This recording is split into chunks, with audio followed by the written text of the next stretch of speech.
steer the prosecuting authority in the direction that the minister wants the prosecuting authority to go. It gets worse than that. The National Prosecuting Authority has no control over its budget. Its accounting officer is the Director General in the Department of Justice, an employee of the minister. And the effect of not having control of the purse strings within the NPA is to hobble it from the point of view of trying to effect changes that may improve its efficacy and killer.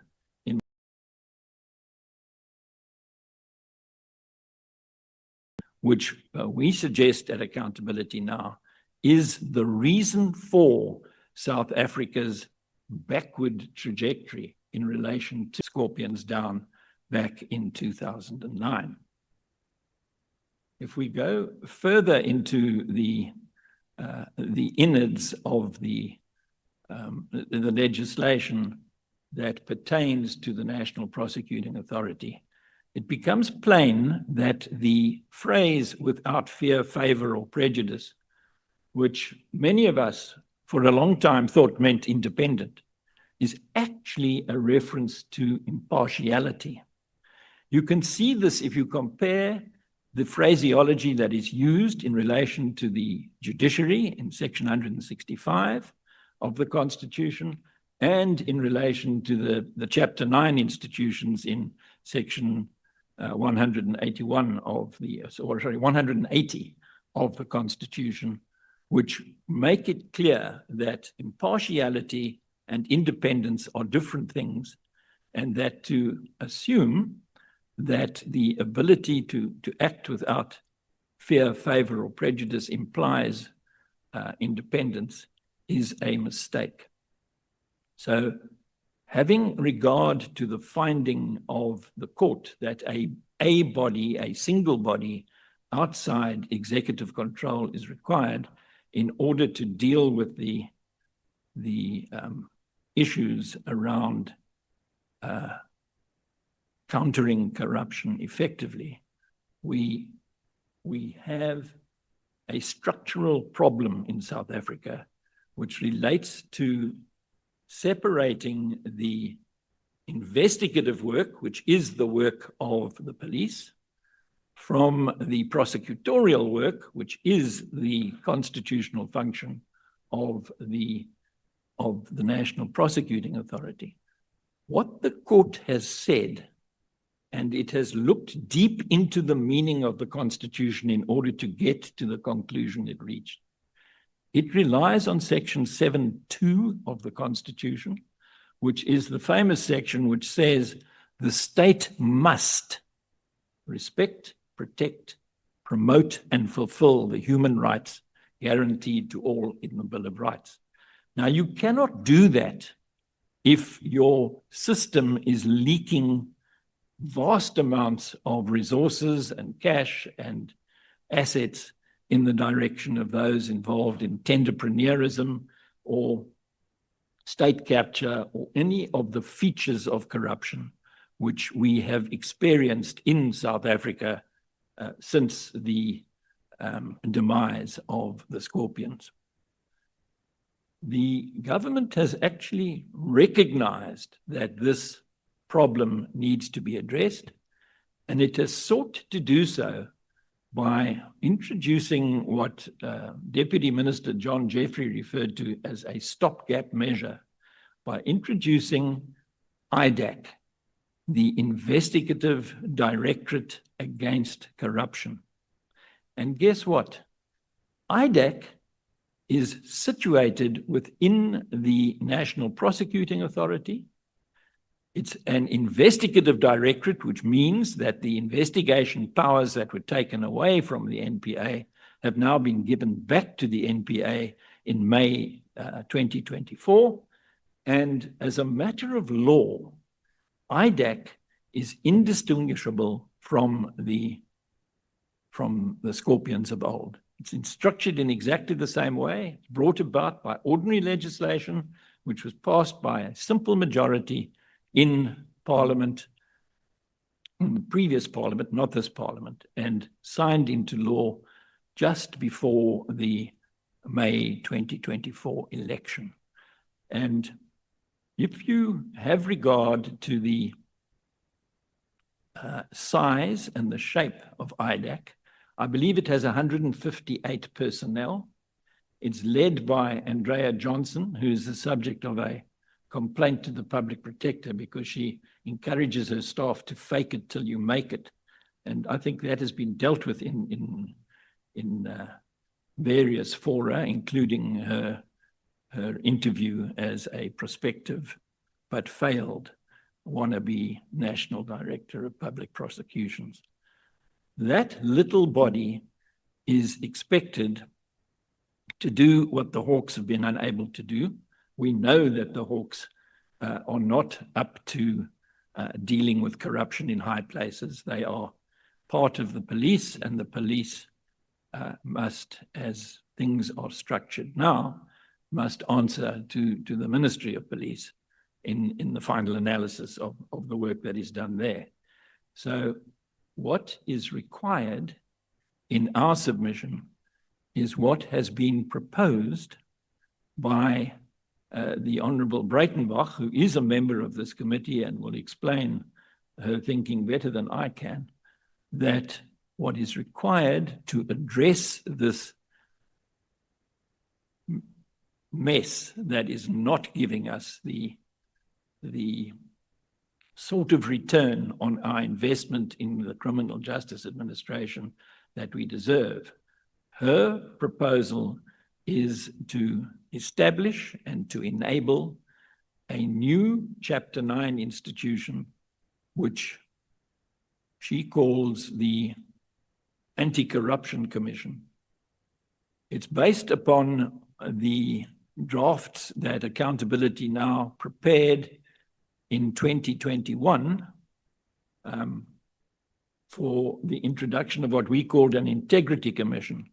I suppose an Integrity Commission has been given a bad name because the one that we know, a part of the ANC, has not been as effective as the body envisaged by Honourable Breitenbach is intended to be.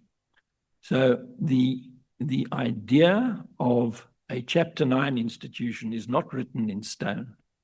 The court, when it said a body outside executive control, implored Parliament to make the reasonable decision of a reasonable decision maker in the circumstances. What we got out of that was the revised Hawks.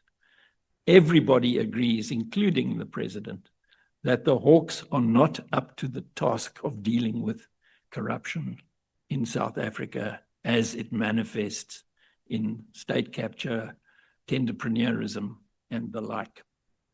So the idea of a Chapter 9 institution seems to be the most obvious.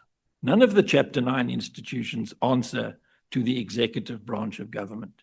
Their reporting line would be to the relevant ministry, the relevant the relevant parliamentary portfolio committee, oversight body, and that will depend on which part of the activities of South Africa are covered by any particular Chapter 9 institution.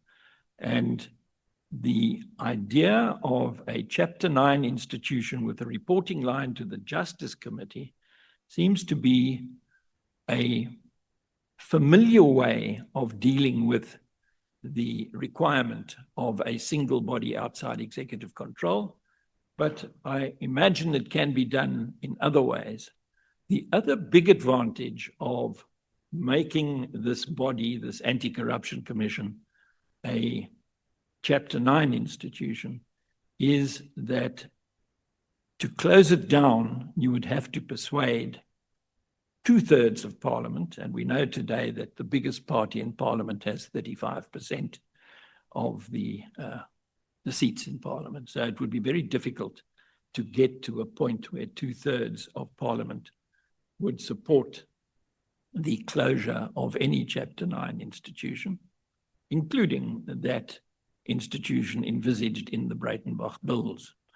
But if we get ourselves to the where the stood in Parliament, it would mean that 2/3 of the parties currently represented in Parliament would have to vote in favor, because in order to create a new Chapter 9 institution, in the same way as if you are closing down a Chapter 9 institution, a 2/3 majority is required. That is a difficulty, but it ought not to be a difficulty in relation to the Breitenbach bills, because the Breitenbach bills are a constitutionally pure way of addressing the dysfunction in the criminal justice administration, insofar as it is a problem in South Africa today. I see that I've got to noon, or just about noon, and I know that the diligent members of Parliament will read the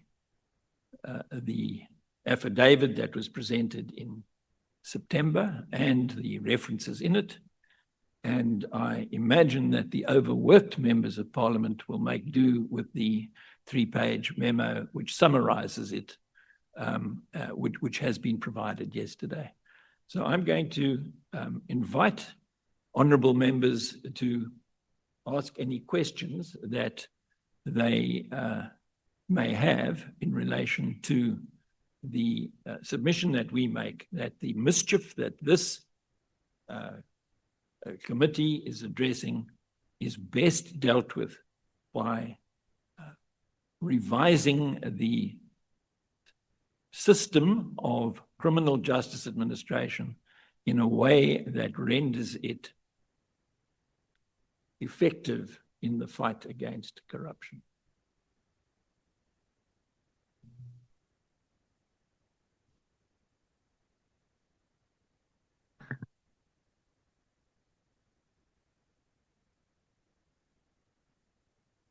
Are you done, Advocate Hoffman? I'm done if none of the members of the committee have any questions. If they do have any questions, I'm very happy to do my best to answer them. No, we will come back to you. Is it my impression that your presentation is largely on legislative reform? Okay. Mr. Sontate.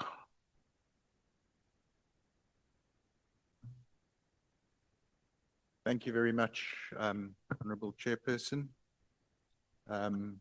We were honoured to be able to make a submission to the committee in October. We focused our submission on the issues at hand and an aspect of the mandate of the committee, which was to consider the need for legislative, policy and institutional reforms to restore public confidence in the criminal justice system. And we focused on 2 issues that we thought pertinent. The first was strengthening Parliament's oversight functions, and the second on further insulating SAPS's operational command from executive interference. These relate to what we understood as the call to establish the committee and the ongoing work of the committee. So I'll turn to the first issue, and that is around strengthening Parliament's oversight functions. One of the kind of concerns raised by General Mkhwanazi in response to the press conference that precipitated these events was that he had previously submitted statements to Parliament and to the Portfolio Committee, but that these, in his opinion, had not been taken further, and he very little opportunity or option but to engage this through the press. Reflecting on this, we think that there certainly is pause for thought in terms of Parliament's ability to strengthen its responsiveness to allegations or issues, concerns that are brought to their attention. And these could include initiating an investigation for further information or potentially calling police management to further explain the situation.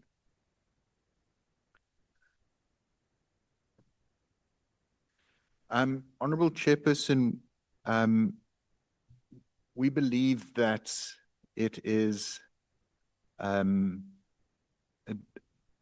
critical duty of Parliament to respond and address allegations of political interference in policing. It is beyond an issue of discretion or political discretion for the committee. This is something that goes to the heart of the separation of powers. It goes to the heart of independent democratic policing, and these allegations demand serious and immediate attention and action by Parliament. So we submit that there are potentially areas where we can think through around further strengthening Parliament's ability to respond.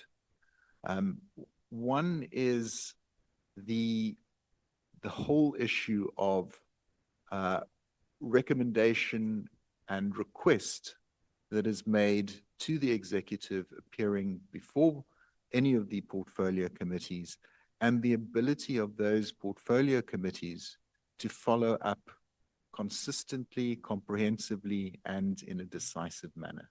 How do we strengthen that environment so that there is a clarity and a responsiveness, and that is built into the action? I think a further area is the support for members of Parliament and the parliamentary staff, the committee secretaries, the content advisors, and the researchers with further capacity and training when it comes to a rapidly changing environment, particularly regarding criminal justice issues, the continuing evolution of policing response to the crime and insecurity that is facing the country. The issues that come to our fore in vary and we anticipate will change over the course of time. That how we recognize corruption and interference today and how it manifests itself might not be the same way that it would manifest itself in 5 or 10 years. There could be a number of reasons around this: the advance of technology, the shifts in the way in which crime and insecurity manifests itself. There's a range of things, and it's important that Parliament has the capacity and is up to date to be able to recognize and respond with the best knowledge and evidence at its disposal. And then finally, the ability of Parliament in terms of being able to effectively track progress and the impacts of recommendations that it makes, that issues are brought to its attention, that it identifies an area of concern, that it makes a recommendation that these be addressed, and that there is a timeous, coherent, and effective response from the department, and Parliament is able to track this and engage if further input is needed. And here too, we think that there's opportunity to strengthen the capacity and the work of Parliament looking into the future. So we offer a few suggestions, and we do so very humbly, in the sense that Parliament is appraised of its workings and its capacity to a far greater extent than what we are. But we thought perhaps the establishment of a subcommittee of the, in this instance, Portfolio of Committee of Police, but it can be and potentially is relevant to all criminal justice system portfolio committees, with a mandate on an ongoing basis to scrutinize interaction between the executive, SAPS, and extended all law enforcement and criminal justice agencies. And that the monitoring and evaluation capacity with facilities that are track the implementation of its findings, recommendations, and the actions taken by the executive. With regards to the latter, and again, we submit humbly, is that this could potentially be established under the office of the Speaker, and ensure that the Speaker conveys parliamentary findings, recommendations, decisions to the relevant member of the executive, along with clear deadlines for providing feedback to Parliament. That there is a mechanism to track responses, communicate progress, and distribute feedback back to the relevant committees. We submit that sanctions be considered and imposed on members of the executive who fail to comply, particularly with the deadlines, or fail to provide adequate feedback on what is requested. We think that the system would be further strengthened if we are able to require of SAP's leadership and the Minister to submit regular public reports to Parliament detailing all executive instructions that are provided to SAPS, and that this provides for a scrutiny of the interaction. And finally, that we are able to strengthen performance management of SAPS, the Independent Police Investigative Directorate, and the Civilian Secretariat of Police by providing and developing specific indicators on responsiveness to any allegations of political interference and corruption, and that this be developed and built into their KPIs, can be tracked and can be engaged with by Parliament. We go on to our second issue, and this is related to some observations regarding further insulation of the operational command of the South African Police Services from political interference. We believe that we need strengthened legislative provisions to ensure, in the first, transparent and merit-based appointments to SAP's leadership, that these be done on a competitive basis, that we ensure that the tenure for operational commanders, the security of tenure for operational commanders below that of commissioner is also provided for, and that legislation clearly codify the separation of roles between the minister and the commissioner, and provide that needed clarity and accountability, which has been this issue of contestation that has come up in how parties have responded to the allegations that have been made. We in legislative reform, and we're mindful here that we do have a SAPS amendment bill that is waiting in the wings. We have seen a copy of 2025 that is awaiting a process for development and of submissions.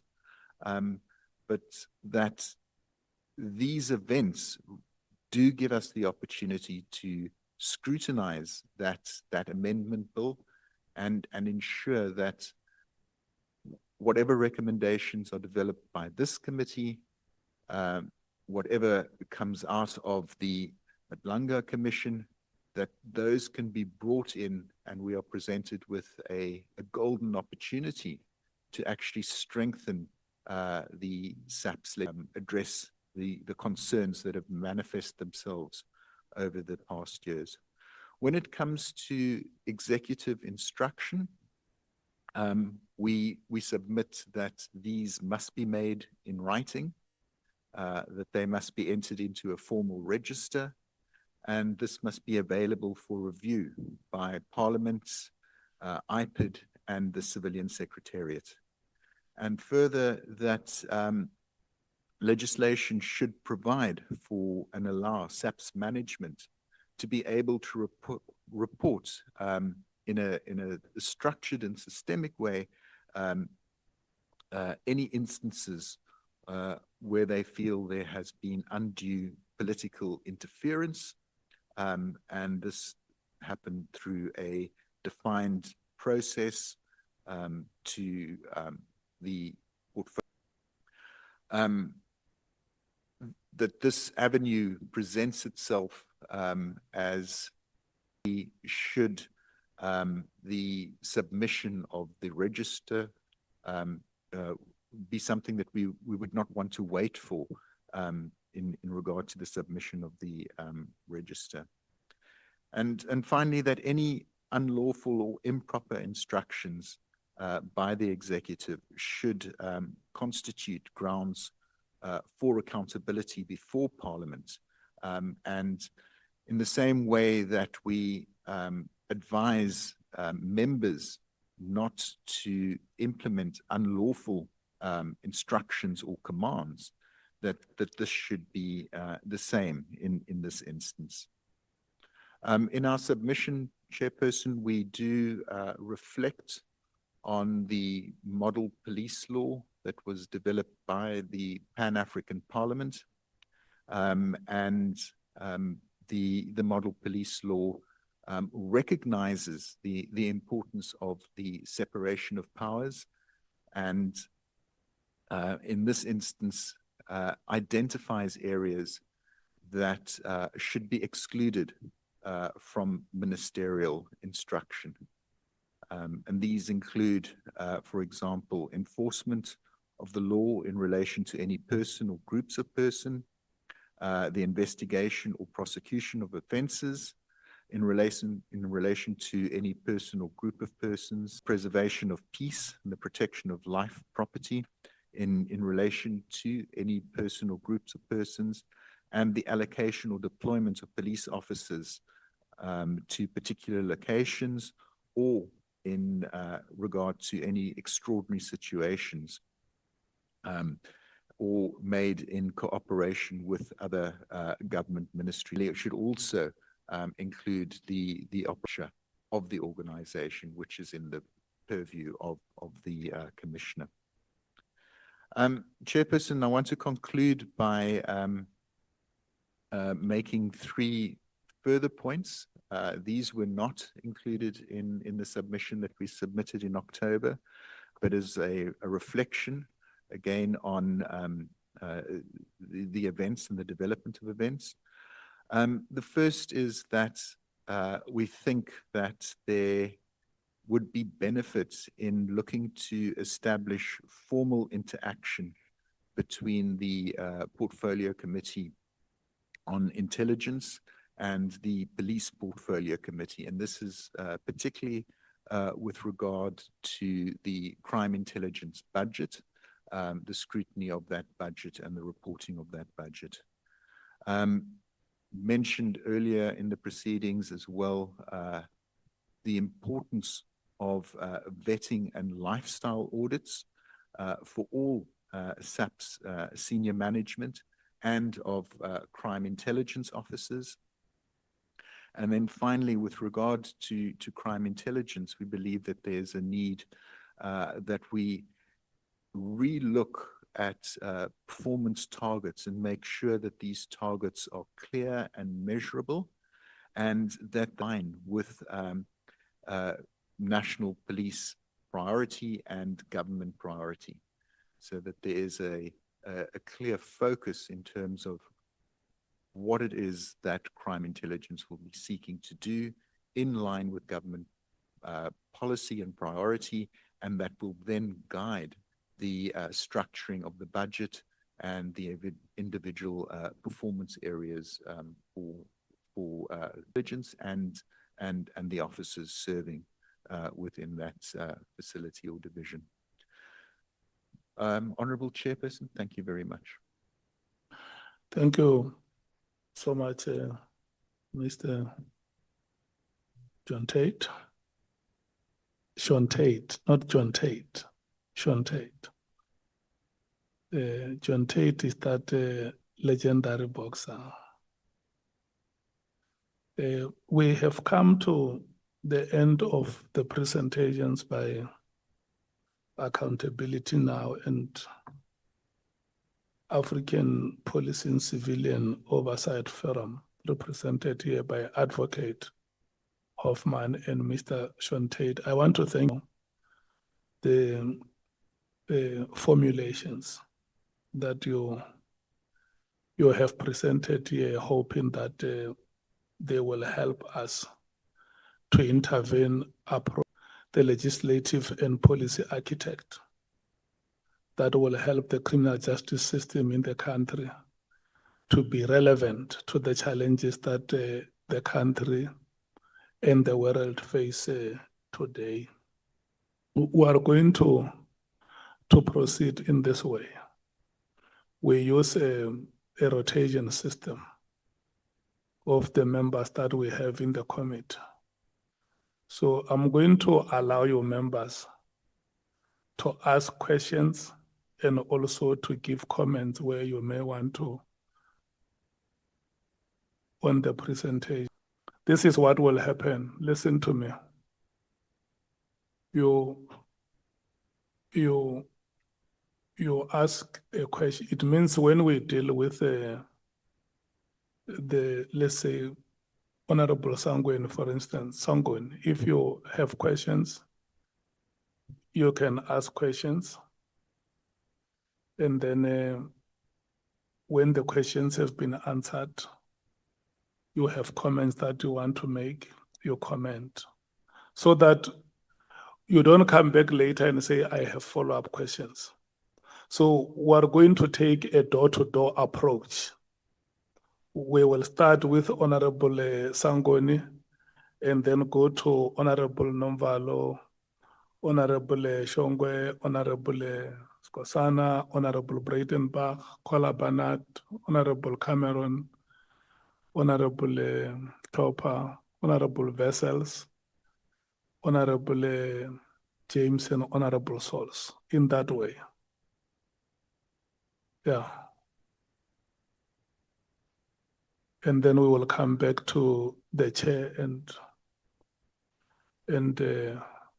the advocates here. Then from there, we will then break and release you. After break, we will take the next presentations. Thank you so much. That Honorable Sangwen.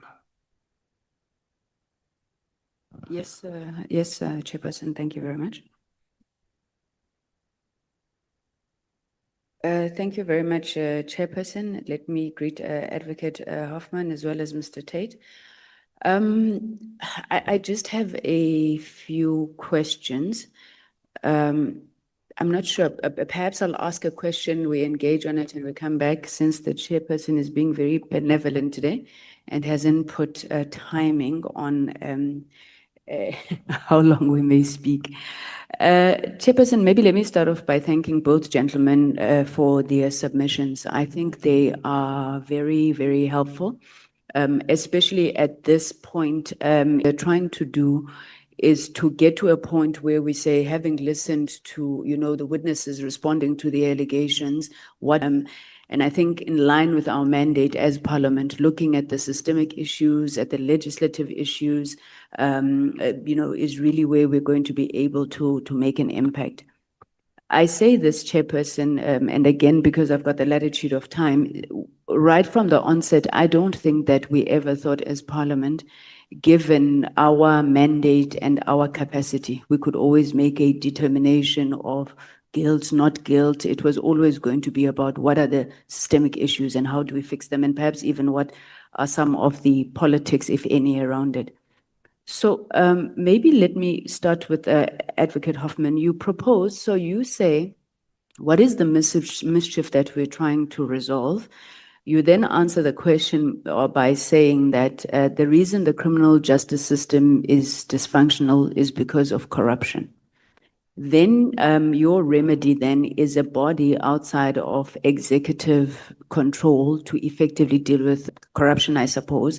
And I suppose this is where I want you to help me.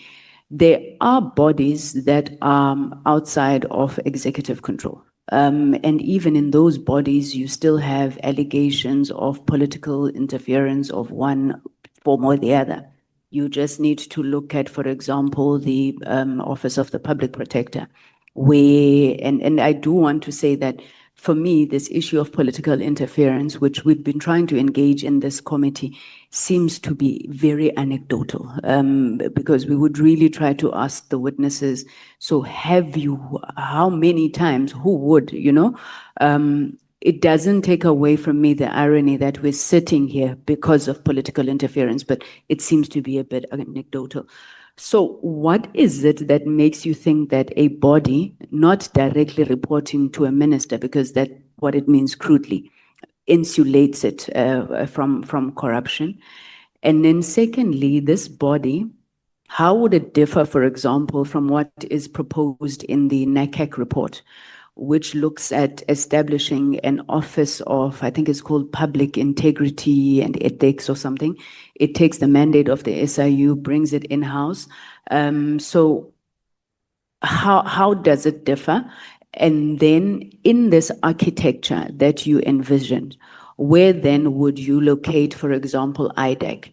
And thank you so much for saying what you said about IDEC literally being a reincarnation of the Scorpions, because Honorable Breitenbach was very dismissive of me when I said that it is a reincarnation of the Scorpions. So the African National Congress has sought to go back and rectify some of the decisions that perhaps we would have reconsidered. So maybe let me stop there, give you an opportunity to answer, and then I'll come back. Thank you so much.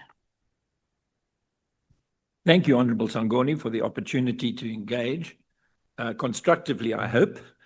The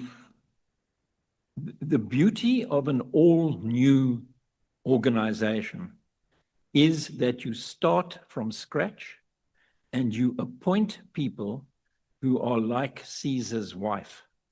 You subject them to integrity testing, you subject them to lie detector tests, you ensure that they don't have the baggage that is interfering in the system at the moment, and you lead them properly. Can I refer the committee to the minority judgment of Justice Cameron in Glenister 3? In that minority judgment, he deals with how do you appoint people who are not going to be corrupt? That's putting it very crudely, but that's what he was dealing with. And the system that he recommend to this committee as being the correct way to going about ensuring that this new Chapter 9 institution is not the same as the old Chapter 9 institutions. I think you will find that those Chapter 9 institutions who have wobbled have been led by people who are appointed because they are favored by. One involving the late Minister Natim Tetwa in relation to issues of prosecution. So again, I say, you know, for me, this becomes anecdotal. I'm not saying we must not resolve the problems because, you know, they have not yet gotten as bad as they could be. But if you could just give me guidance on, you know, when you say the minister has veto rights, that would be blatantly illegal. Now, you then say that if we were to take this approach, you know, we're resolving the problem of the NPA not having authority over its budget. I understand that the accounting officer is the director general, right? But the NPA, I'm sorry, I'm not in the justice portfolio, so I may get some things wrong, but my understanding that it's appropriated a budget, even though that budget resides within the office of the director general. This discussion that you're raising doesn't seem to be much different from the ones that were raised by the judiciary, who insisted that they wanted to be outside. So in reality, are you envisioning a situation where this separation of powers literally leaves the executive not having control, what you call hegemonic power, not having oversight, maybe is a better word, oversight over these particular institutions that have been established as part of executive functions, because they don't exist of their own. And perhaps my last point on this, and it depends on your response. You then say they must be accountable to Parliament. We are sitting with a situation where Mr. Tate in his presentation speaks to the limitations of parliamentary oversight, yes, taking into account, you know, some of the recommendations he's making. But we also have instances where members of parliament are accused of interference in the criminal justice system. Now, are you not just playing music? The policy decisions of the National Prosecuting Authority, the NDPP, arises from any plain reading of section 179(5) of the Constitution itself. It says that the NDPP must determine, with the concurrence of the cabinet minister responsible for justice, and after consulting the DPP's prosecution policy, which must be observed in the prosecution process. So it's very clear that the concurrence of the Minister of Justice, there's no similar provision in relation to police, which is obviously your forte because you're not on the Justice Portfolio Committee, you're on the Police Portfolio Committee. But the bottom line is in section 179(6), which says the cabinet member responsible for justice must exercise final responsibility over the prosecuting authority. That's very much a situation where the executive is in charge. And that flows as a matter of what was before the court in the Glenister litigation to a situation in which politicians have control. Politicians in the executive have control of what the National Prosecuting Authority is allowed to do. And you remember, maybe you're too young, but you remember that Vusi Pikole lost his job because he could not agree with the then Minister of Justice in relation to what should happen to Jackie Selebi. And he was suspended, he was eventually fired, and he litigated his firing and won, well, settled favorably in the litigation. And today he works in government as a special advisor to the man who brought us all here today with his attitude towards the political killings task team. If you are concerned about political control and feel that be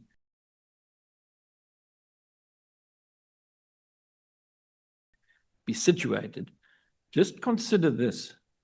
In a multi-party democracy under the rule of law, a body like in Parliament, so it's across the political spectrum, there's far less opportunity of interference and conkling and getting involved on the wrong side of the law when you have your colleagues in a portfolio committee keeping you honest. Whereas in an executive branch of government, you get the likes of Nathi Nhleko and, sorry, gentlemen, and you get the likes of Bheki Cele, who also features in the evidence in this matter. It really is very difficult when a person like that is the one who's calling the shots, rather than a committee of Parliament exercising oversight over the activities of a body outside executive control that has a very specific mandate to deal with corruption. The reason why there is so much corruption is that the executive branch of government has become corrupted in South Africa. There may be individual members of Parliament who are also corrupt in their various ways, but for the executive to be in that situation where decisions are made because you are protecting your colleague who may or may not have done something wrong, or you simply feel beholden to a colleague who has done something wrong, then you are not getting the type of oversight that we are entitled to, not only because of Section 7.2 of the Constitution, but also because South Africa has solemnly undertaken in international treaties to create an independent body to deal with corruption. Corruption is a particularly insidious form of crime.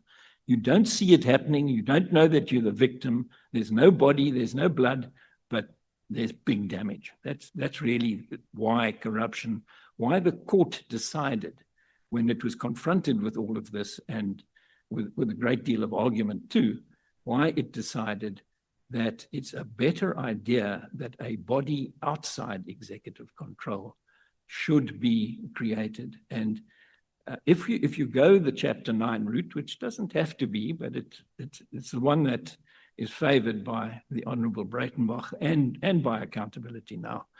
If you don't go that route of having a reporting line to Parliament instead of to the executive, and the executive is fraught, well, more problems are going to arise down the line. Hence, the idea that serious corruption and organized crime need to be the province of a specialized body. And by the way, my colleague, Mr. Tate, mentioned the IPID. IPID's mandate should have corruption carved out of it and given to this specialized body. Otherwise, you're going to have IPID looking at corruption and the Anti-Corruption Commission looking at corruption, and a lot of falling through between the cracks. IPID it's very invidious for IPID because the Minister of Police thinks he's in charge of IPID. It's very invidious for them to do their job properly when it comes to serious corruption. And the way to solve that is to say IPID can look after the petty and serious crimes that are not part of corruption. And then you'll solve your problem that way. Any additional? that a response to executive interference, if it resides completely within Parliament, perhaps isn't or might not be responsive enough to those types of challenges. You raised it in relation to the reporting lines of either the anti-corruption body or the OPI in terms of where it goes. But reflecting on the issues that we raised in our submission, I think there is a substantial difference between an allegation of interference that comes from the executive versus any other politician or member of Parliament in this instance. The executive is the accounting officer, or not the accounting officer, but it is the political accountability of the operation of the in this instance, the police service. This is where the policy is set. This is the entity that presents the budget, defends the budget, presents the annual report. And so if there is interference there in terms of operational matters, it carries a significant consequence for the ability of the commissioner in this instance to be able to do his or her work and to do it without fear or favor.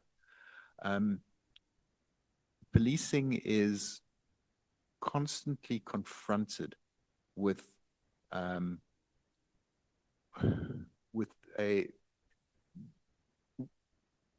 engagement. There's no question that there's a trust deficit in South Africa, you know, across any line that you talk about.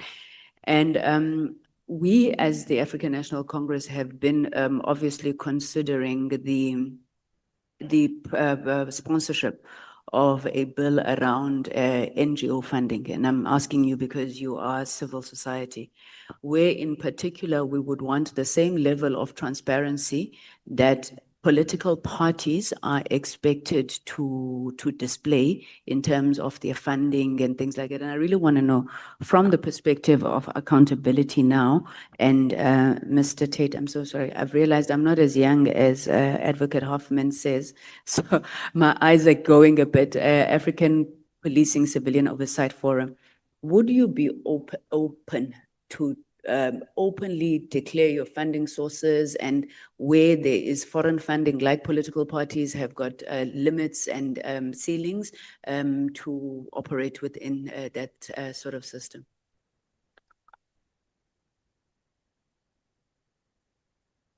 Yeah, look, I don't think there's any problem at all. I don't think it's a good idea that secret funding should be given to NGOs anyway. And we've always been open about who has deigned to give us money, and it's never been a lot. May you please? Sorry, I'm not too far away from the mic. Yeah. All right. I think I've answered the question. Accountability now doesn't have a problem with the proposals in relation to funding. But I do need to circle back to NACAC because I didn't deal with it when in the last round, and you asked a question about it. I have, in fact, in paragraph 23 of the main submission, I have dealt with the criticisms that we at Accountability Now have in relation to the NACAC proposals.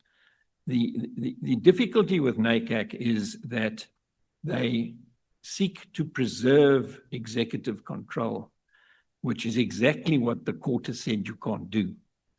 And in relation to the Office of Public Integrity, they even go further and say, yes, we'd like to roll the SIU into it, which is a good idea because the SIU has got a very limited mandate and OPI would have a much bigger mandate. But in doing that, they say they would like the power of the president to issue a proclamation to OPI to go and look into this, that, or the next thing. And that is a manifestation of executive control over the OPI. And by its very nature, the OPI could not be put in Chapter 9 of the Constitution, because that chapter says all Chapter 9 institutions must be outside the control of the executive and must account to Parliament, which is what they've all done all along. So I think that's the short version. The long version's in the written submission. Mr. Sean Tate. Thank you. As an organization registered, our funding and expense is completely transparent. So we are registered as a public benefit organization. Our annual reports, our directors, our finances in terms of audited statements are all listed in response to maintaining our public benefit number. And as a non-for-profit trust, we are responsible for producing an annual report and annual audited financial statements. Those are on our website and they're available for further scrutiny. Every transaction that comes into the organization is scrutinized by the bank and reported to the Reserve Bank. Every transaction that goes out of the organization, if it's foreign in nature, is under the same scrutiny process. So I think those controls in terms of what is coming, what is going, who's doing what, who is supporting and how are all in place. And I think South Africa has come a long way in terms of that initial grey listing to be able to address all of those loopholes. The second part of your question is, it demands a lot more conversation. As you know, civil society, not across the globe, and I'm pleased to say in South Africa that this is not the case, is under considerable pressure from authoritarian responses to its actions and to the statements that it's made. And one of the go-to responses has been to try and limit foreign funding to a certain percentage or just limit it totally. As I said, it requires a conversation, but the net effect of that, particularly if funding is not readily available in the country, just given kind of economic kind of status and the availability of donor funding in country, has the effect of silencing and chilling and kind of limiting the ability of organizations to function. And you know, in a democracy, you want the voice. You want to engage. You don't want to put the lid on the pressure cooker. You want to be able to interact. So it's a question of really looking at that piece in a lot more detail. And if that bill does come before the committee and there is consideration, it's certainly a conversation that we would like to have with you to think through the issues. Thank you. Thank you very much, gentlemen. And you're totally right. I think it's things that we need to speak about. I mean, it would be remiss of me to say, you know, one sees it as a response of an authoritarian regime, whereas on the other hand, and this is not like just ideological commitment to something that doesn't exist, we've also seen civil society being used to subvert democracy in certain instances. So, but I do appreciate your responses, both of you, and thank you once again for the public submissions. Thank you very much, Chairperson. Thank you so much, Honorable Nomvalo.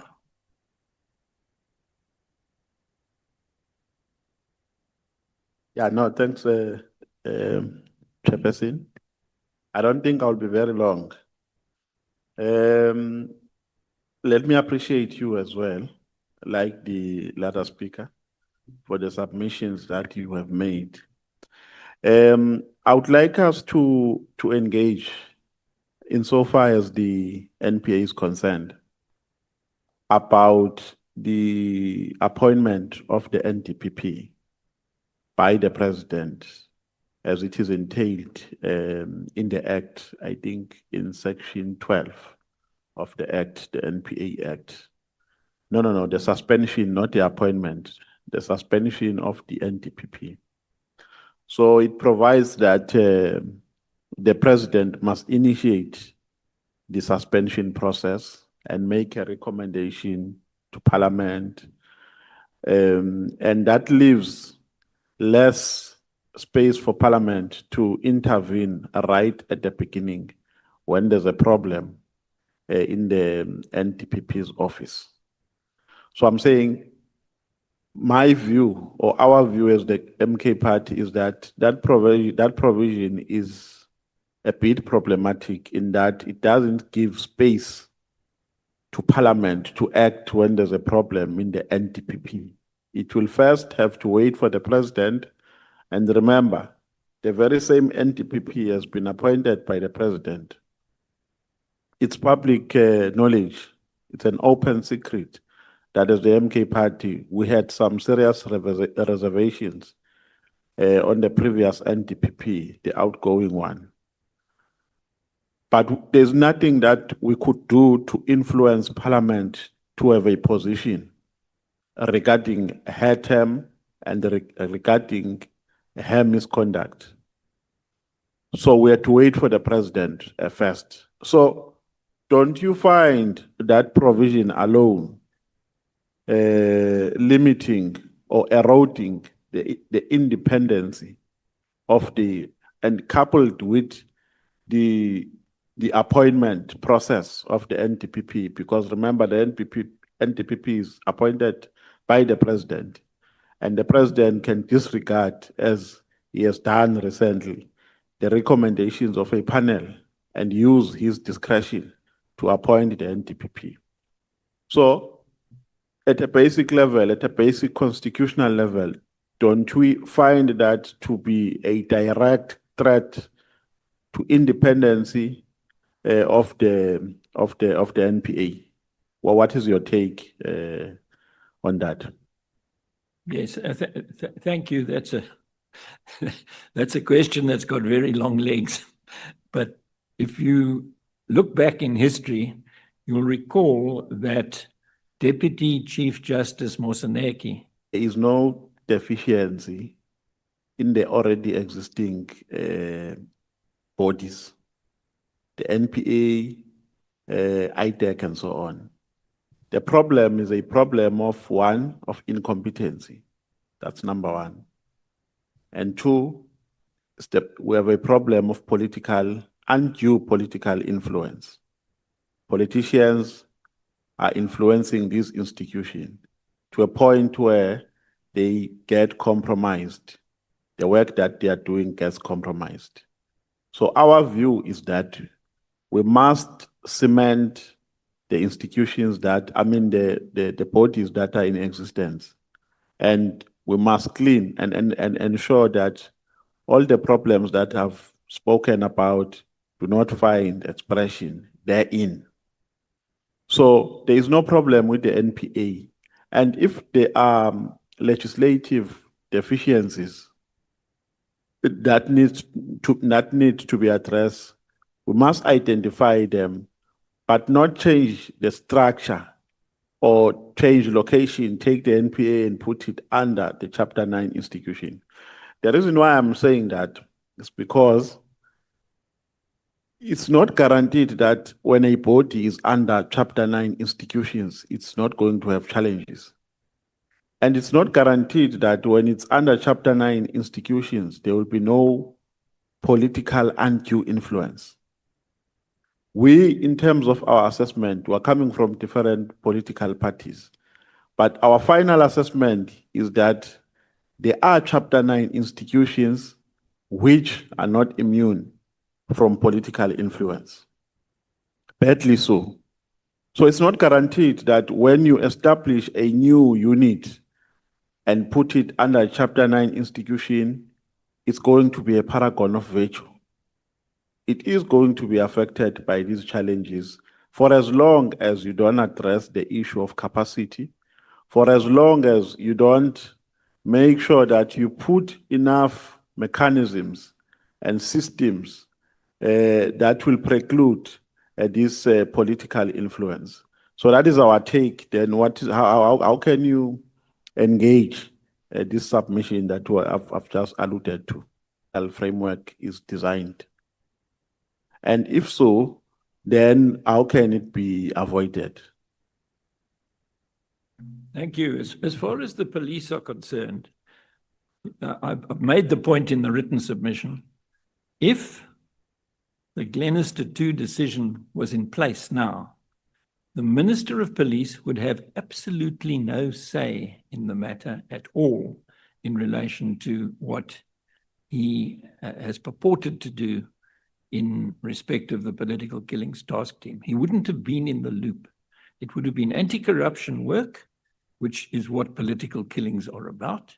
And that task team would not have existed. It would have been the job of the Anti-Corruption Commission to dig into it. So I think we must be careful not to try to preserve too much of the existing framework when all that the court has said is in relation to corruption, it's necessary to have a party outside executive control if you want to have effective anti-corruption work in the country. And that being the case, you're going to, I think it would be a good idea to give the National Director of Public Prosecutions greater independence and to curtail the powers of the Minister of Justice insofar as that body is concerned. And I'm talking in general now, not just in relation to corruption. But as we sit here now, we're in this mess because Parliament, long before MK was formed, decided not to create a body outside executive control when it amended the legend in relation to the Hawks and its anti-corruption mandate, which is only part of the Hawks mandate. I mean, priority crimes covers all sorts of, without fear, favour or prejudice. It's in section 179(4). And that section says, national legislation must ensure that the prosecuting authority exercises its functions without fear, favour or prejudice. So it's a purely operational thing. It's not about the structure. It's not about the chain of command. It's not about who is the boss and who isn't the boss. It's about doing your work impartially. And for all sorts of devious reasons, that has been understood to mean that the NPA is independent. It's not. It's enjoined to be impartial. And to make matters worse, the national legislation referred to in section 179(4), that legislation that must ensure that the prosecuting authority acts impartially, doesn't exist. There is no such legislation. So does this final say that the minister has also relate to prosecutorial work? Does it also relate to prosecutorial work?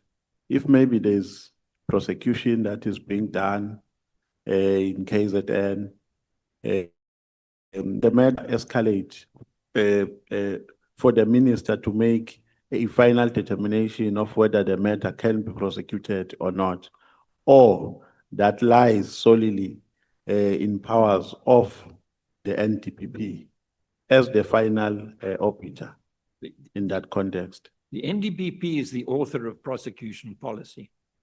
If the work that has been done is within the parameters of the prosecution policy, which has to be concurred in by the minister, and the minister comes along and seeks to interfere, there'll be trouble. But as matters stand, prosecution policy must carry the concurrence of the minister, which means that the NPA is not independent.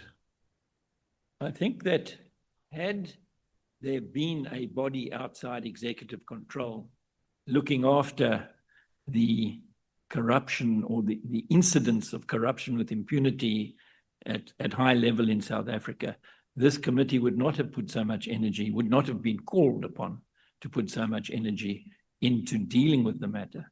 And to my way of thinking, as respecters of the rule of law, the members of this committee will look at the big picture, see that the Constitutional Court has ruled that a body outside executive control is required to deal with corruption effectively, and it will see to it that the Parliament to which it belongs does the necessary to honor the decision of the Constitutional Court in Glenister 2, which has not happened so far.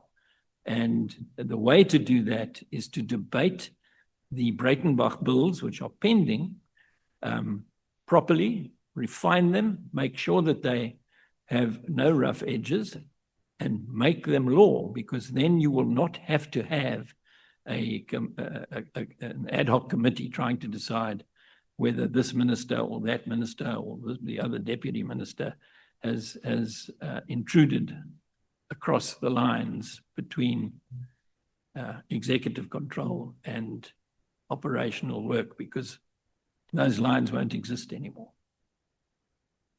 Okay. No, thank you very much, SC. Thank you, Chair. I'm so glad I've persuaded you. Thank you so much, Honorable Shongwe.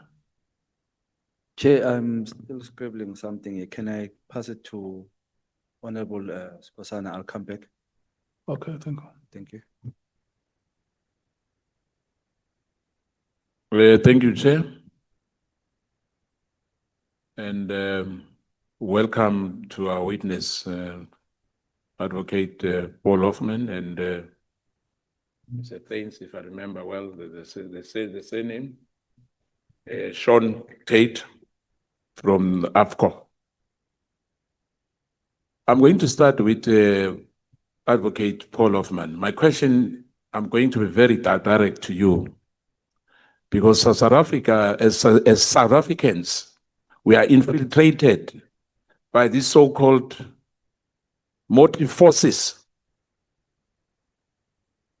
There's European interest in this country using civil society. White privilege, they want to maintain it at all cost in disguise of civil society.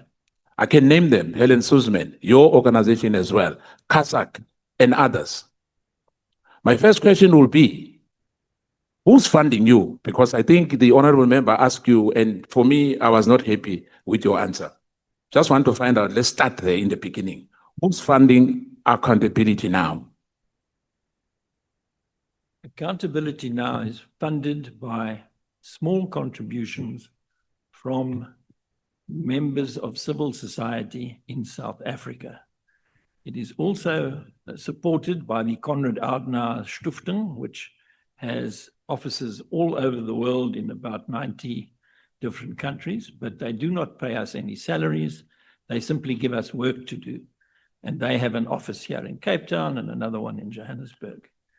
In the past, we have attracted funding when we took on the dysfunction in the education system. The Potter Foundation in the UK gave us some money. But none of the directors of Accountability Now draw a salary, and none of the work that is done by them is paid unless it is in public interest litigation in which a costs award is given in favor of the litigant being represented. That's not a financial model, and it's not one where a great deal of money changes hands. You know, I understand the issue of which we are raising, the salaries and the benefits, and my worry is simple. You've mentioned the Potter, I think it's the Potter family, Dr. David Potter and Dr. Elaine Potter, Michael Polowski, and all those, because they've got their own trustee as well. I mean, those are trustees of their own organization. But my question is simple, Advocate Paul Hoffman. You know, Mkhwanazi said, there's no free lunch. There's no free lunch. What interest do they have in this country? Those Western, these people we are talking about. And the civil society, civil society, as I said earlier as well, they've got their own interests. And in this country, what we've seen, they target black professionals. They come as what they call it, friends of the court. You know, I'll give you an example, perhaps to draw your attention. Your organization said nothing about Phala Phala, am I right? No, on the contrary, we believe that Phala Phala is a disgrace, that the ConCourt has taken far too long to deal with the appeal in relation to that. We're now waiting more than a year. It's December. It had its birthday in December last year, and we're now close to February this year, and we're still waiting for a judgment. Yeah. And we have, if you go and look in Business Day, you'll see I've written in Business Day saying it's just not good enough that the ConCourt is taking so long to produce a judgment which they say should come within 3 months, and it's now over a year since they heard the matter. So we're with you on that one. Yeah. Hence we say, you know, we cannot be held at ransom by a constitutional court. We can't be ruled by 11 judges in the constitutional court. We are lawmakers here. We have to make laws in this country. People voted for us to be here. Now, you've raised an issue now to say they've promised in 3 months' time. That's the standard. The standard is 3 months. Time, yes. That's what's supposed to have happened, and it never happened. Because they are law unto themselves. Do you agree with me on that? I can imagine, because I have an insight into how these things work, that there may be different threads of thought in the Constitutional Court as to how the matter should be dealt with, and that those are being debated between the justices who are sitting in the matter. Unlike you, I still have confidence in the ability of the Constitutional Court to uphold the law and the Constitution. And it is a bad example that we have all been kept waiting for so long on the Phala Phala matter. Let me just add on that. Do you believe that judges are independent?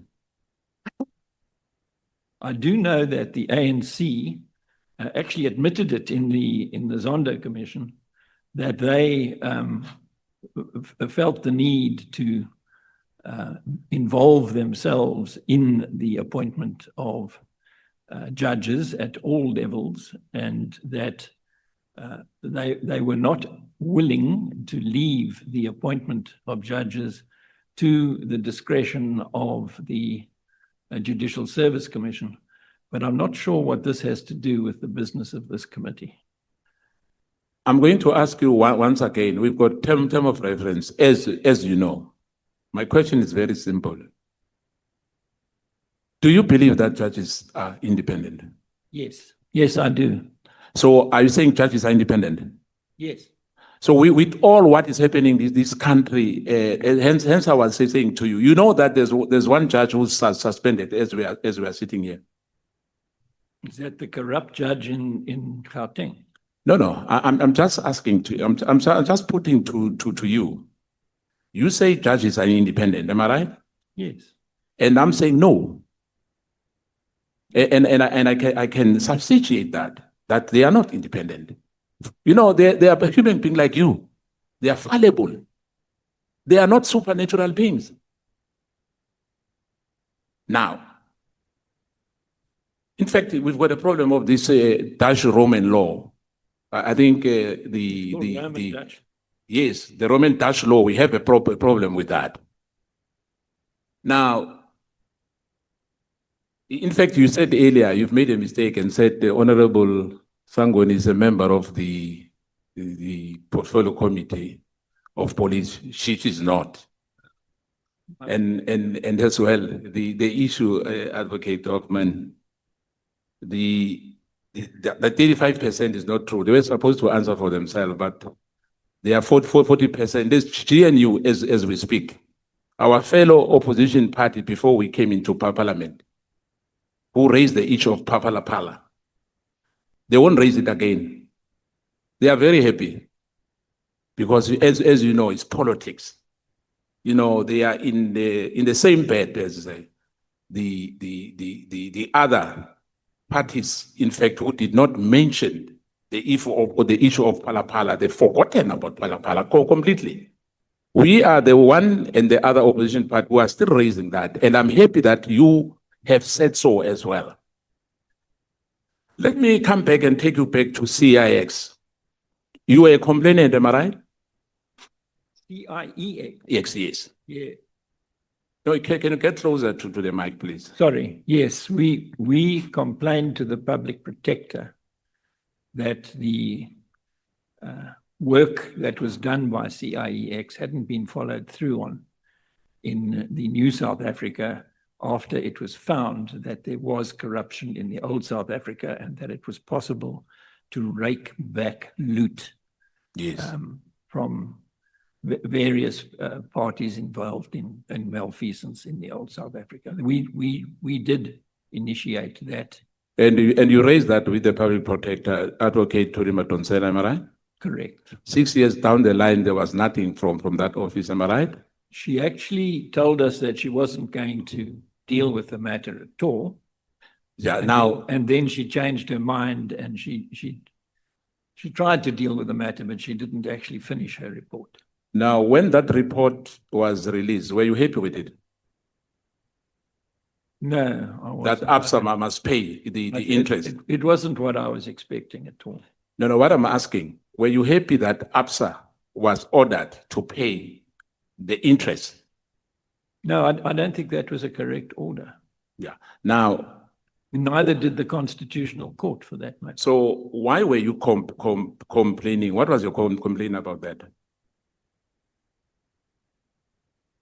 The complaint to the public protector was that I got given a copy of a report by CIEX that indicated that there had been malfeasance in the old South Africa, which I believed should be followed up on and wasn't being followed up on. And that is why Tuli Madonsela, in her term, worked on that case and kept that file open. And you remember Judge Heath? Do I remember? The report which the SIU reopened that proclamation, which Judge Heath to recover the interest owned by ABSA. And you were against it. Hence, I'm asking, why were you against that report? I didn't catch the name of the judge that you're referring to. Judge Heath. Judge Heath. Yeah, I don't know what happened in that part of the deal. It wasn't really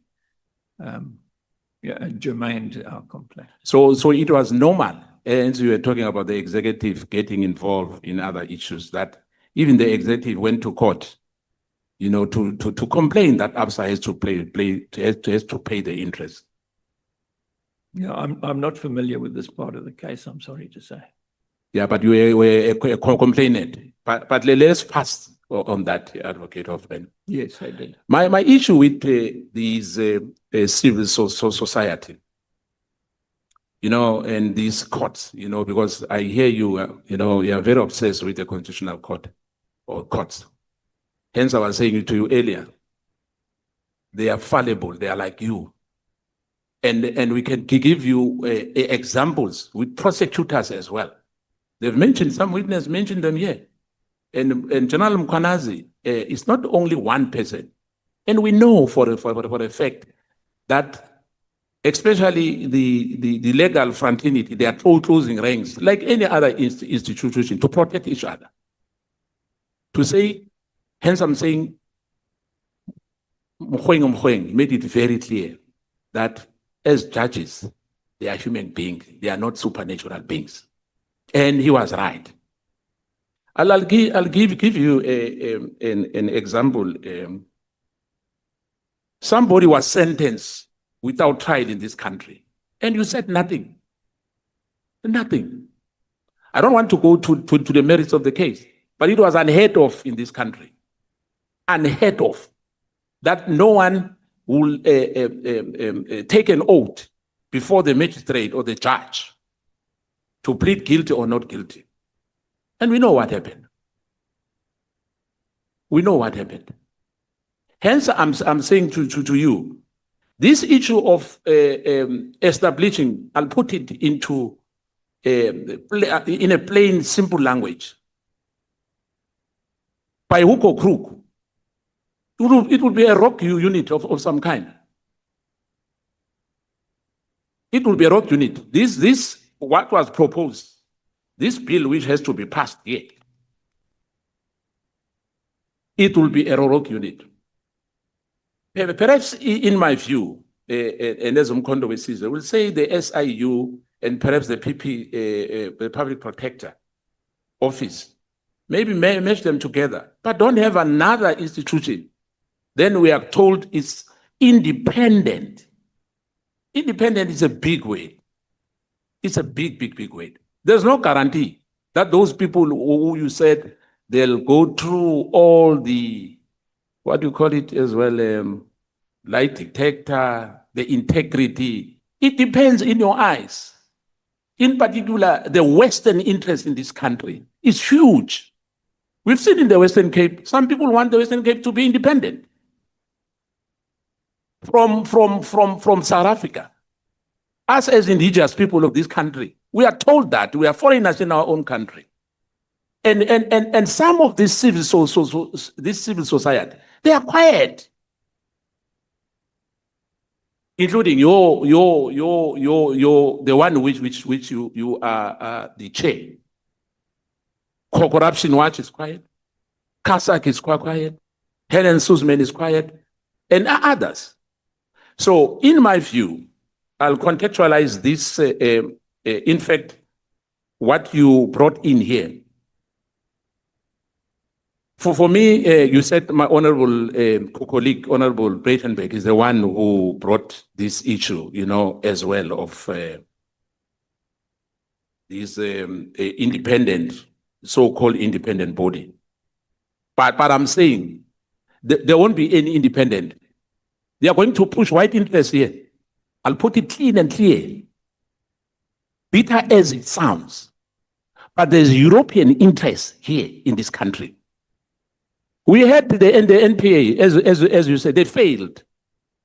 When Epatoyi was brought from, I think he resigned elsewhere, he came in here, glorified to say he's going to lead the NPA. We know what happened. We know what happened to the so-called state capture, the Zondo issue. You might be correct, Advocate Paul Hoffman, on other issues, to say the executive, as we sit here, some of them who were named in that Zondo commission, we have to respect them. They are executives, they are ministers. Nothing happened. It was like a talk show. Big money has been spent. Honorable Skhosana, the two organizations have made a presentation before you. And when we started, I said that they are not witnesses. And I listened for about, it's over 20 minutes now. And I wanted to hear you asking any question pertaining to their presentation. Because if you want them to comment on matters that are outside of the scope of their presentation, it's going to be very difficult for them. They are suggesting legislative and policy interventions. Or in short, just to say, they are proposing a review of the structural framework that we have in the criminal justice system. And they have been very categorical in terms of the areas that they wanted to talk to, including the recommendations they are making. So, but if we want to take them personally to say to them, who are you? And what right do you have to come and stand before us and make a presentation? I don't think we are being fair to them. I think I've given you adequate time to ask your questions. And once again, I'm going to give you time to ask them questions pertaining to the presentation and the suggested recommendations that they are making before the committee. Yeah. Okay, thank you, Chair. Obviously, this presentation doesn't come from the sky. There's some roots in it. So I wanted to start with the roots. You know, it might not be right, according to you, Chair. But I think Advocate Hoffman has done well in responding for himself, and I must appreciate that.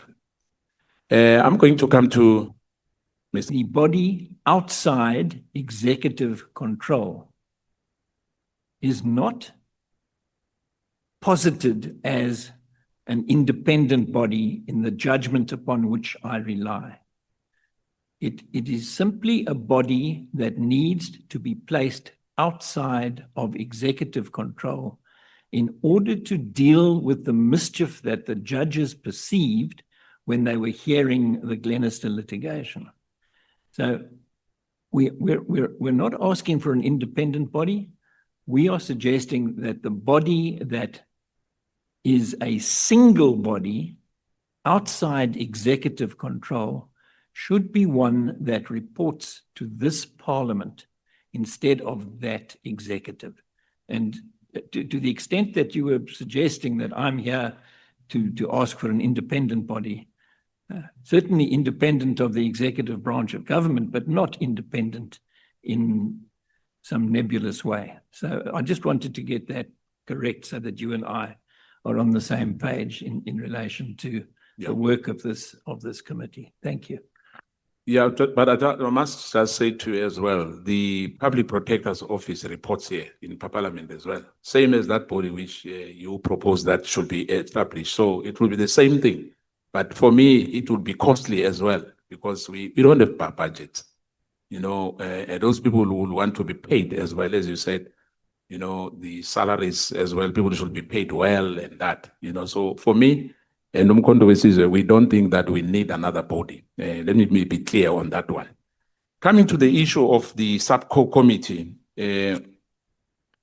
establish a standing parliamentary subcommittee of the Portfolio Committee on Police with a mandate to scrutinize the interaction between the executive, SAPS, and all law enforcement agencies. Can you briefly perhaps enlighten us on that? Because we have the Portfolio Committee, and I guess that for us to have made a mistake in terms of what General Mkhwanazi presented to us, I don't know, those members of the subcommittee must come from where? Within ourselves as well, or must be from somewhere else, if I may ask? Thank you, sir. No, I understand it as members of Parliament and members of the Portfolio Committee. The issue here is a system of systematic and sustained scrutiny of executive interaction with the operational leadership of the organs of the criminal justice system.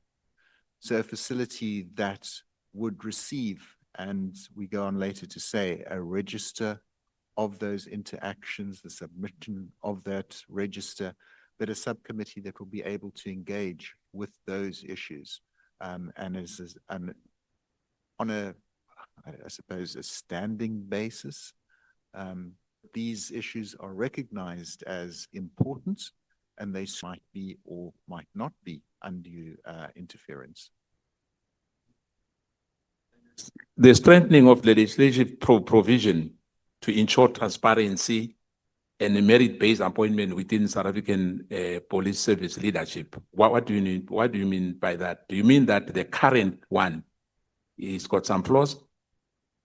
Currently, the National Commissioner is appointed by the President. Yes. So we are advocating that in terms of the integrity and trust in the process and the trust the public has in the person of the National Commissioner, that there is a competitive and transparent process, much like the appointment of the head of public prosecutions, appearing before, interviewed by, and recommendations made that then go through to the President for final appointment. We believe that this will increase the trust and transparency in the appointment and the person that is being appointed. If I may take you back, I know it's not about the police. You know that when the Chief Justice was appointed, there were a lot of hullabaloo because they recommended a judge who was supposed to be the Chief Justice was not appointed by the President. Am I right? Yeah. Am I right? Yeah. And now, as we speak, there was this interviews of the NDPP, and unfortunately, no one was appointed for all those ones who were appointed. Don't you think the same thing will happen again? Unless the provisions are tightened in the legislation. The way in which the system currently works is it is the prerogative of the President to make those appointments. We are arguing that the criteria for appointment is far more transparent and clear, that the competitive nature of the application and interview is provided for, and that the best candidate's name is put forward. If we believe that it would be beyond the purview of the President to then appoint somebody outside of that list, that short list that is provided, then this is something that Parliament and South Africa must apply its mind to. Chair, I just want to thank for your benevolence as well, because you didn't give us time today. Say to both of you, thanks for your responses as well. And I made a lot of comments indeed. And I must say that, you know, this did rise from the patriotism, you know, of this country, you know, especially from Advocate Paul Hoffman. Hence, as Mkhwanazi says, we are still concerned about the civil society, especially those who are sponsored by the West. Hence, we have to, I had to question that. I know the chair has raised that to say, perhaps it was inappropriate. But for me, that's the route to know, because sometimes we are dealing with some people sitting elsewhere in London and Australia and other, you know, hence I was asking, because we have that problem in this country when those people who've got big pockets wants to control the narrative. Hence, I even mentioned an example about the Western Cape, that today, a foreigner for that matter is telling us that he wants an independent Western Cape. Hence, all those questions which are posed to you to say, the issue of civil society is a big concern for South Africans. Indeed, in particular, the indigenous people of this country. I thank you. Thank you, Chair. If I may respond to the final words from the honourable member, I need to place on record that the only time in its history that Accountability Now has found a sponsor for public interest litigation was indeed in that attack on the malfunction in the basic education system that was sponsored by the Potter Foundation. That's the only time that we have lost big time. So the Potter Foundation has been impoverished to the extent that it funded the litigation, and it has absolutely nothing to show for it. Honorable Shonga. Chair, Sanbonan Batlonisha, how are you? Now, I think I'm covered mostly by my colleagues and Honorable Sangweni. Sangweni. All right. Just few questions. Thank you for your time. Thank you for taking your time to even think or consider South Africa with your proposal. It's welcomed. However, I want to understand something. It doesn't, actually, one has to, before considering, you must think, who are these people bringing this proposal and what is their intention? So kindly forgive us if we travel that route a bit. What is your take with the issue of the ABSA loan, illegal loan? Should they pay back or what? Yes, I thought that that should have been paid back, and it hasn't, because the law has been differently interpreted by the courts and by you can't win them all. True, you can't win them all. Can you explain to me when you say it has been interpreted differently by court? Does this mean we do not have a standard law in South Africa? For example, if we say 1 + 1 is 2, the standard law is that 1 + 1 is 2. Does this mean there's a problem with this constitution all over Africa? Hence, we come out in different outcomes all the time. In this particular case, the way that it was looked, because of the various transactions along the way, it would have been Sanlam shareholders who would have had to pay back the money rather than Absa Bank. And the consensus in the halls of power was that isn't the way to go. And we were wrong, and we were proved wrong on that. So in your understanding, who should pay? We thought Absa should pay, and we were wrong about that. But now who should pay? Because the money was taken, right? No, no order has been made as to who should pay. But in your own understanding, or if you may suggest, who should pay in this regard? The way that we looked at it, Absa should have paid. Should pay. Yeah. Still stick to that. Yeah. I think I'm with you on that one. No, I just wanted to understand that, because in my mind, I was thinking that you were against Absa paying and protecting the apartheid debts. So I somehow wanted to understand that clearly. But what I want to understand as well, what was the issue with you and the public protecting the provincial, sorry, what is that, provincial, what do you call it? I forgot the name, but what was the issue between that? What was? I don't know what you're asking about. I'll record it now. I'll just check it quickly on my notes. I wrote it somewhere. So while I'm looking for it, regarding all these Chapter 9 institutions that we have, do you think all of them are failing us? Hence, you want to have another one? I must agree that due to cadre deployment by the ANC, some of the Chapter 9 institutions are not as good as they might have been if more objective appointment criteria had been applied. Can you repeat that? I'm saying that Chapter 9 institutions have been a terrain of cadre deployment. Mm-hmm. And as a consequence of that, the quality of the persons in charge of some of the Chapter 9 institutions is not what you and I would expect. Those. The one you're proposing would be protected from such. Yes, no, it would be. It would be, because the appointment criteria, as I discussed with your colleague, would be in accordance with the Cameron judgment in Glenister 3.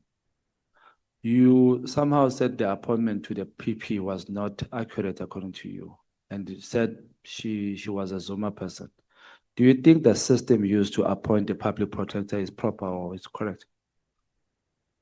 No. Or does it allow a certain president to have powers on who to appoint? It's the same story as I gave to your colleague on your left. That is, too much power is concentrated in the hands of the president in the South African system. That's how these things happen. But if a collective decides, how is that a president's decision? Because the collective comes and say, we recommend this for 3 names, then the president decides on those names. The way that cadre deployment has been used in South Africa in the past is currently the subject matter of an appeal that is pending in the Constitution, in which the Democratic Alliance has challenged practice of cadre deployment in the public administration and in the Chapter 9 institutions and in the state-owned enterprises as well. Okay, let me get your thought on this matter. I have a view that SIU should be taken to be under the public protector so that it beefs up that office. For example, currently SIU has seized or taken stuff from a guy called Maumela, but there's no charge, there's no case there, he's not arrested and all that. In the view of the public, that guy is guilty of something, but in the view of the law, you understand what I'm saying? So what's your view in taking SIU to be under the public protector? Do you think that will be proper? Crystal ball, and it's only a crystal ball, so let's talk in theory. System should be developed is that the SIU, which is not part of the Criminal Justice Administration, is not part of the Criminal Justice Administration and is not able to do anything without a proclamation from the president. SIU does not send anybody to jail. The SIU does not investigate criminal complaints. What the SIU does, it looks into maladministration and corruption where there has been a loss, and it then investigates and recovers using the special tribunal to do so. And that process is something that the new Chapter 9 Anti-Corruption Commission could very usefully take over. So in my crystal ball, the good guys in the SIU, the ones who really know their oats, they will pass the entrance exam to get into the Anti-Corruption Commission, and they will be used as investigators and prosecutors of serious corruption. They will be used, as the SIU is, to rake back loot from people who have been acting corruptly and the SIU will be no more. It will be taken over by Chapter 9 Anti-Corruption Commission, and will no longer be issuing proclamation the SIU what to do and what not to do. That's the. I see your colleagues are agreeing with me. Thank you. All right. Now, so do you think with the amount of these organizations or organs that we have, do we need another one? Not a question of whether we need another one.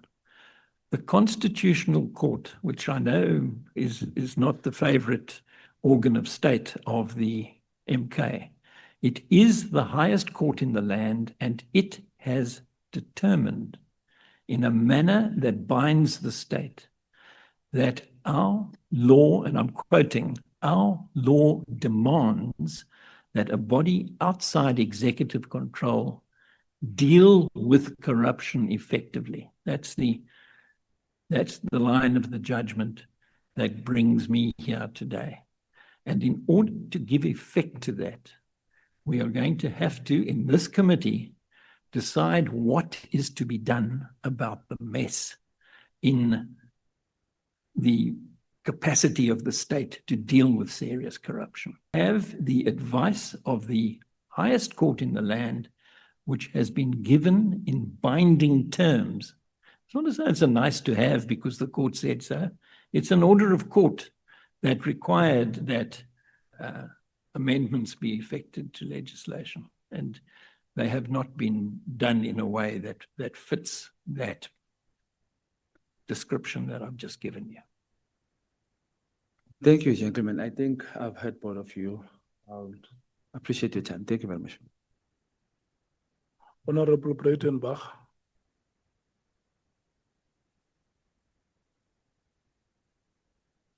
Thank you, Chair. It's almost evening, but anyhow, good afternoon. A lot of questions, Chair, because a lot of what I agree wholeheartedly with a lot of what's been said. So I'll start with Mr. Hoffman. It's very kind of you, Mr. Hoffman, to refer to the legislation, the proposed legislation as the Breitenbach bills, but that's not entirely accurate, as we both know. The very basis of that proposed legislation is derived from the work that was done by Accountability Now. And so it's very much a piggyback situation. The proposed legislation has been tweaked, of course, to accommodate development since the Glenelg judgment and other smaller issues, but largely it is the work of Accountability Now, and you should take the credit for that. I will, in future, I'll make sure to refer to it as the private members' bills and not to any other name. I think it was all my work when in fact it isn't. So it's largely the work of Accountability Now. I think we've seen, Mr. Hoffman, I'd just like your view on this. I think we've seen over the course of this ad hoc committee, the course of the Madlanga Commission, and just the general state of disrepair of the criminal justice system. I think everybody in this room is perfectly aware that we're in deep trouble. And there's a lot of opposition to an independent body outside of the National Prosecuting Authority, largely because people want to rely on the fact that the Constitution says that there's one prosecutorial body, and that would be the National Prosecuting Authority, words to that effect. However, constitutions can be changed, amended. This particular constitution has been amended more than 20 times. And so as things develop or fail to develop, one must be alive to the fact that, that amendments need to be made. And we need to develop institutions that answer to what we need now, not perhaps what was the position then. So I'd like your view on that. And then if you could just also, the statement made by the Honourable Sangani about the adhoc being a carbon copy of the DSO is in fact, it's not a carbon copy of the DSO by any stretch of the imagination. The DSO was founded with a different intent. The DSO was founded to combat corruption, grand-scale corruption, and it did so with incredible success. One of the reasons for that was it had access to the best training in the world. It was able to attract the best people in the country because they believed that they had security of tenure. So they believed that they could do this job that was given to them. They could go after whomsoever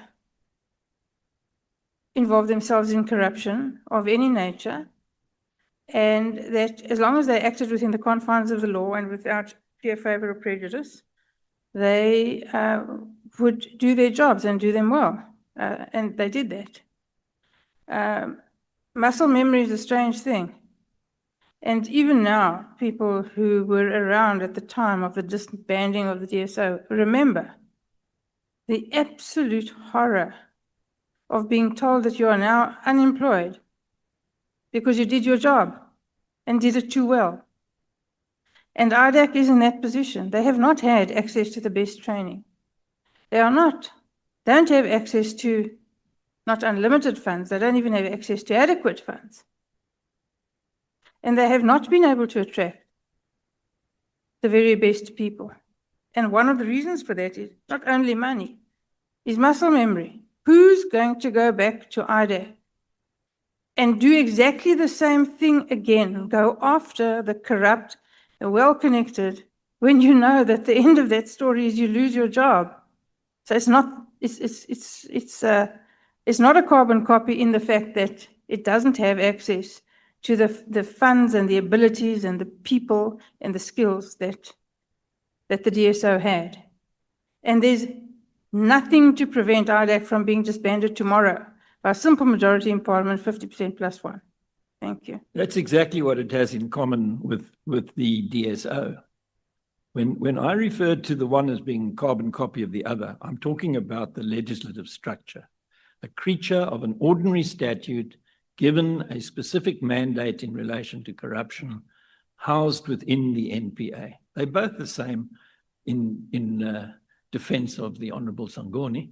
They both, I agree that the DSO in esprit de corps, which you will never see among those 187 people who work for IDAC. In fact, they worked as if they enjoyed operational independence, even though they actually didn't.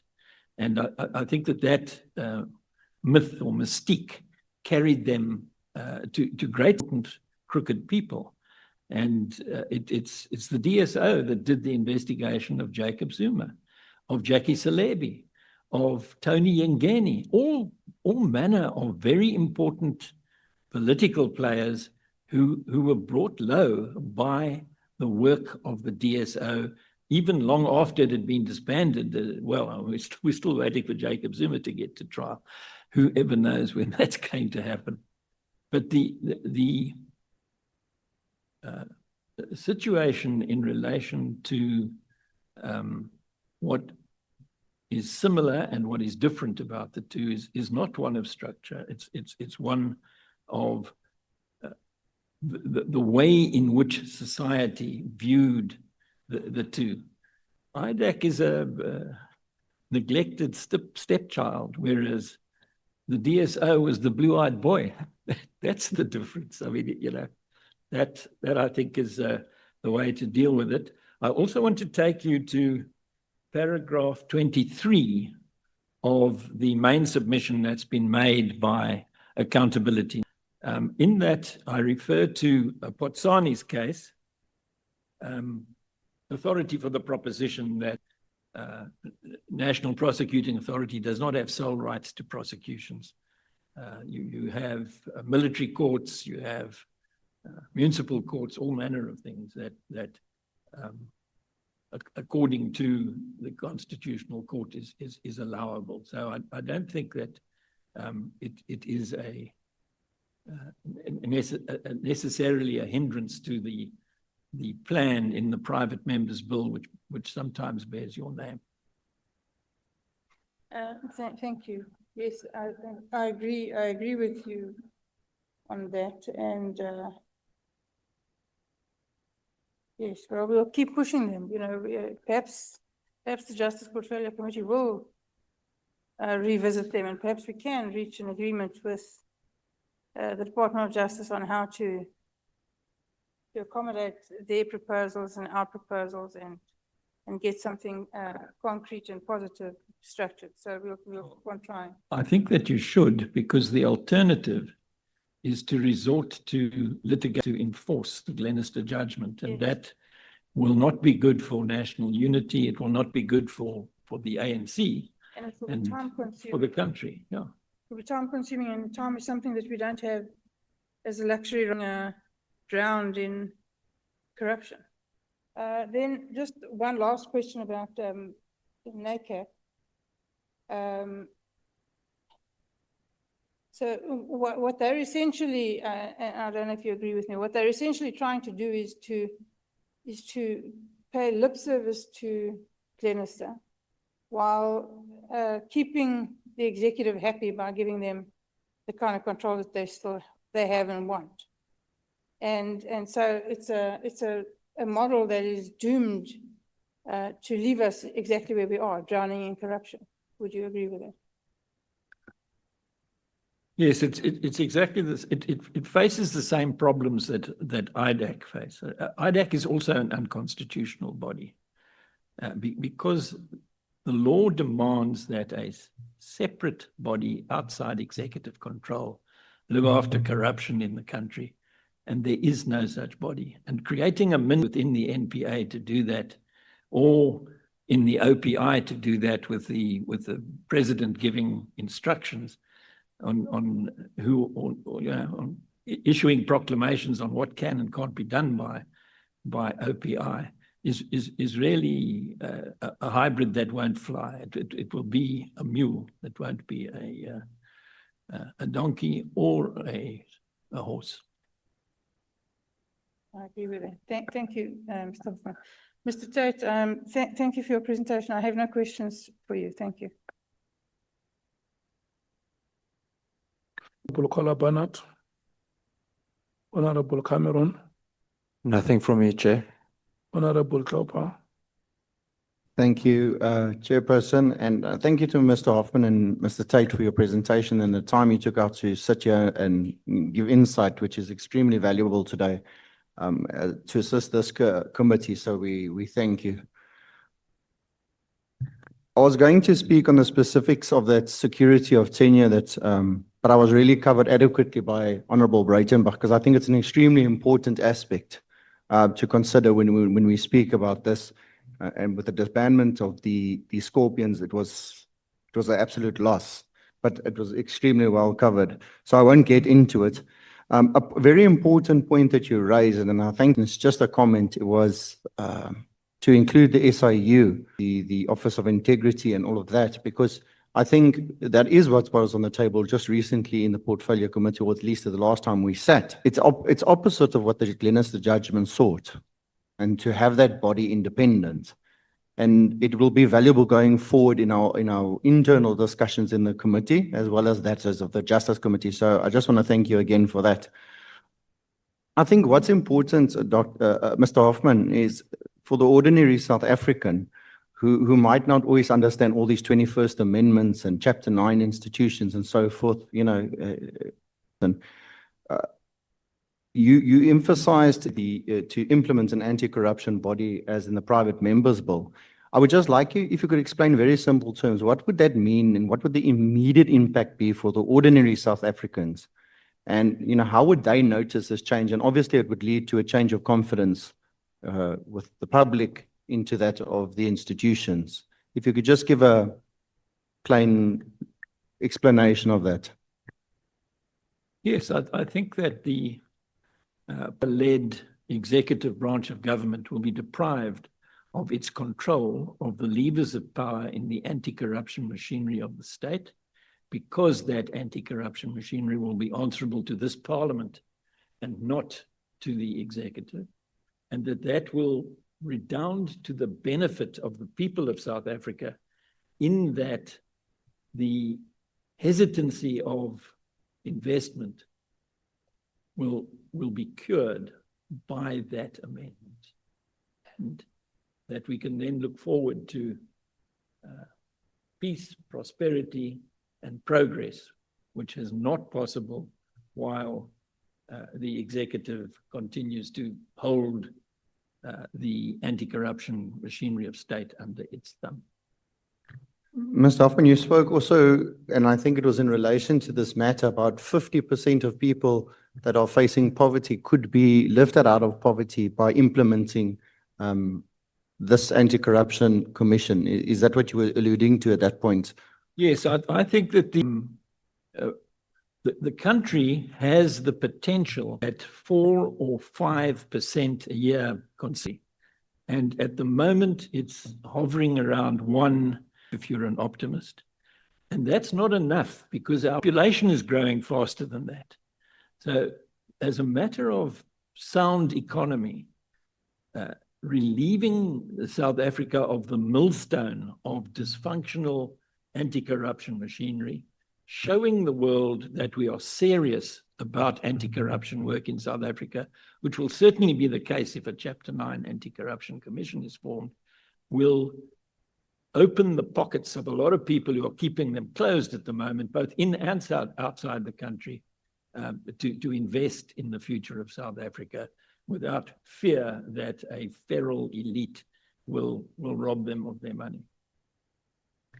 I know some of my colleagues are very anti money from the West, but I mean, it does bring investments. And this is what you're alluding to now when you say that, you know, it's money within and without. And it will increase investments largely if we don't have this absolute rampant corruption that's currently in place. Yes, I think it's inevitable that it's not only the West, I mean, all over the world, lots of spare money in China, in India, and they are hesitant to invest in South Africa, even because there is this nervousness about recovering an investment in a country that is blighted by corruption to the extent and in the manner in which South Africa is so blighted. Thank you very much, Mr. Hoffman, for your inputs. I only have one comment to Mr. Tate, just to acknowledge your presentation. It was spot on. You spoke about the executive appearing before the committees. I mean, we're 100% in agreement. And I agree, I think, because we do seem to have this weakened state where, you know, many members from all fields of political parties have complained that sometimes the questions that you ask, whether it be in the written format or that of the oral questioning that you ask, you don't get the similar answer or the same answer. And it weakens oversight because those questions aren't just asked for fun and games. They're asked to actually further a particular a problem that we are facing. And especially in our system that we speak now, I think it's really, really important. I also appreciate in your presentation, you spoke about merit-based appointments. And I couldn't agree more. And while I respect the terms of reference that this is a security and justice issues that we are facing, I think merit-based appointments should be standardized in all departments because corruption didn't start and end in SAPS. It's through the band a problem. And it doesn't help we sort out one department just to see all the rest are facing the same because of that type of cadre deployment and not merit-based appointments. Thank you very much for your time for both of you today. Thank you. Man,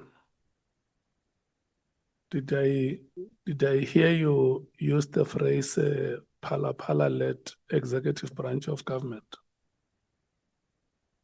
I was referring to the troubles of the president, and he is the head of state, and he is the leader of the cabinet. Yeah, that's what I'm asking. Did you say phala-led? Yes, I did. Executive branch of government. Do you think that is appropriate? Then might have been better to say an executive headed by a president who has the phala baggage rather than the shorthand that I used. But I take your phala-led statement unreservedly. You know, when earlier on during the proceedings, I had to address Honorable Skosana to say, we are not here to impugn the bona fides of any one of us. We want to have a dignified conversations as South Africans. Whatever word that we use or any manner of address interpreted to mean humiliation or to belittle any South African, or even to be heard or understood to be showing disregard to the integrity of our government institutions. But I hear you when you say that you are withdrawing unreservedly. It was unfortunate that a statement like that one could be made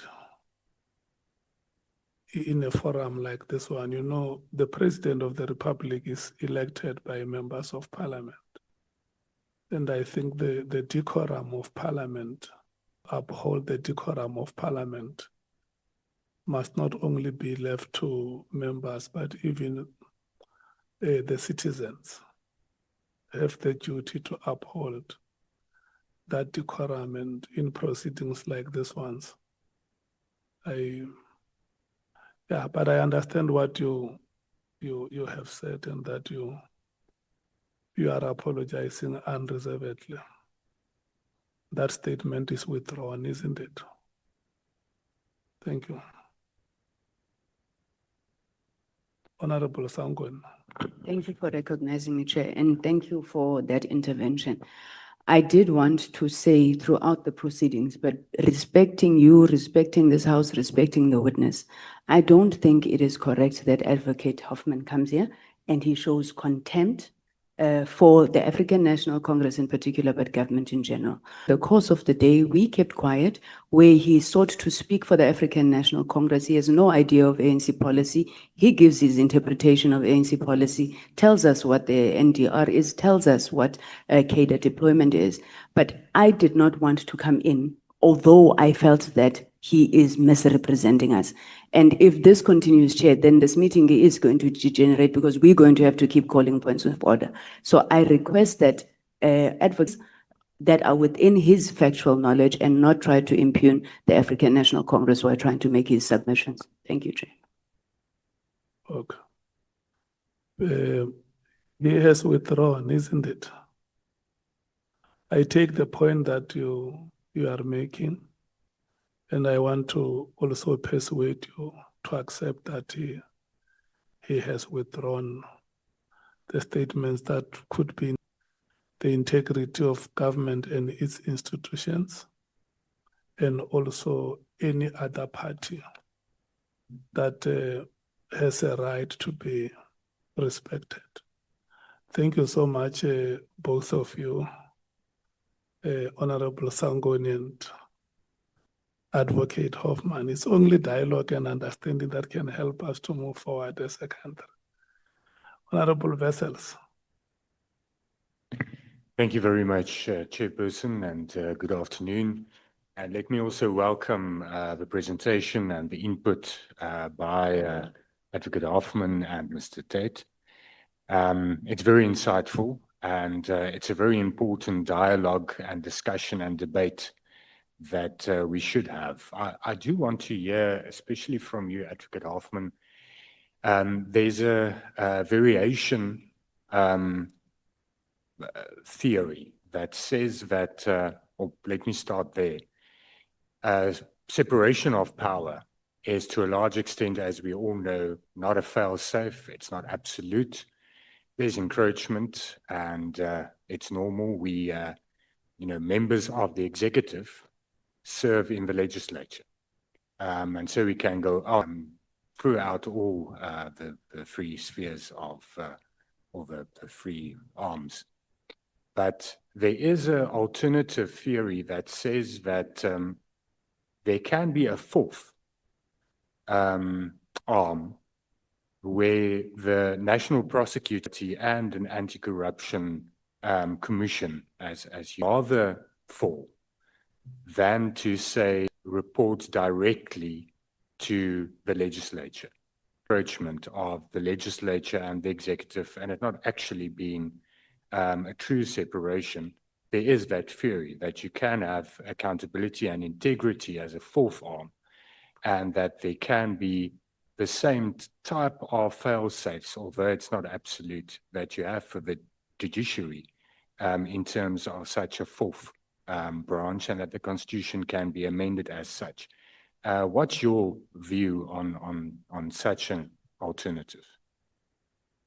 Yes, my take on this separation of powers issue is that since 1994, South Africa has actually had a system in which there are 4 seats of power.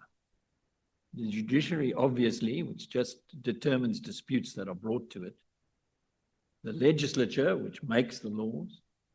The executive branch, which runs the country. And the 4th one is the 9 institution.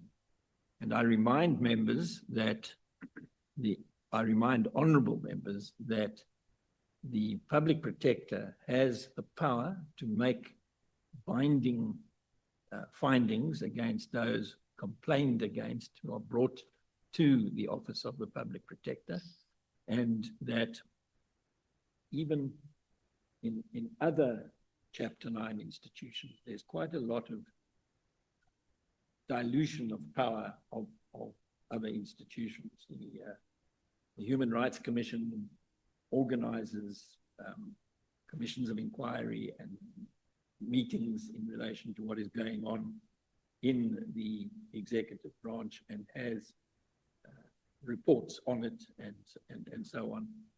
So I don't see a problem in relation to corruption with putting a body outside executive control into Chapter 9 and allowing it to function with a reporting line to the Justice Portfolio Committee instead of a reporting line to the Minister of Justice, because that's what that body will do. It will both investigate, prosecute, prevent, and combat corruption on all levels. It will get involved with crime intelligence and all manner of dark corners of the existing setup with a view to doing some spring cleaning. But one of the points of opposition to that is that traditionally, investigation and prosecution is viewed as an administrative function, which falls under the executive, is to a large extent configured to put the National Prosecuting Authority in a hybrid position. It is under the executive, but it is also, as you put it, impartial, which does not mean it's independent. But the fact is that that is one of the criticisms of such a unit.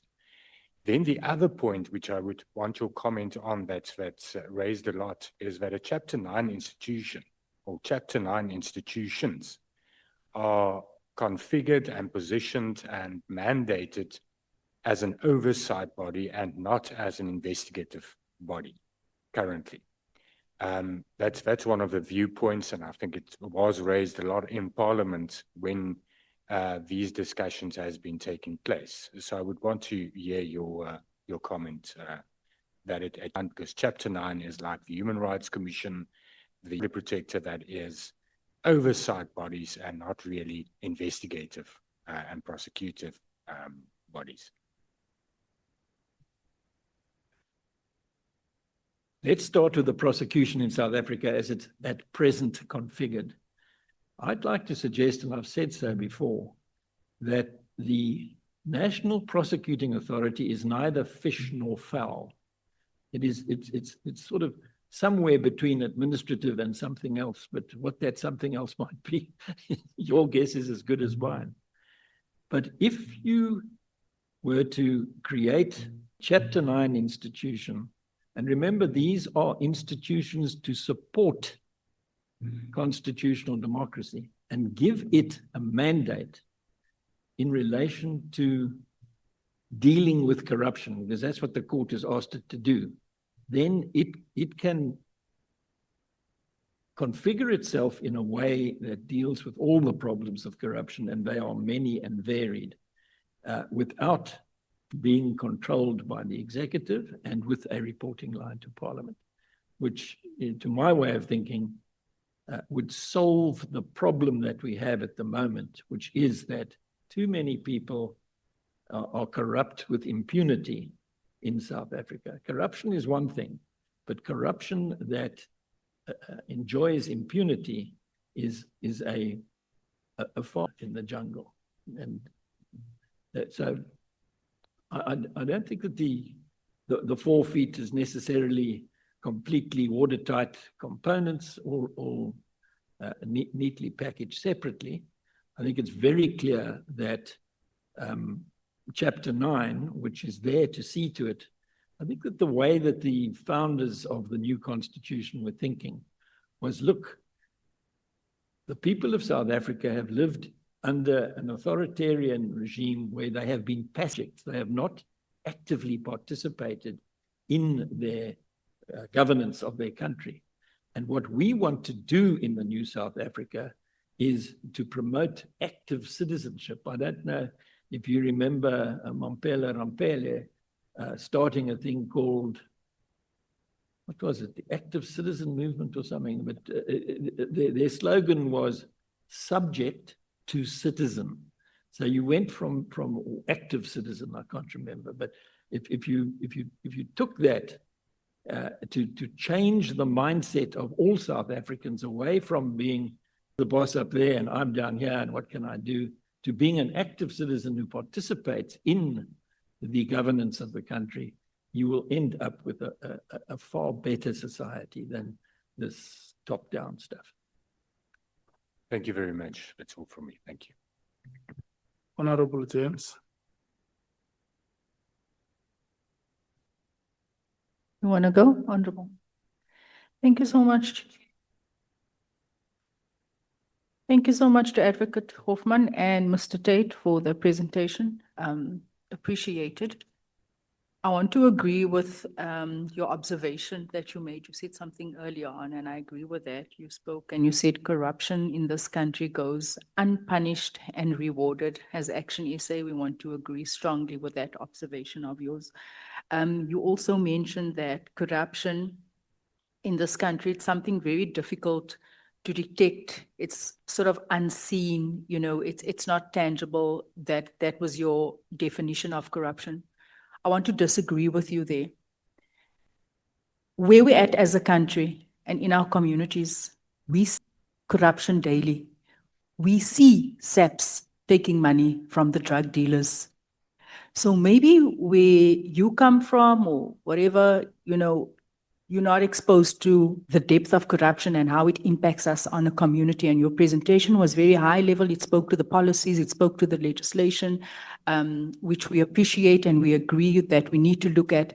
But the reality is the ordinary South African, we see it, we feel it, and it goes unpunished and it goes rewarded. So I want to correct you on that statement that you made earlier on, that observation when you explained it. You also recommend yet, and my colleagues touched on this earlier, I'm not going to be long. You also recommend yet another Chapter 9 institution. Currently we have, you touched on it earlier on, the South African Human Rights Commission, established to do what? To act in the best interest of South Africans. To Africans first. As you om jou nou kyk, waar is the Human Rights Commission with everything that's happening in this country? Chapter 9 institution, 224 million in funding. Whether underfunded, whether overfunded, 224 million in funding. 70% of that budget goes to what and to who? Goes for staff salaries. Where does that leave us as South Africans?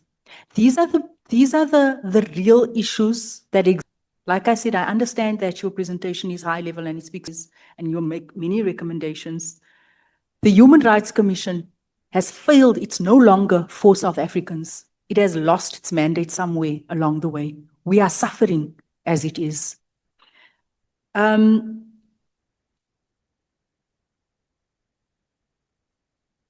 Mr. Tate, you mentioned earlier on that executive ministers, one of your recommendations was for the executive to come and table all the instructions and present to Parliament. Am I correct? Was that correct? We suggested that there is a register that contains all the instructions made by executive to departments, and that is submitted through a committee that would run under the office of the Speaker. I'm just failing to understand how would that work, especially in a department such as SAPS, because currently we are probing allegations where a minister went against his mandate and acted outside of his mandate by making an instruction, and everyone that came here and testified here said that a minister, it is not within his mandate to actually give instructions. So you are basically saying that it is within the mandate of these ministers to actually give. Is that what you were saying? No, Just to understand, no, sorry. there are areas where the minister will issue an instruction in terms of policy. Okay. There are areas in terms of operations where it is not appropriate for the minister to be able to issue an instruction. What this would do would give you a register of all those instructions, and Parliament would be forewarned and be able to take action and proactive action if necessary based on this. And the two competencies, both the executive and the operational command in the form of the National Commissioner, would be protected in a sense of having all of that recorded for review. Okay, thank you so much. I'm clear now. In the spirit of conversation, like the chairperson said, I think that we just also need to be clear that when we make those recommendations, we specifically align policy and not to operational issues matters. So I just like to highlight that. And then also you spoke earlier on, you've given us, both Advocate Hoffman and Mr. Tate has given us several recommendations that speaks to policy. I'm a little bit worried because when I look at what happens with a department, a body such as, maybe that's the incorrect word, as IPID. IPID is the watchdog, the teethless watchdog with no backbone over the police that does exactly what you were saying here, that makes recommendations, that has meetings, that sits for hours on end, makes recommendations when it comes to corruption. And guess what? We that sit in the police portfolio, none of those recommendations ever comes to light. So I ask, none of those recommendations comes to light. We do detect crime, but there's never ever consequences. Where we are sitting as a country and what would instill, and I always keep this in the, when we engage, we must always remember that the one thing that South Africans want right now, the purpose and the reason why we're here is to restore. Now, when the public hears about formation of these committees, when they hear about recommendations, and we've been there, we've done that, we have it on paper. It's been on paper, but it hasn't been implemented.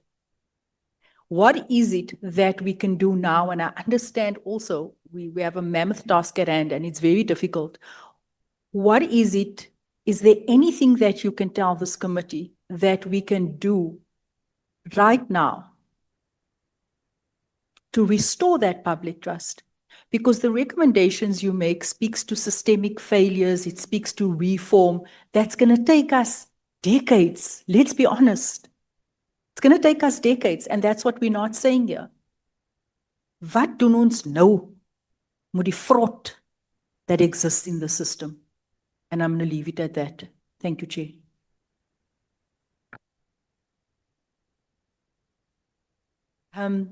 If you do have a response for that, because like I said, we have a mammoth task at hand. Thank you. Thank you, Honourable Member. I think it's each of the environments.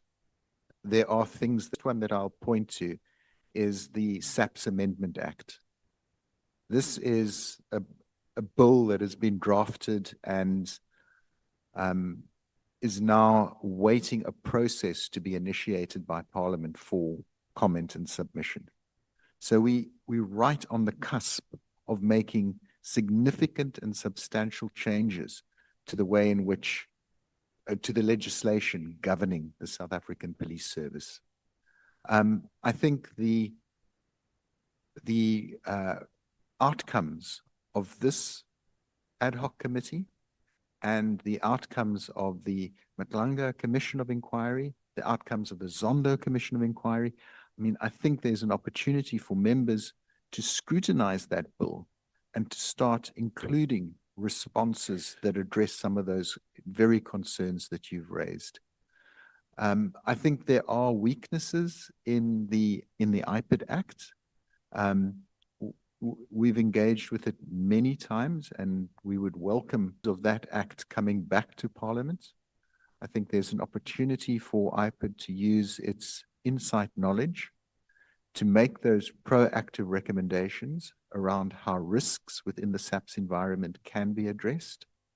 That proactive mandate has never been developed to the extent I think it should. There is challenges within the IPID response when it comes to administrative issues and recommendations around discipline and the receptiveness of SAPS and the process around engaging with those administrative responses, stroke discipline responses, that environment can be strengthened. And there are a number of areas where I won't waste time now talking about it, but where we can make substantial difference to enhancing the effectiveness and performance of IPID. So each of the environments, whether it's prosecuting authority, whether it's IPID, whether it's SAPS, there are areas where we can start affecting real change. Thank you. Honorable Sauls.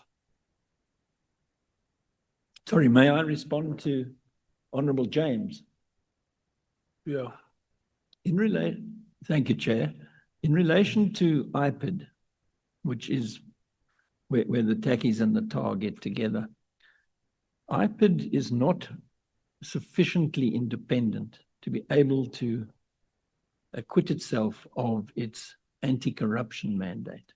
There are lots of things that happen in the police that do require the attention of IPID, but the corruption aspect needs to be transferred to this body outside executive control, which is contemplated by the private members' bills currently pending, so that anti-corruption work is a one-stop shop in South Africa. It all goes to that, and it means that there's no opportunity for ducking and diving and in the water. There is a body that deals with all corruption of a serious nature that everybody answers. Judges were thinking about in that Glenister judgment, where understood that corruption has the potential for the country if it is left unattended, and that with a formulation which they believe would address it, and it's something that has yet to be implemented at the political level. Thank you. Honorable Sauls. Thank you, Chair. Advocate Hoffman and Mr. Tate, good morning.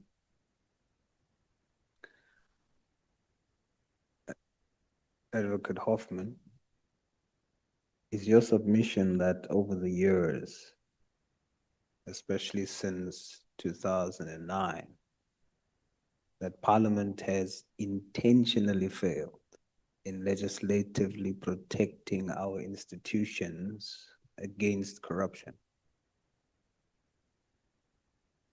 I engaged with Parliament at the time that the Glenister 2 decision was the subject matter of debate in a, I think it was a joint committee that was formed to implement the Glenister judgment. And it was very clear to me, not only from the chair, but from the members of that committee, that they were having a great deal of getting their minds around the effect. The attitude that was taken by the committee was, we are going to work on what Parliament has sent us. We are not going to start again with something that is a little bit more true to what the Constitutional Court has required of us. They took the attitude that Parliament is led by the executive branch of government in favour anymore. The budget getting rejected by Parliament last year, and so we have a different mindset now to the mindset that was in place there. But there's been a great deal of difficulty understanding that Glenister 2 judgment. The main judgment, which is the first judgment you read when you get into the law reports, is that of the then Chief Justice, Sandile Nkomo. And he wrote it as if it was a majority judgment, but in the end it wasn't, because 5 of the judges hearing the matter agreed with the joint judgment of the Deputy Chief Justice Moseneke and Cameron. So there towards the end of the main judgment comes this joint judgment add-on. And recently, when he was still Minister of Justice, the Honorable Lamola spoke at a conference at UCT on the basis that the Chief Justice's judgment set out what the law is, without regard to the fact that the joint judgment is in fact the majority judgment and is what binds. Now, I think there was a lot of confusion as to what goes for what in relation to implementation of Glenister.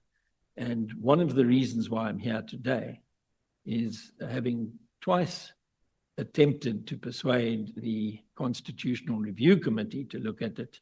I'm now dealing with a very muscular ad hoc committee, which is very much alive to what is are in relation to successfully combating in South Africa. So I think that over the years, we've got sort of stuck with what came out of the process that ended in 2012. And well, we need to move forward in the correct direction from here. Yes, am I correct? More or less. I don't think there was much appetite in the governing alliance for depriving the anti-corruption machinery of executive control. So, Advocate, is that a yes? Is that a yes? yes, it's a All yes. right. Advocate Hoffman, your submission emphasizes the Glenister 2 requirement for a body outside executive control. From your perspective, does this mean that any body reporting to a cabinet minister, body as in a structure, is inherently unconstitutional? Or is there a specific threshold of oversight that becomes control at a particular point? What we are dealing with here is serious corruption. And what the court did when it came to make this distinction outside executive control is that it had regard to Section 7.2 Constitution, which says the state must respect, protect, promote, and fulfill human rights, which it said couldn't be done if the state is continuously leaking funds and assets and its value to the corrupt. So that was the one aspect that informed the decision. And the other was that under our international obligations in terms of treaties that have been entered into at United Nations level, African Union level, and even SADC level, we have an obligation to keep and maintain independent anti-corruption machinery of state. So because of that concatenation of facts and circumstances, the court came to the conclusion that it wasn't a good idea for the general mandate of the police and to prevent and combat crime, and of the NPA to prosecute crime. It wasn't a good idea to leave a configuration, which is why we go for a separate body that is outside executive control. It's not a general rule. It's a rule that is especially made, and it involves the carving out of anti-corruption work from the general mandate of the NPA and the general mandate of the police in order to have the specialist body, trained individuals who are independent, properly resourced, and secure in their tenure of office. Because if you don't have that, you can't actually make your anti-corruption machinery work.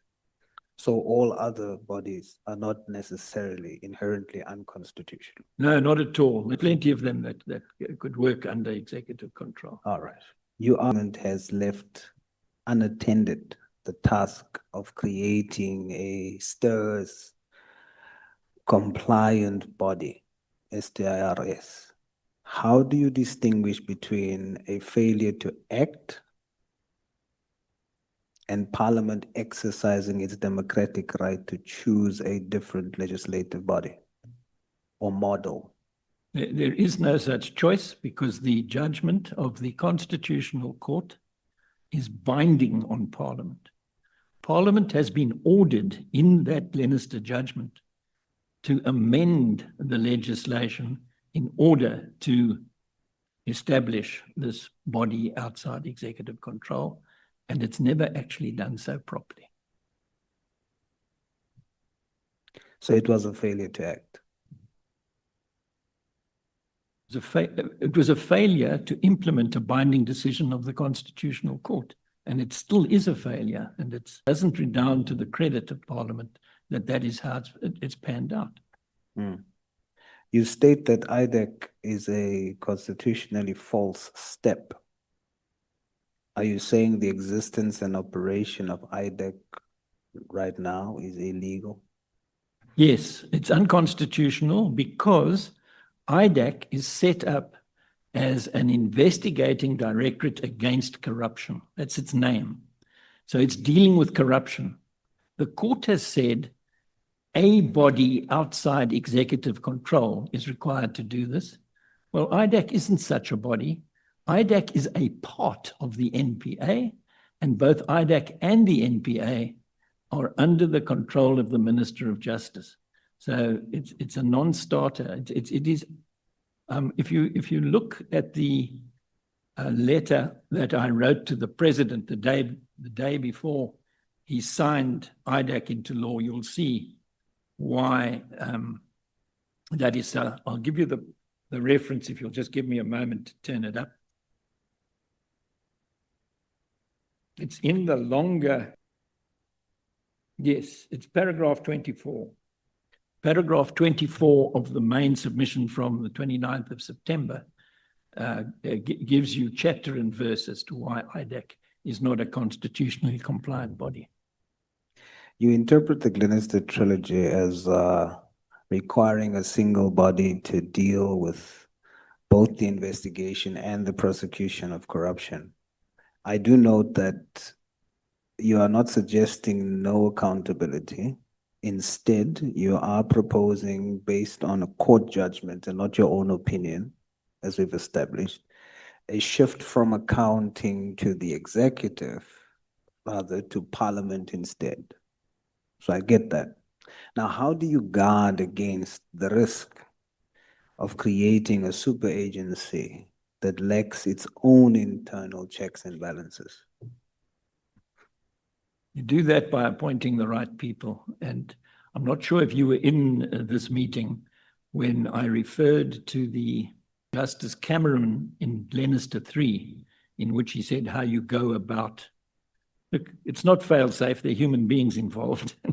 You know, anything can happen when human agency intervenes, but that is the way around the conundrum. You summarize that for us, Advocate. Yeah, because I heard you mention it earlier, but yeah, how do you determine who's the right people? Yeah, what you do is you subject those who wish to join this anti-corruption body to integrity testing, to lie detector tests, and obviously do a background check on all of them to make sure that they don't have skeletons in the SAP 69 cupboard or anything like that. They have a clean record, they have established integrity, and they pass a lie detector test.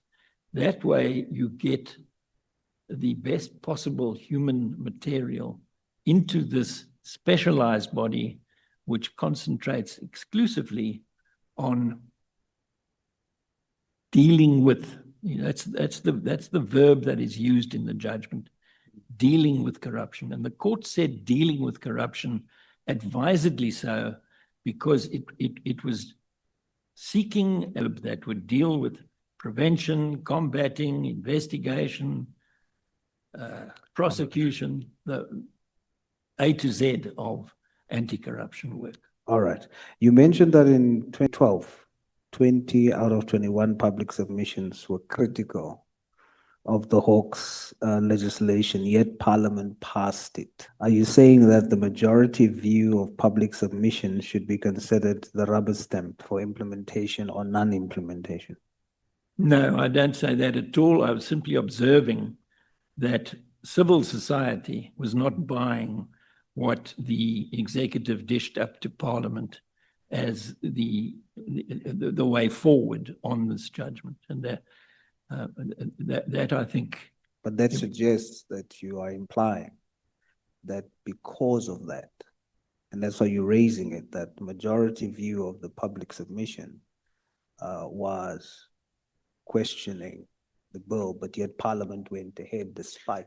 Yeah, what should they have done? Yeah, it's not a question of a majority or minority. What I'm saying is that most of the people who took the trouble to go to Parliament to talk about that process were not in favor of what Parliament did. But in its defense, Parliament did effect more than 50 amendments to the bill or the draft was presented by, I think Kola Barnard's the only person here today the Honourable Kola Barnard's the only person here today who was in that committee.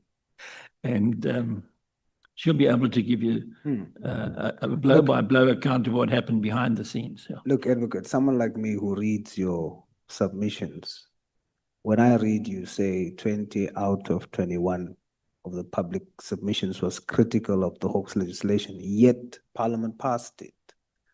To me, it sounds like you're saying that they shouldn't have, given that so many of the public submissions was that way. And now you're saying no. So that sounded like you are saying. No, I'm not saying no. What I'm saying is that the public sentiment in relation to the bill that was presented to that committee is one of rejecting what the executive had suggested, and but it doesn't mean that it can't be passed. I'm not saying civil society organizations should have been allowed to take over from the committee and do the work of the legislature. But I am saying that in spite of concerted public opposition to the bill presented to Parliament by the legislature, by the executive branch, then we ended up with a very unsatisfactory situation, and the amended legislation was also struck down for its unconstitutionality. Okay, but just to be clear, that there wasn't any breach of any legislative protocol in the passing of that bill. I think that the majority of the members committee did not understand the judgment to mean what it clearly does mean, which it's not difficult to interpret a sentence in a judgment which is critical to the meaning of the judgment that says our law demands a body outside executive control to deal effectively with corruption. This is going to be, sorry for interrupting, Advocate, but this is going to be my last attempt. You see, when you are an expert and you make expert contributions and you put it to us, just as an observation, that in 2012, 20 out of 21 of the public submission was not in favor, basically, of the Hawks legislation, yet Parliament passed it. Immediately, you make me think, was there a problem with the process legislatively? Is it an issue?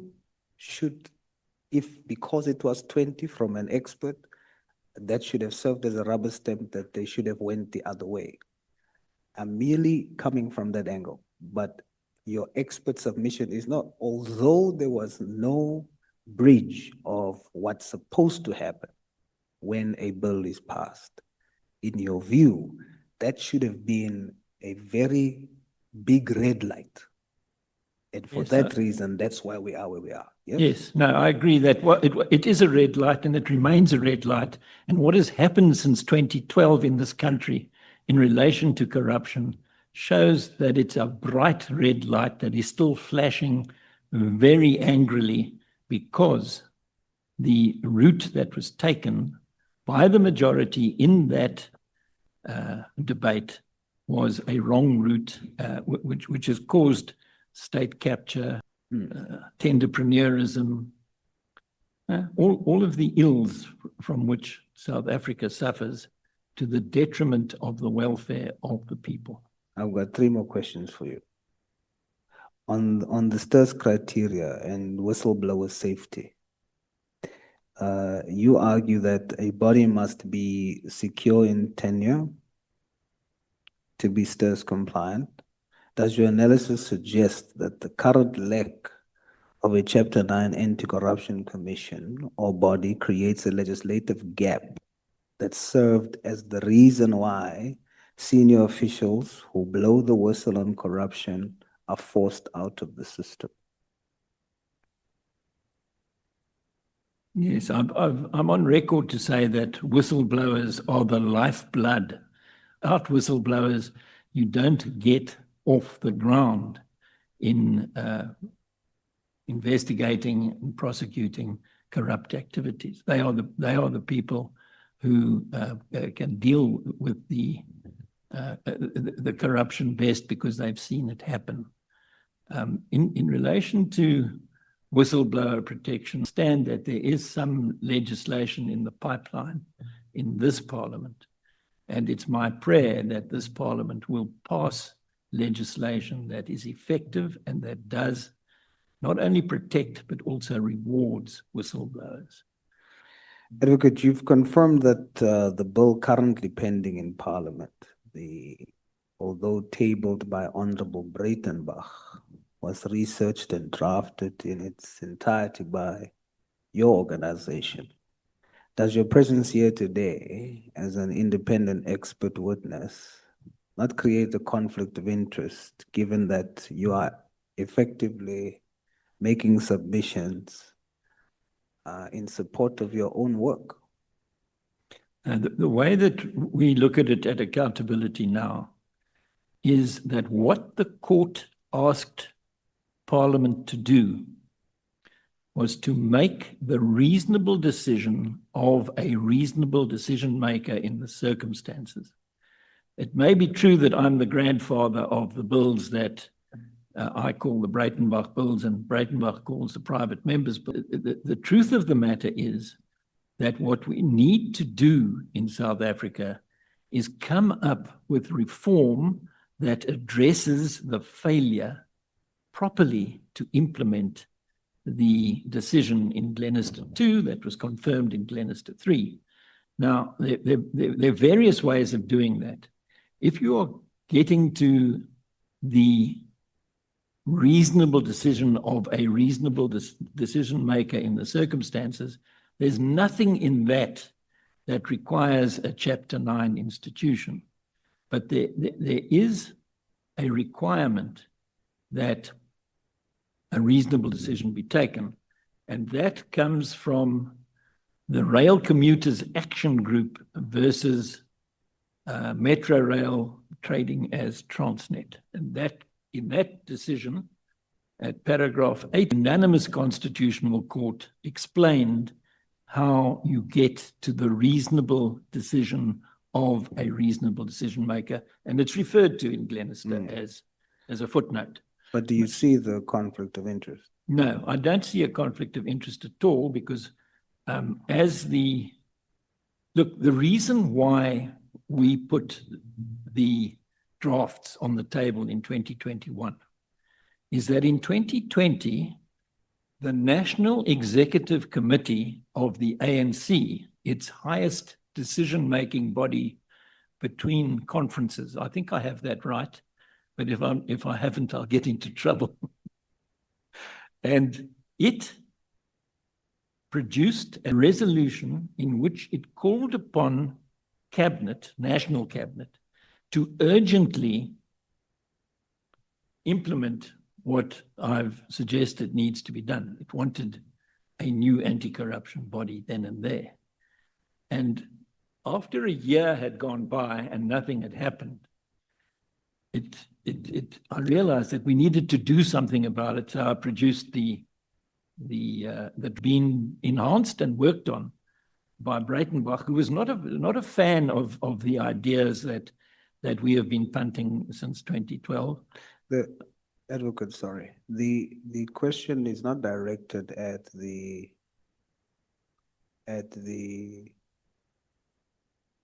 weight of the bill or the need of the bill. It's not directed at that. It's directed at most of your submissions earlier when you submitted to us. You were basically lobbying for the bill. And for someone that doesn't really know you, I was interested to know why you're pushing so hard for the bill. And then when Honorable Breitenbach came to her session, she then clarified, it's not even hers, it's yours. Yes, I don't see it as a conflict of interest, which is the question you're asking me, because it's no secret that it's our bill. It's been given to the president, it's been given to Parliament, it's been given to the NPA back in 2021, and somebody picked up the ball and ran with it eventually, and now we have two bills pending in this Parliament due to the seed that was planted in 2021. We're now in 2026. You see, when you are perceived as lobbying here rather than providing expert contribution to what our work is dealing with, that becomes problematic. And I want you to see that. And if you can't, that's also okay. But I'll draw your attention to another example. You had members of the committee call you out on statements you've made that is specifically directed at a particular party, and you had to withdraw on the record. It now makes you be perceived as not being independent. That's what I'm drawing your attention to. Is your complaint about independence, or is it about a conflict of interest? I'm not complaining. Well, your question. Yeah, my question is about conflict of interest. The bill that you have been lobbying for earlier, so, right, is actually stated on the record as yours. So even though you named it, or it is named the Breitenbach bill, but as you sitting there, you know it's yours. And for that reason, you kept on lobbying for it. No, and it comes across as that. So I'm saying your posture should be different to say that to ensure the integrity of this committee for future sessions, any witness in your position, I believe, should come forward and say, instead of saying I'm an independent expert, say I'm a project partner. And we'll know when you talk about it, we understand why you are emphatic. Then we will also understand why your views are, why you would say what you said about the president, because of your link. So we are clear about it, you see? And that's what I mean by conflict of interest. Yes. Well, I don't feel conflicted. And I have to tell you, submission that we made on behalf of Accountability Now to this committee, we referred to the book Under the Swinging Arch, in which the history of the entire saga from the dissolution of the Scorpions to 2022 or 2023 is all set out there. It's not as though I'm coming here flying a false flag, and I really don't feel conflicted about speaking to Parliament about what I believe the correct reform initiative should be.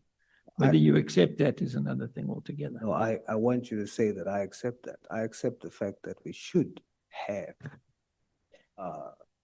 legislation, etc., like that. We should have expert contributions from yourself. We should. But it shouldn't become a strategy that as we talk on issues like this, that you use that as an opportunity to lobby. and then make statements that makes you to be perceived as not being independent. That's what I'm getting at. Yeah, well, I feel perfectly independent, thank you. Almost done, Mr. You don't have so many questions, don't worry. Your submission recommends that all ministerial instructions to the SEPs be recorded in writing and entered into a formal register. As a matter of practical governance, how would this register distinguish between a legitimate policy directive and an operational instruction that might improperly interfere with a live investigation? Please.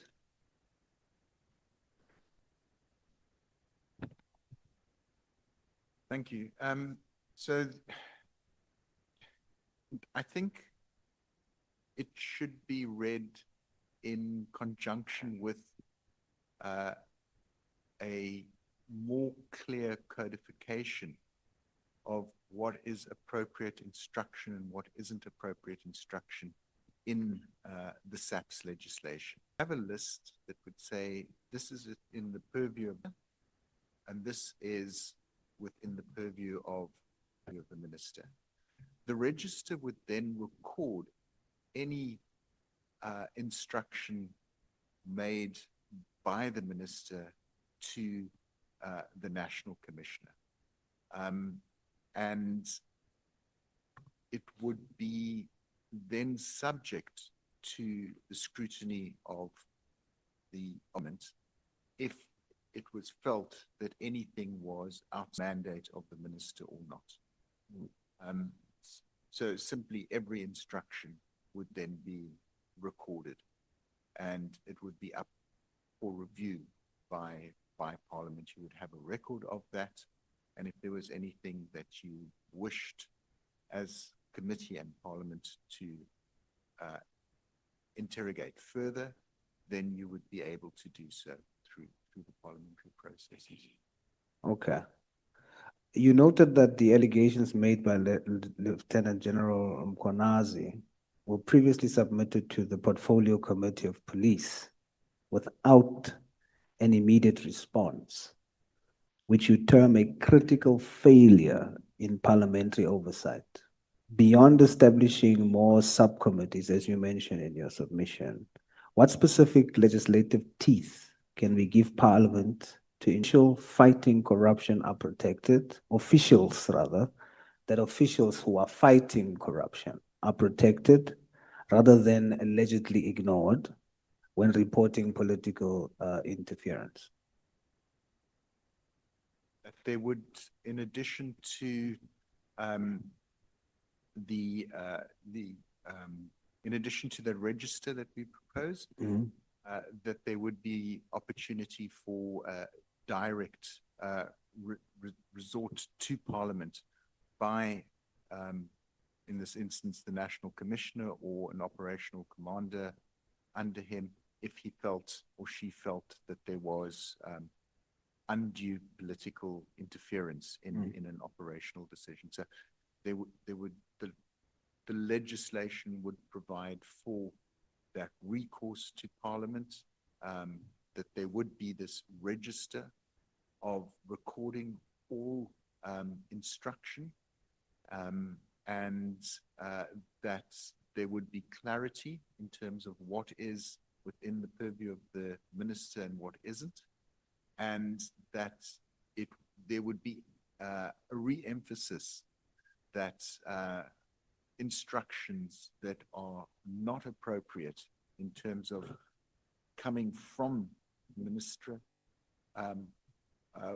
would not have to be obeyed by the police officials, and so protect their tenure and position. You recommend statutory protections against arbitrary dismissal or redeployment to insulate operational command. To what extent does the current SEPS Act fail to protect whistleblowing officials from being sidelined or cleansed, as the general puts it, under the guise of administrative reassignment?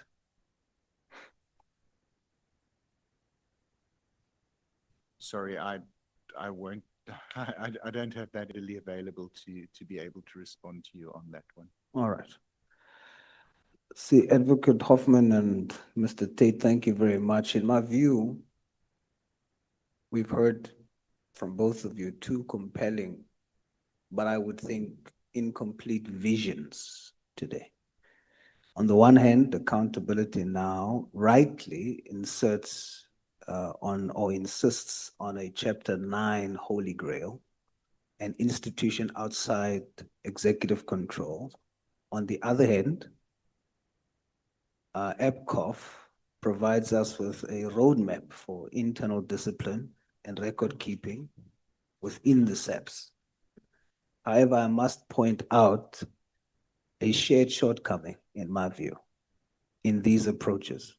Both proposals treat the whistleblower as a secondary consideration to the institution. If we follow accountability now's path, we are looking at years of constitutional amendments, whilst the saboteurs mentioned continue to white-end our current units now, risking the organization being viewed as accountability later. Follow EPCOF's path. We are taking a whistleblower, we are asking a whistleblower to trust a register held by the very department they are exposing.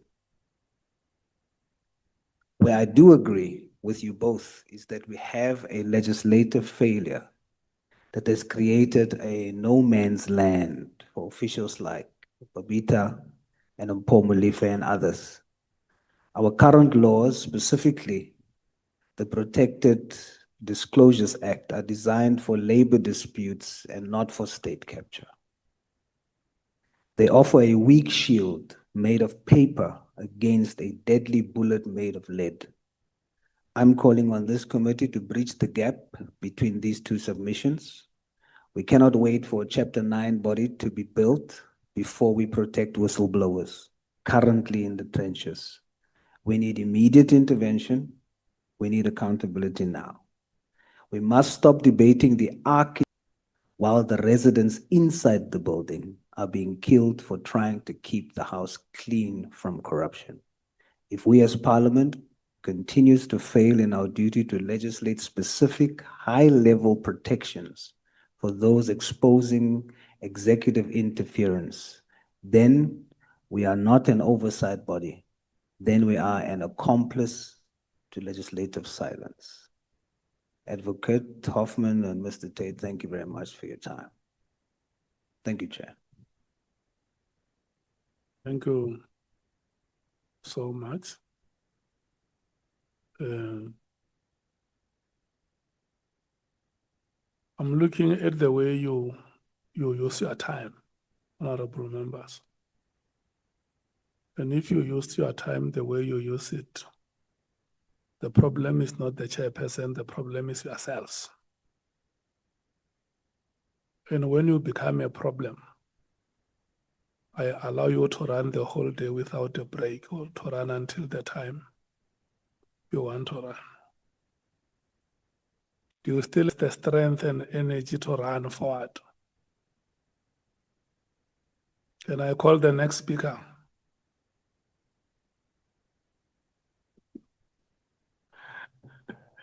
Let's take a break, honorable members. Now we'll come back, and this is how you decided to use your time. So you must wait until we come back from break. When we come back from break, we are going to take Honorable Mwango and Honorable Matthys, and then allow the advocates to interact. And then we will thereafter release Advocate Hoffman and Mr. Tate. We're not releasing you now. You must come back. It's now 3:15. All of you must be back here at half. You might not know, Chair. Maybe uzohamba No, nje you kuphatha. have eaten yourself. Those who have not had a break, may you please leave the chambers now and come back at 3:30. Yeah, but I will remain here listening to what Honorable Skosana is saying. yeah, I'm saying Advocate Hoffman must come back because Batoyi never came back. Thank you.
Mngango, it's now your time.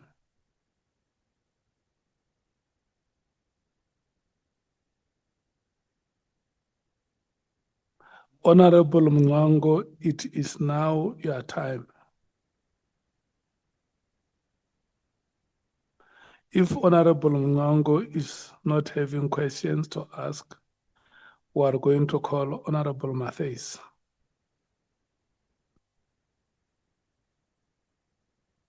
If Honorable does not have questions to ask, we are going to.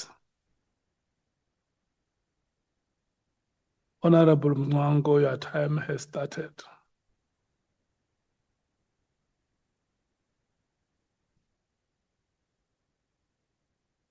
If Honorable Mngango does not have questions to ask, we are going to call Honorable Mathis. Well, thank you, Honorable Chairperson. I'm sorry for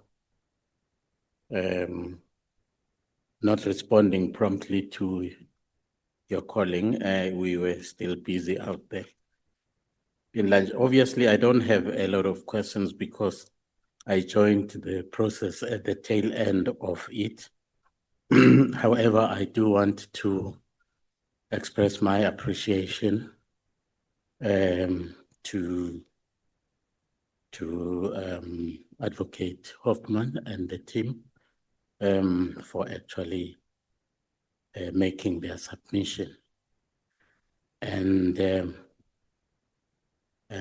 also the recommendations to actually have been well thought out, and surely they will enrich the final outcome of this process.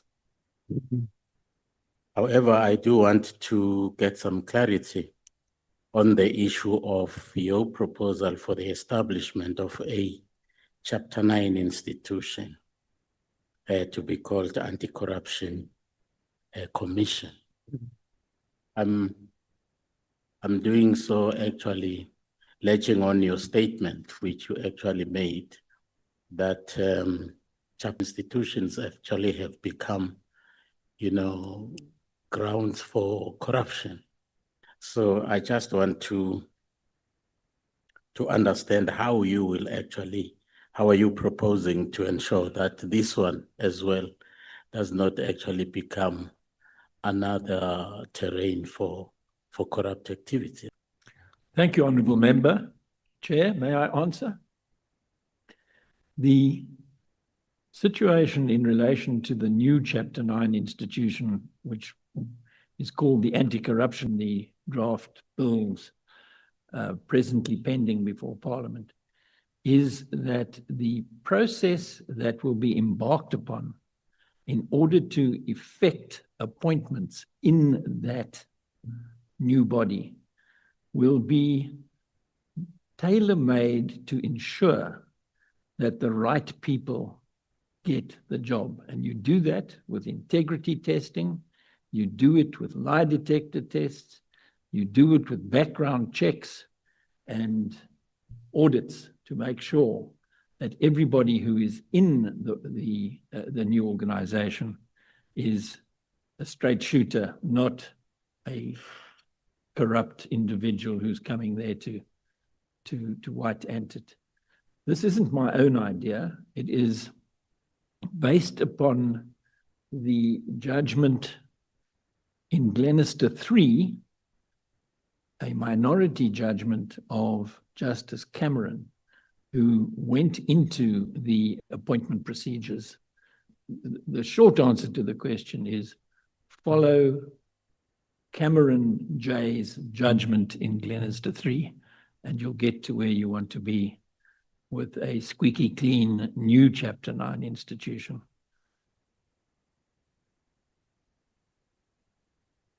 Well, thank you. I'm actually, concerned because my concern actually arises from the fact that even currently we do have structures that were created to deal with precisely the issue of corruption. Your Hawks, your NPA, IDEC, IP, SIU, you name them. but they don't seem to be actually making the desired impact in terms of fighting corruption. What would you ascribe? Well, the SIU is not really part of the Criminal Justice Administration in any way, shape, or form. It's a specialist entity that acts to recover state or state-owned enterprise assets that have been the subject of maladministration, malfeasance, or corruption. So if money is taken out of the system that belongs to the state or the state-owned enterprises, the job of the SIU, Special Investigating Unit, is to recover that money. And they do it in the civil court of the Special Tribunal, and they've done a lot better than the rest of the bodies to which you refer in your question, mainly because they are housed within the presidency. They get paid salaries at a different scale to those that are paid to prosecutors, investigators in the Hawks. And the SIU leadership has been able to cherry pick and select people who are in the Criminal Justice Administration and are transferred out of the Criminal Justice Administration to be employed in the SIU. As I see it, because the SIU is such a well-functioning body and compared to the others, it may well be wise and economical to base the rump of the new Chapter 9 institution on the assets, the buildings, and the staff. Impunity, that is the problem. And if you address the impunity by cracking down on corrupt activities, you will find that they become less popular because people are not getting away with it anymore. But that's plaster on the current problem. The true solution is to have a long-term anti-corruption commission, a body outside executive control that is able to do what the court requires in relation to effectively dealing with corruption. Well, thanks, Advocate. You are actually, in your recommendations, you are actually focusing more on what the government and parliament could do to intervene, and very little, if any, on the bigger South African society. What would you propose would be the role of the bigger South African society in actually fighting this scourge, rather than actually leaving it out, leaving it into the hands of the government and parliament only? Because if you look at these corrupt activities, they are actually located in a fringe of people within our society. The bigger South African society is actually not corrupt. They are poor. People who are actually indulging in these corrupt activities are people who actually should not be doing that because they're well off in any case. But now, what would be the role of the civil society in actually dealing and, fighting, contributing in actually fighting this crime?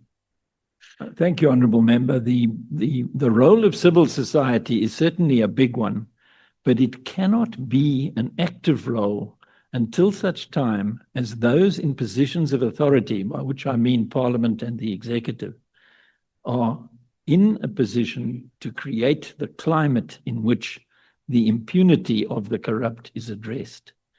People will call out the corrupt when they feel there'll be consequences, but they won't if they feel that the corrupt are protected by those in positions of power and authority. That's the inwardness of deterrence. There must be consequences for corrupt action if you are going to make any inroads on its occurrence.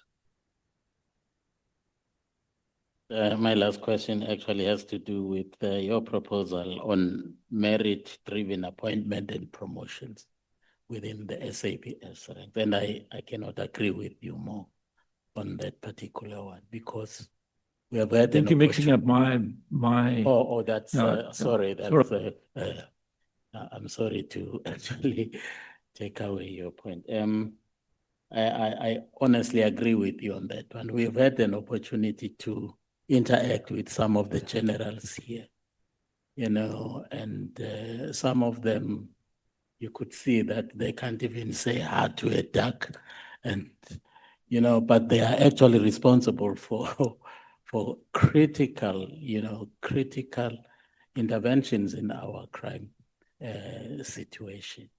So I was wondering whether how you could actually advise actually on this particular point. What is it that needs to actually be done to actually ensure that indeed appointments and promotions are actually based on merit and nothing else, no political interference and nothing else but merit?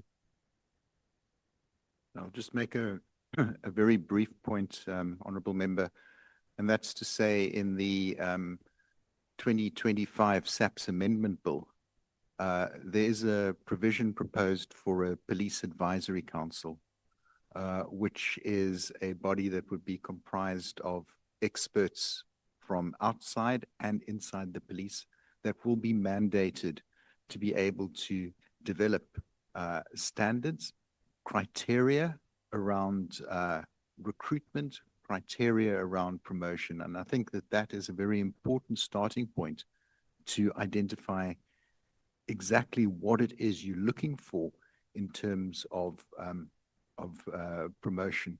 And then there are other facilities that I think have been the subject of ongoing discussion within the Portfolio Committee on Police. Two-track career pathing for detectives and police officers, looking at the way in which promotions are provided for, that it's not a, here are the list of possible promotions and you can apply for something anywhere in order to move up the ranks, but that there's far more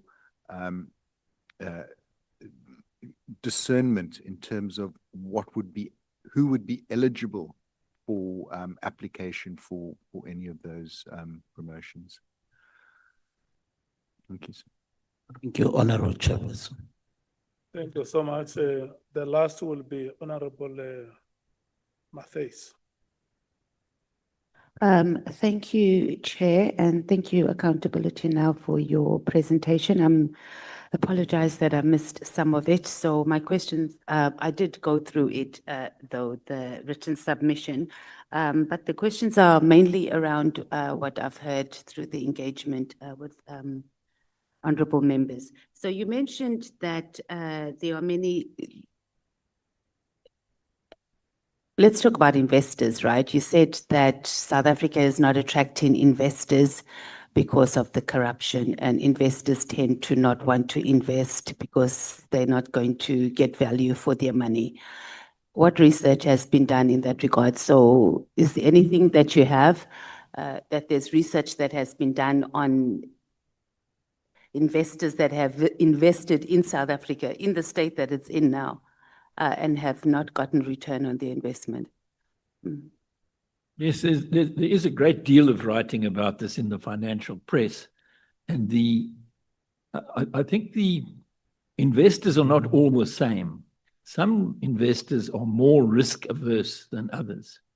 So cautious investors like to invest in small returns that are safe, whereas brave investors like to invest where the return may be greater or may result in a loss.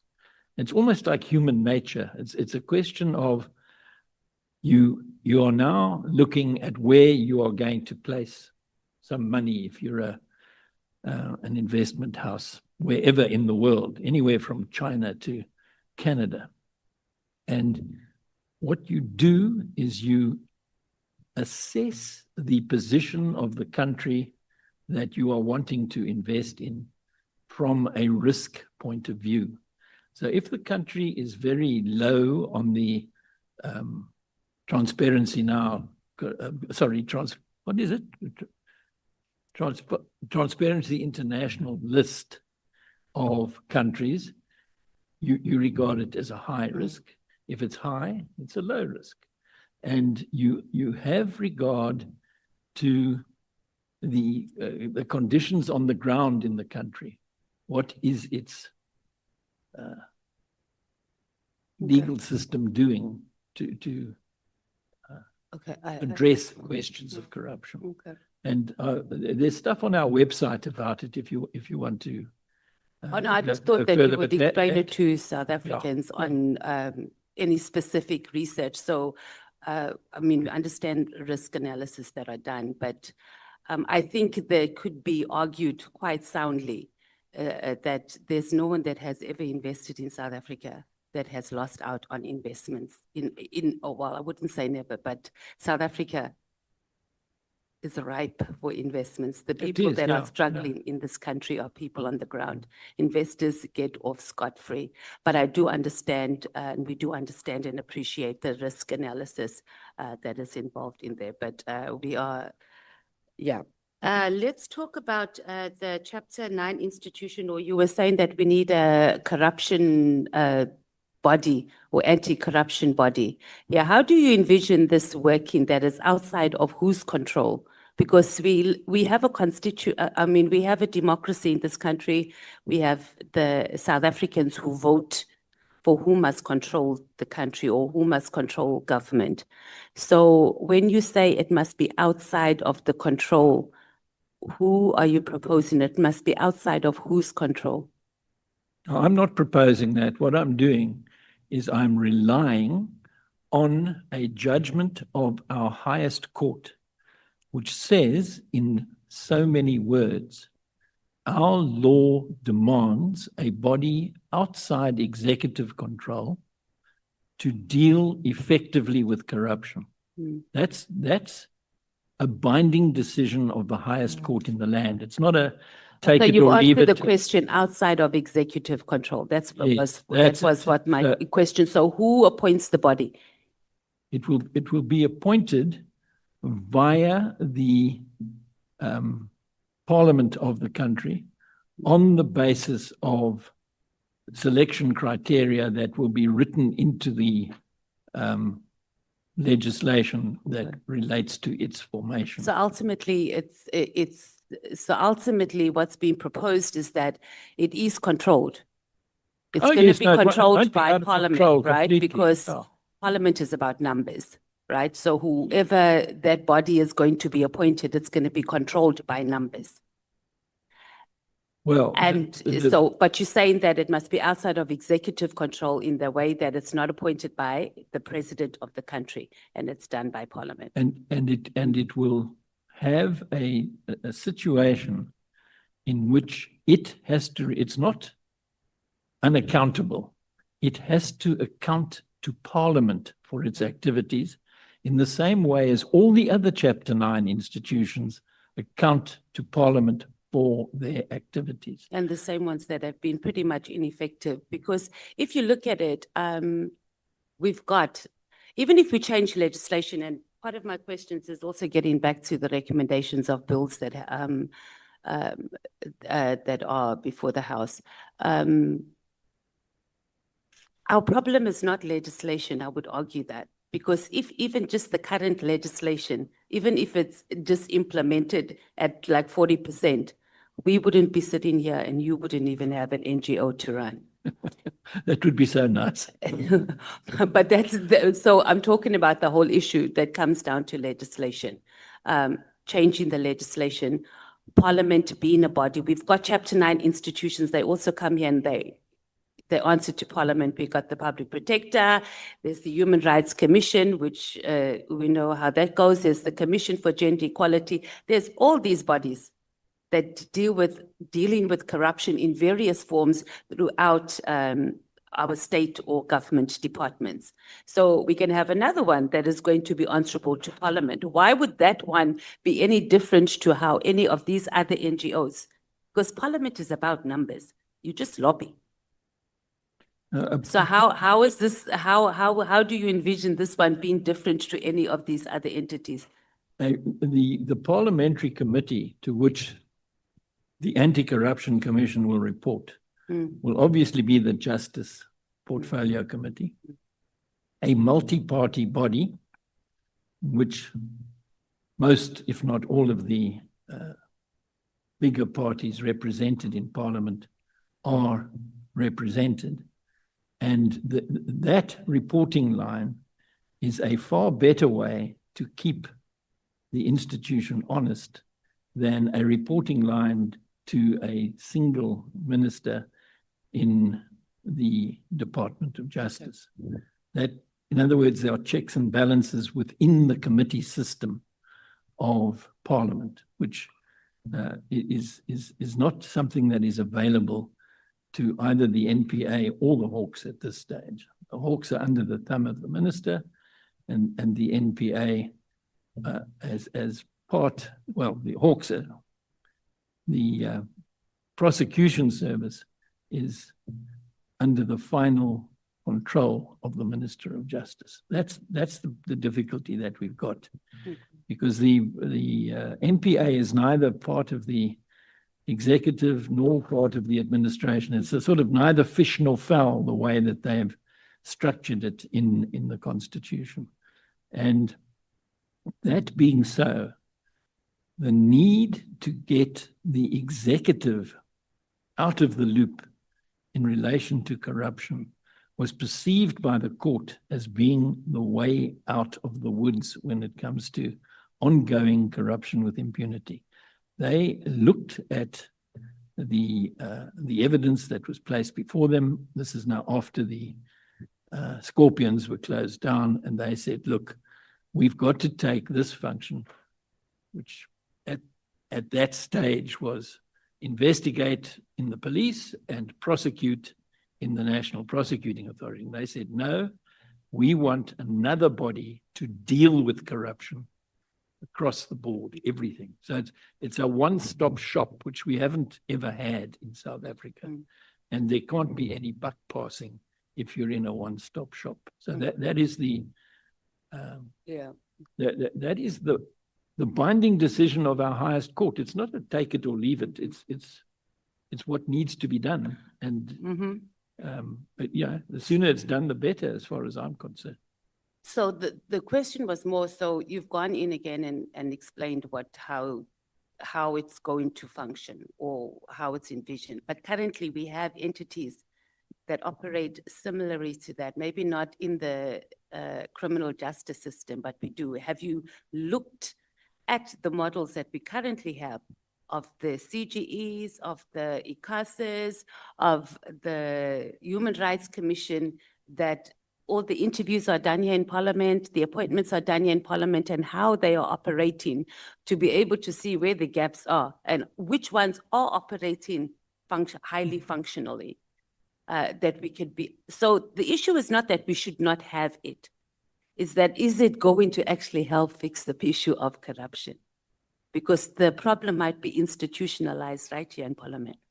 I think by creating an anti-corruption commission, you will bring a great deal of focus onto the downside of corruption. Corruption has the capacity to eviscerate a country. If you allow corruption with impunity, which is what is happening at the moment in South Africa. But I don't think you're answering my question. I think we're going back and we're saying the same thing. I'm saying we're not disputing that at all, that we need that.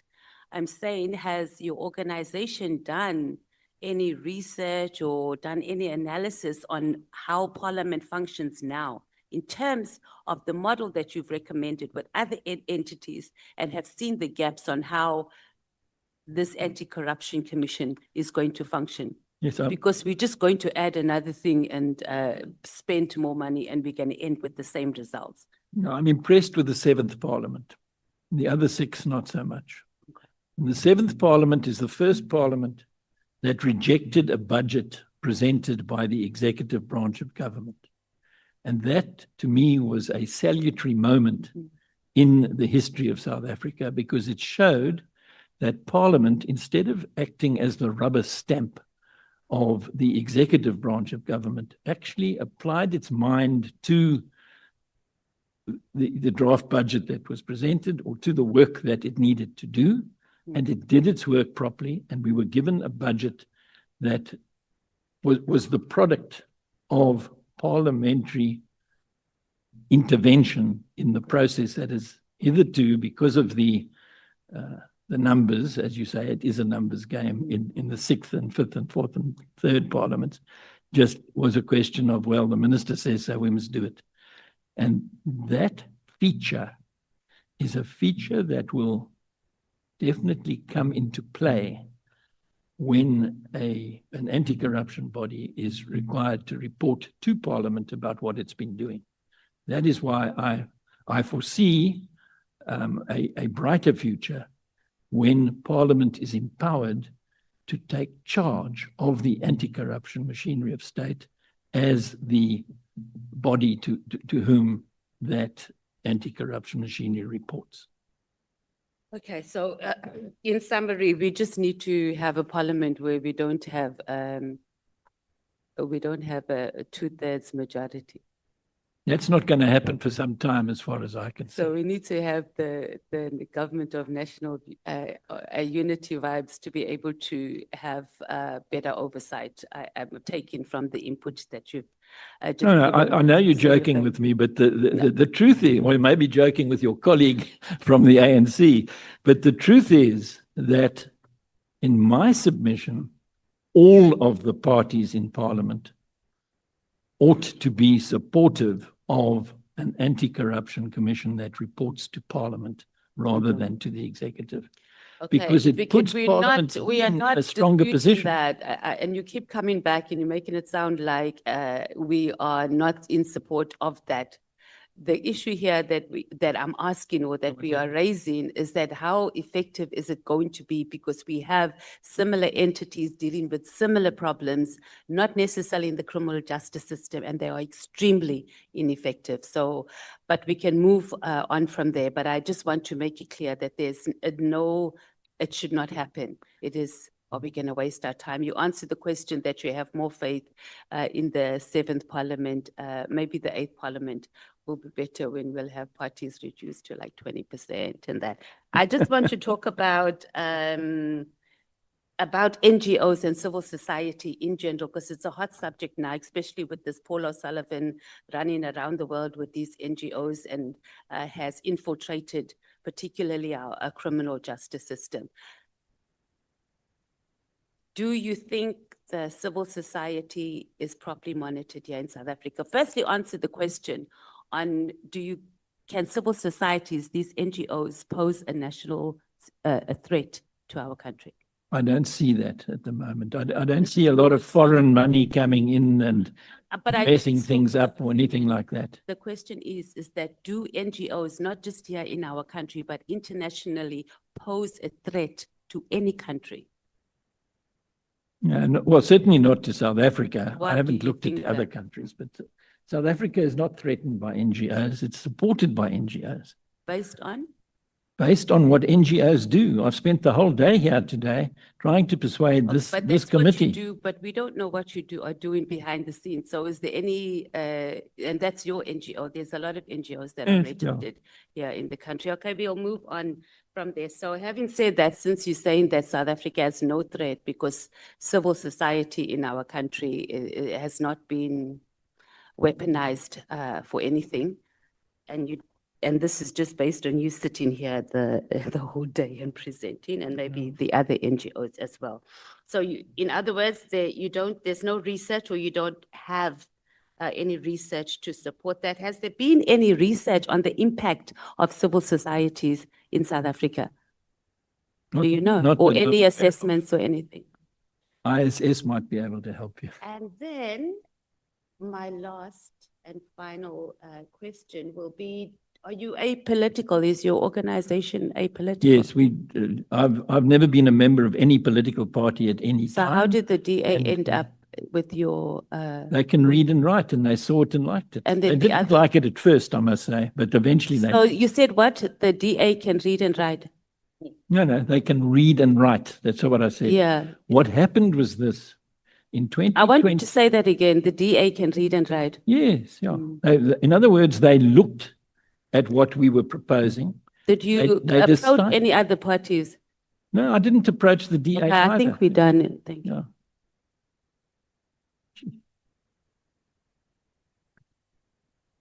Advocate Arendse.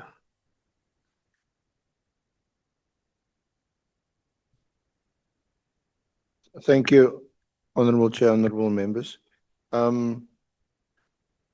Perhaps, Mr. Tate, can I ask you first? Because I've got a few more questions for Mr. Hoffman, Advocate Hoffman. In terms of the separation of powers and parliamentary oversight, you indicate that the current rules of Parliament need to be strengthened. Alternatively, that it's not sufficiently what's the word I'm looking for?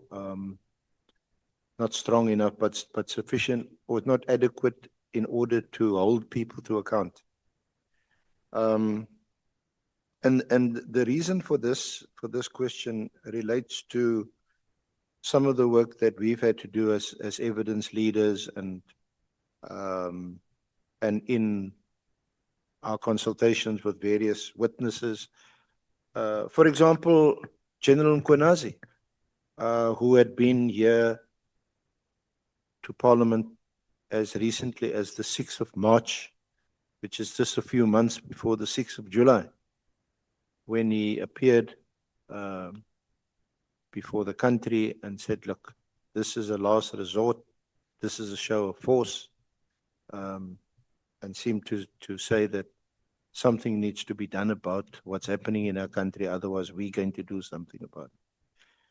Now, what is really concerning is that when one looks at reports presented to SCOPA, presented to, in the case of the police, the portfolio committee, where what General Mkhwanazi was telling the country on the 6th of July has been made evident for quite some time.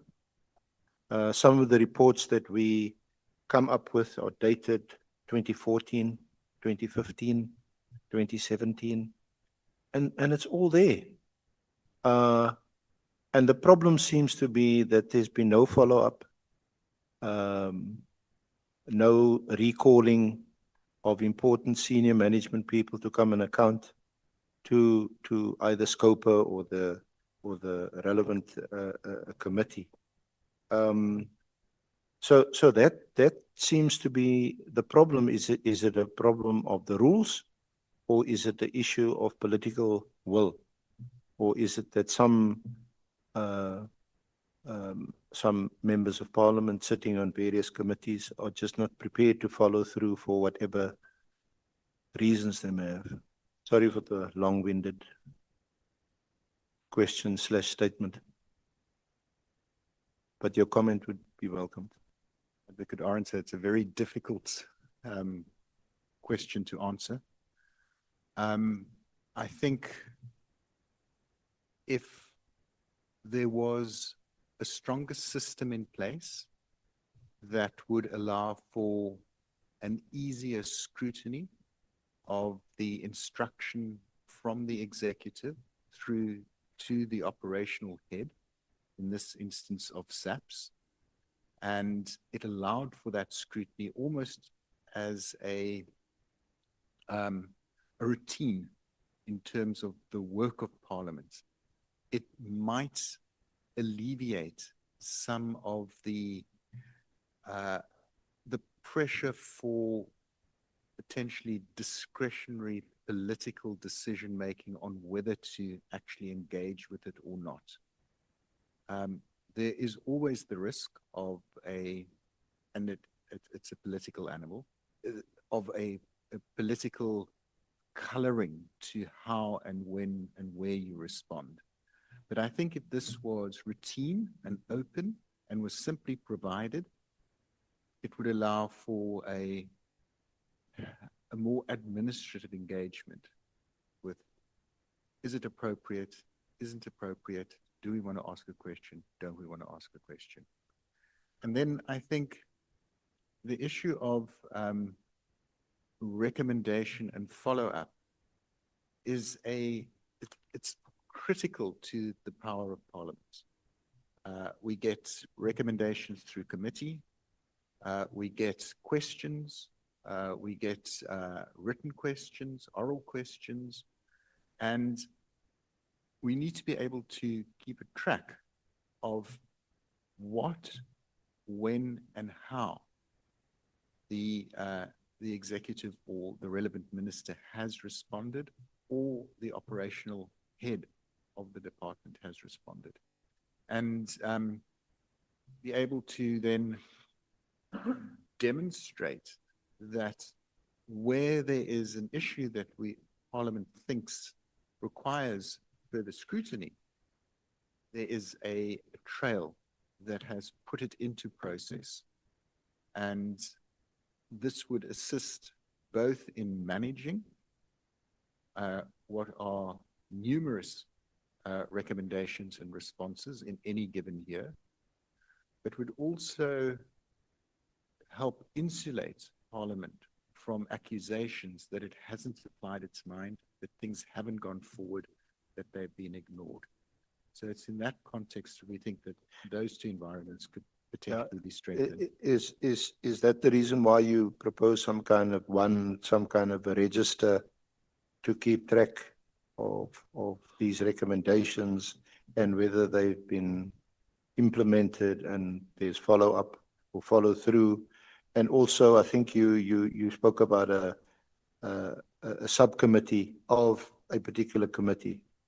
Would this be a subcommittee of all the committees, or a subcommittee, say, for police?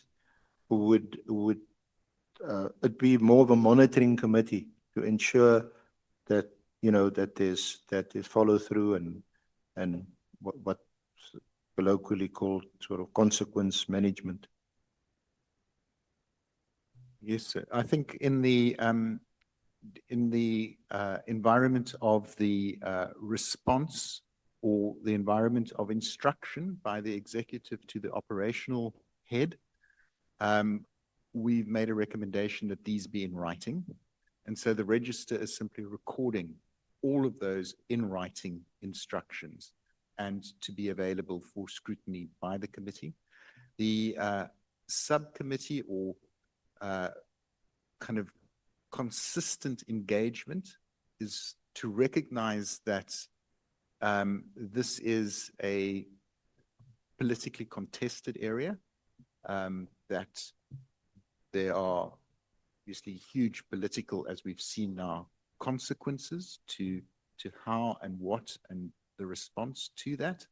And so that in terms of Parliament diligently exercising its function around the role of the executive vis-a-vis the role of the operational or departmental head, and assuring itself that these are maintained within the respective mandates, that this is a routine activity that is done by Parliament.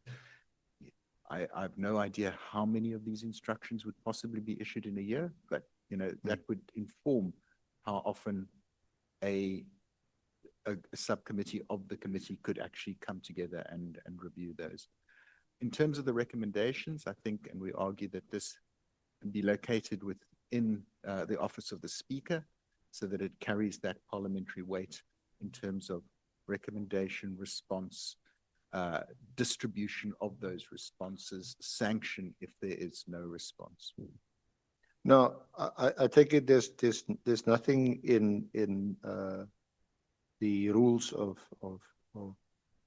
Parliament that precludes Parliament itself or any of its committees calling for a public hearing and asking for accountability by whichever department or ministry in relation to a matter of public interest? To my knowledge, Parliament's that is part of the role of Parliament in terms of its oversight functions.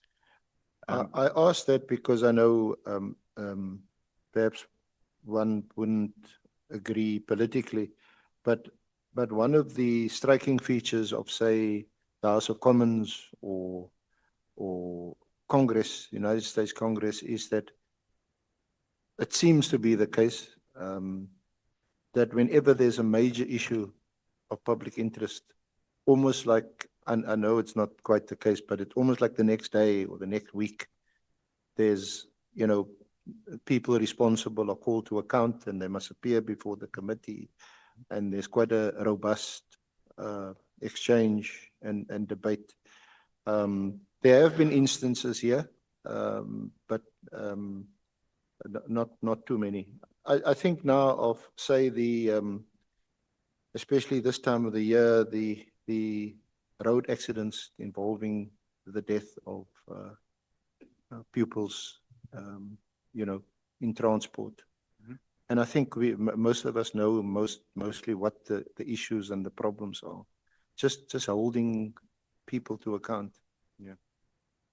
No, I would think that Parliament has been quite active in doing that. There's regular scrutiny, and certainly where the issues are of significant public interest, they have generated response to that. And I've been quite impressed by Parliament not ignoring those issues, but picking it up. I think those inquiries generate a wealth of information. As we've seen with this conversation, how many suggestions, how many recommendations, issues have been raised by everyone contributing to the discussion. It's how do you keep track of that? How do you put that back onto the agenda of the department, and how do you get them to respond to it timeously? And this is where I think those systems can certainly be strengthened within the parliamentary system, whether it by technology, whether it by additional resources, whether there's a specific facility that can help build up that capacity. Thank you. Thank you.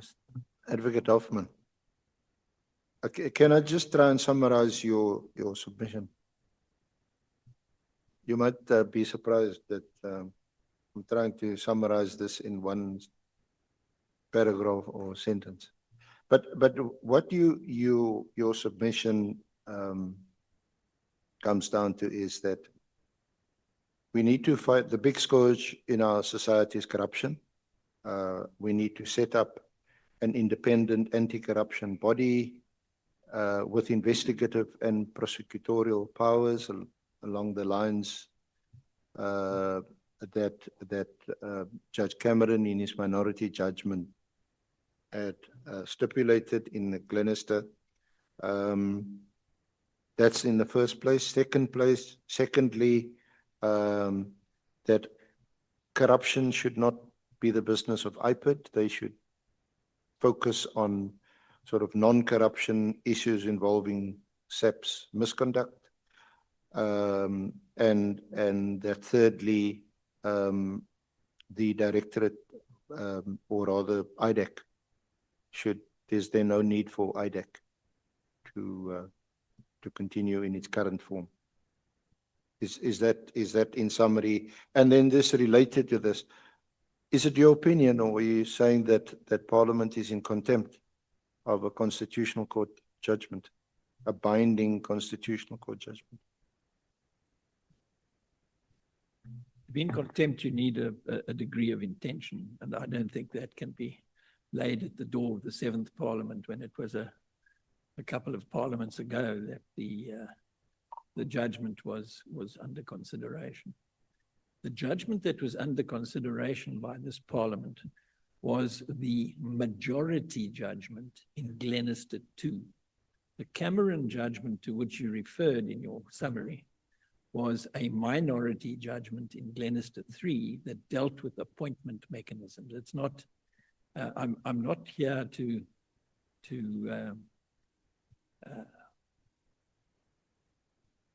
bang the drum for the Constitutional Court in anything other than its decision in Glenister 2, which was confirmed in the first two paragraphs of Glenister 3. That is a decision that our law demands an anti-corruption body, a body outside executive control, not independent necessarily, but outside executive control to deal with, which is a very wide verb, corruption in South Africa. And what I'm saying is that the law requires Parliament to get on with the business of creating that body, because that is what the law, that is how the law has been spelt out and changed in Glenister 2. The whole idea of a multidisciplinary, multi-agency approach to corruption is gone. You've got to do it through one body, which is why I submit that IPID should not have a corruption function at all. That is what it's about.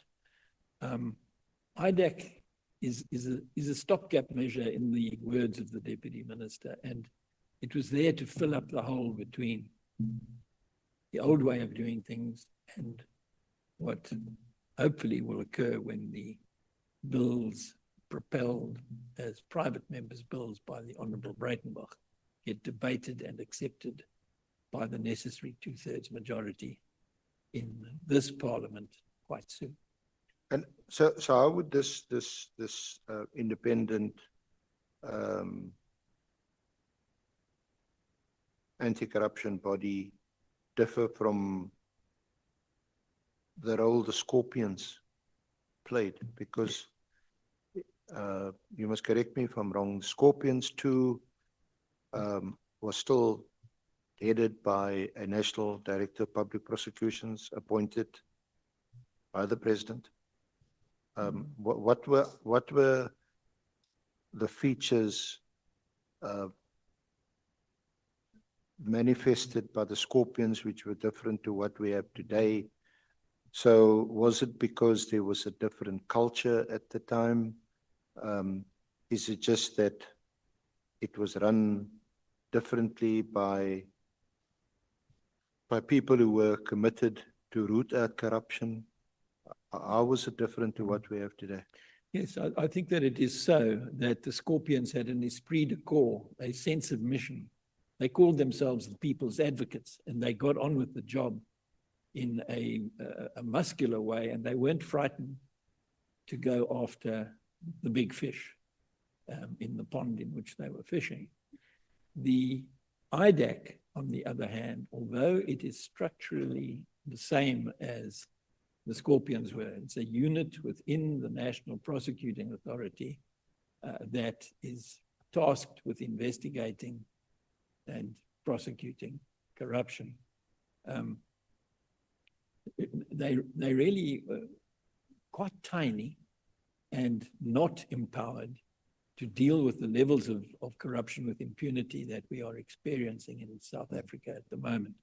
What I'm asking for in this committee is that it respects and implements the decision in Glenister 2 that a body outside of executive control be created in order to implement the finding in paragraph 200 of that judgment. So it's not a matter of bring back the Scorpions? No, the Scorpions were easily closed down because they were a creature of an ordinary statute, which was the NPA Amendment Act, and they could be closed down by a simple majority in Parliament, and that's in fact what happened to them. When they were given their death sentence at Polokwane, it followed that they were the corruption that we experience in our country and that's manifest and that's costing us trillions. It takes many forms. And I mean, we've seen during the course of these hearings, they manifest especially in system of procurement. People are placed on bid, you know how it works, bid evaluation committees, goes to bid adjudication committees. Then the head of department signs at the end and purports to say, you know, it's not me. This came through to me and I simply signed it. I work on the basis that in the meantime, it started right at the beginning. Now, this anti-corruption body, what I'm trying to get to is that it's going to have a massive, massive task. If you look at that kind of corruption that takes place across the public service, and especially in our parastatals, where there's huge, huge amounts of money. Yes, that's what I'm suggesting, that the SIU should be folded into it, yeah. Yes, it might be a starting point for the SIU to, and for those who employed there to sort of step into the breach and form part of this body. But I think you know that the SIU's job, its function, its work is very different. I think the privilege of having done quite a few SIU matters and still on brief in some of them, and they bring you lots and lots of files with all the work that they've done very efficiently, very professionally, and you go to the special tribunal, you freeze the assets, and eventually the respondent parties will try and review the work of the SIU, and the special tribunal makes a ruling, and then a lot of money is recouped for the state. But it's not like a criminal conviction. And that's, of course, the big difference. Well, it is a big difference because in the special tribunal, as you know, the standard of proof is on a balance of probabilities, whereas if you are seeking to secure a conviction for corruption, you have to be able to prove your case beyond a reasonable doubt. But if you regularly, successfully freeze, seize, and forfeit assets through the special tribunal procedures, then it is a major disincentive to those who are involved in corruption because there's nothing in it for them. The reason why they corrupt is because they want to get rich quick. The get rich quick doesn't look so good when the SIU knocks on your door, takes away the fancy motor cars and seizes your immovable property with a view to enforcing a judgment against you in due course. And it's a judgment on a balance of probabilities, not a conviction in a criminal But court. we've also had the asset forfeiture unit doing the same. They do the same thing and but also housed in the NPA. Yeah. Now, I just want to ask, Ben, is it really a fair or valid comparison to compare what the SIU has done compared to the criticisms of the NPA not putting enough people in orange overalls behind bars who are corrupt? You know, it's an unfair comparison because the SIU is working to a standard of proof that is far lower than the standard of proof required, and as it should be, to put people into orange overalls. You have to prove it beyond a reasonable doubt. You have to be sure that you've got the right accused in the dock in a criminal trial. So I have no difficulty with those. What concerns me is that there is a tendency to sort of look away from what the court required in Glenister 2, which is this body outside, a single body outside executive control that is there to deal with all aspects of corruption, A to Z. Having a whole lot of corruption bodies is just an opportunity. This multidisciplinary or multi-agency approach that we suffer from at the moment is just a way of diverting the efforts into different directions and of giving the corrupt an opportunity to find ways around the proper implementation of anti-corruption law. So this anti-corruption body, it doesn't or wouldn't replace the NPA. NPA would still be dealing with, as it were, all other crime. All other, not involving corruption. I must add on this, while it is so that the envisaged body is called the Anti-Corruption Commission, it is not only designed to deal with corruption, but also with organized crime, which means big crime. And that addition to the draft, to the bills, is there because organized crime usually involves corruption anyway, and targeting organized crime as well as corruption is what the new body will do. And what happens with your hawks, the DPCI? The DPCI has got quite a wide... Dealing with priority crimes and clearly... all sorts of priority, things like wildlife management, illicit diamond buying, all sorts of stuff that's got really nothing to do with corruption per se. And they're actually quite good at doing their work when it's not involving corruption, especially corruption in which well-placed, politically connected people are involved. So I would see the Hawks continuing with a more limited mandate. Their corruption mandate must be taken away from them. It in effect has been taken away from them already because IDAC is doing the anti-corruption work, which the Hawks initially were designated to do. You haven't commented, but I assume that you would also be in agreement that we do need to look at the appointment procedures.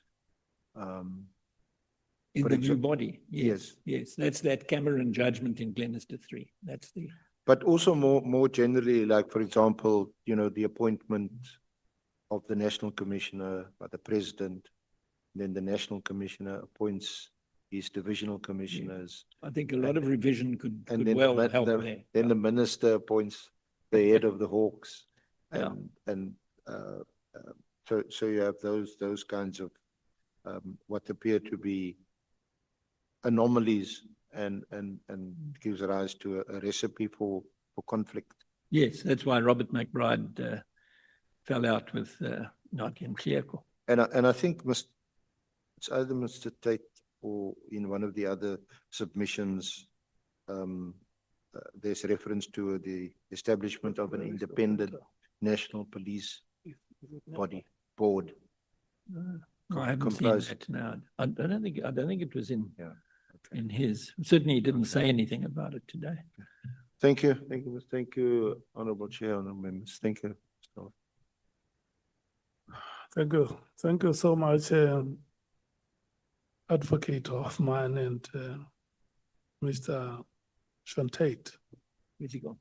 We have come to the end of our interactions, and we want to thank you so much for the substantive recommendations that you are making, which will serve as a form of intervention to the difficulties that we are going through in our criminal justice system.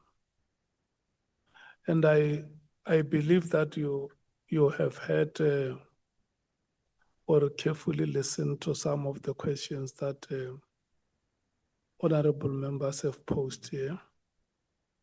and some of them you might not have responded to them adequately. What you can do, you can go back and revise your submission. And if you, for instance, you want to give a practical exposition of how some of the recommendations can be implemented. Yes, certainly, Chair. We can do that. Thank you. When we will be discussing the recommendations, you may not be there in that meeting to speak for yourself.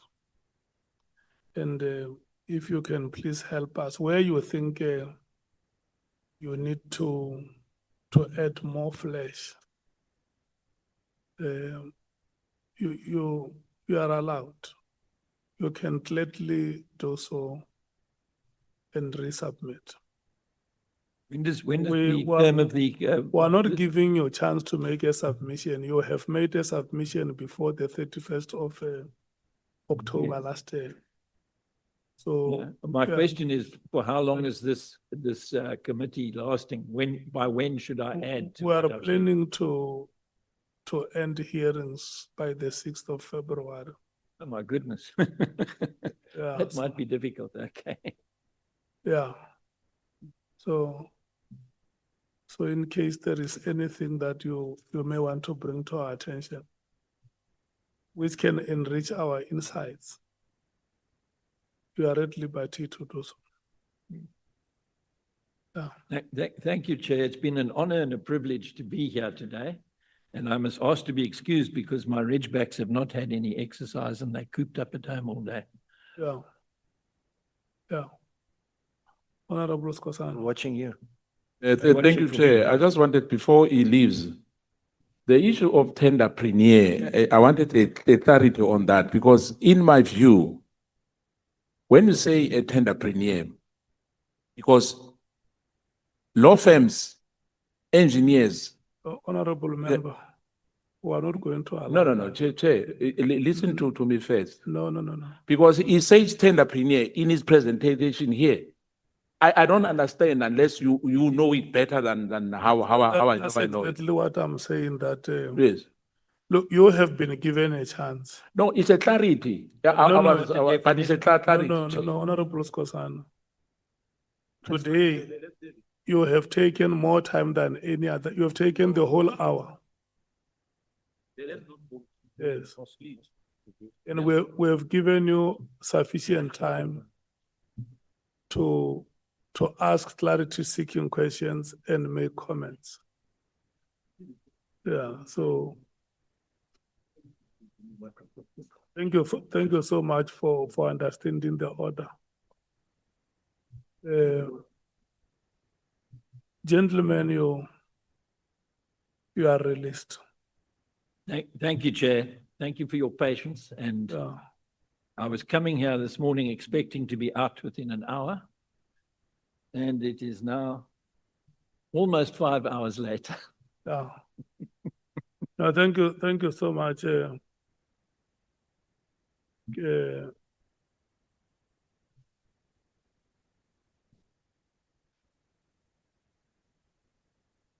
Mr. David Bruce, good afternoon. Good afternoon, Chairperson. Should I just go ahead? Would you like me to? And welcome. Thank you very much. You are not a witness here. You are our guest. And the procedure that we normally go through of having to administer oath, we will not follow it because there are not going to be any allegations you are going to make in this proceedings. You will be presenting your own observations on the criminal justice system in the country and maybe experiences that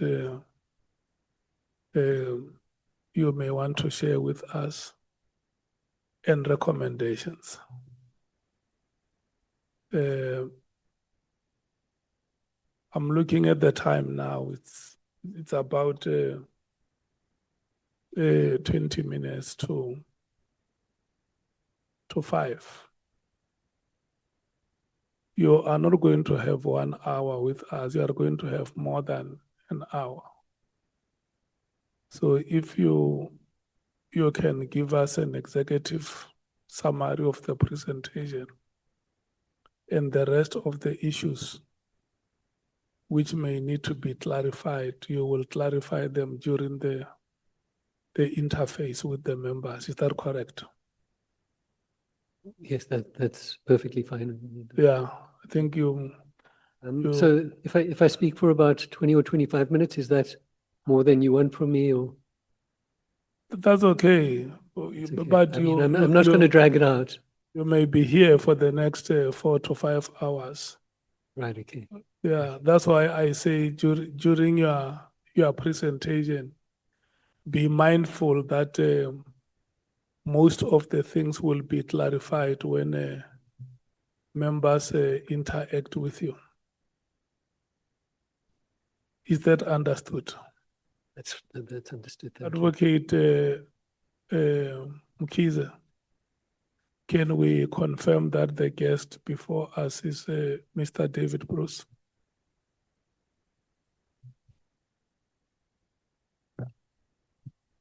You may state your full names.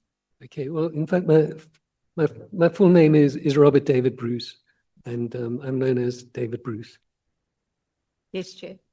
And the civil society organization that he represents, is it the ISS? That's right, I'm here on behalf of the Institute for Security Studies.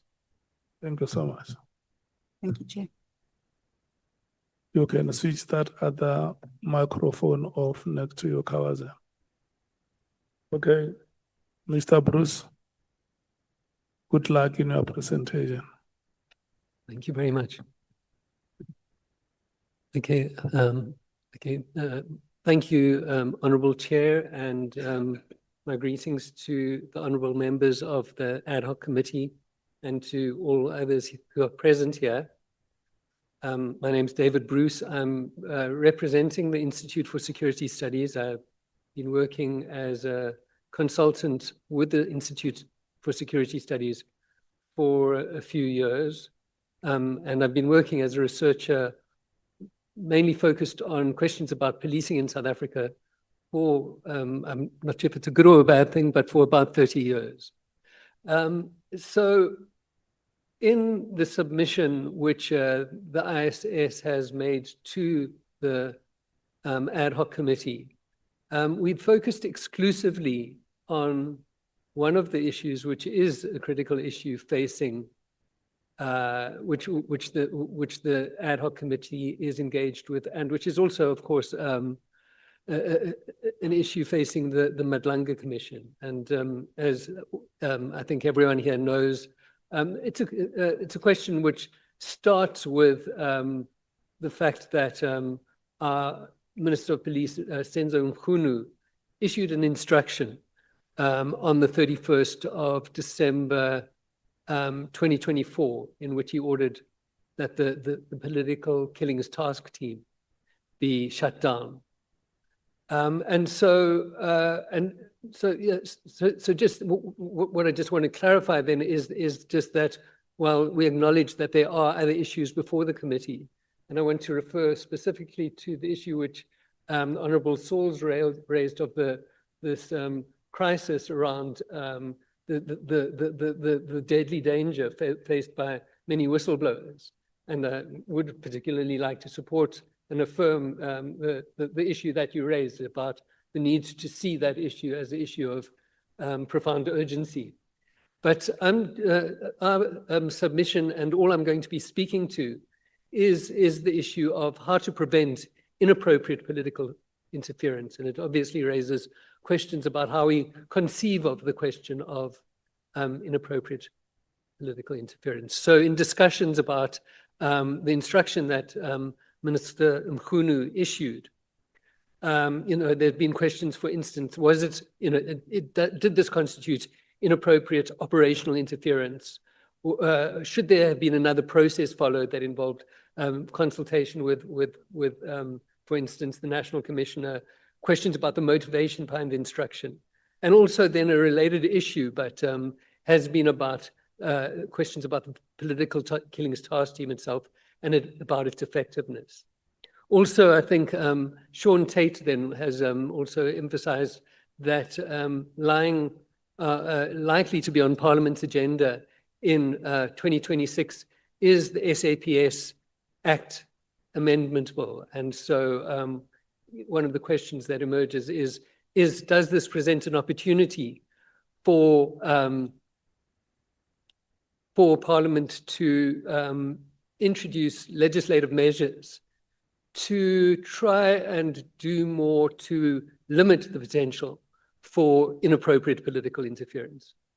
So just to give it to you in a nutshell, what I'm going to be doing is proposing a way of looking at this issue of political interference, focusing on this question of the role of the minister and the relationship between the minister and the National Commissioner, and the directions that are issued by the minister to the National Commissioner. What I just want to also maybe just make clear at this point, and hope it will become clearer as my presentation progresses, is that what I've heard in the meeting that I've attended so far today, and in other discussions and conversations that I've heard about Minister Mkhwanazi's instruction, is there consistently what emerges is this idea that there's something called policy and there's something called operational issues, and that the minister's authority should be to issue policy and not operational issues, and not operational instructions. And basically, what I'm going to argue is that this is using this distinction, relying on that distinction, is inadequate for trying to regulate how the minister exercises his or her authority over the police. And so I'm going to be suggesting an approach to how the minister, how this can be addressed in legislation that has some correspondence with some of the recommendations that were made by adhoc. So what I would then just like to refer to is, so what are the powers of the minister? And I think what I'm just going to refer to here is just the powers that are conferred on the minister in terms of legislation. In terms of the Constitution. So there are other powers that are conferred on the minister by legislation. But if one looks exclusively at the Constitution, then, and I'm going to rely on the way in which the Mkhwanazi Commission summarized these powers. So the Mkhwanazi Commission said that the minister's powers can be understood as having three components as articulated in the Constitution. The one is a political responsibility for policing. That's referred to in Section 2061. The one is that the minister must determine national policing policy, and that's provided for in Section 2061 and 2, and there's references to the role of the provinces in contributing to those provinces. But the third thing is that in Section 2072, Section 2072 says that the National Commissioner must exercise control over and manage the police service in accordance with the national policing policy and the directions of the cabinet member responsible for policing. So this provision 72, at face value, it seems to be saying that the minister has the authority both to issue national policing policy and to issue directions. And by implication, directions are not synonymous with national policing policy. So then also what I just want to refer to then is something that was an assertion made in the affidavit submitted to the Madlanga Commission by Major General Van Rooyen from the SAPS legal department. And she said that neither Chapter 11 of the Constitution, which is the chapter regulating the policing and the military and so on, neither Chapter 11 of the Constitution nor the SAPS Act provide any clear guidance on the ambit or scope of the police, of the policy or directives that the minister may issue. So what I also just want to, I'm trying to just pay attention to the chairperson's wish that I try and give a sort of high level, a kind of tighter version of my presentation. What I wanted to, I think maybe just highlight is that while the minister has had an authority to issue national policing policy that's been embodied in the Constitution since 1996, this in practice, this authority or responsibility is one that has largely been kind of dormant. So what we've had is a number of ministers of police since 1996, and what we could say is that if we were to compare them with each other, it's clear that they've had different styles of engagement, different levels of engagement with the police. So for instance, if we look at some of our ministers, some of them have been quite heavily occupied with mediating local level upheavals around crime and policing. And sometimes, as it happens in the process of engaging with communities, they often seem to make commitments which are a type of operational commitments on the part of the police. They quite often seem to make commitments that involve promising that greater police resources will be provided to that specific community. So, what I would suggest then is that up to this point, we haven't really been able to develop a type of mechanism or machinery which is able to effectively assist the minister in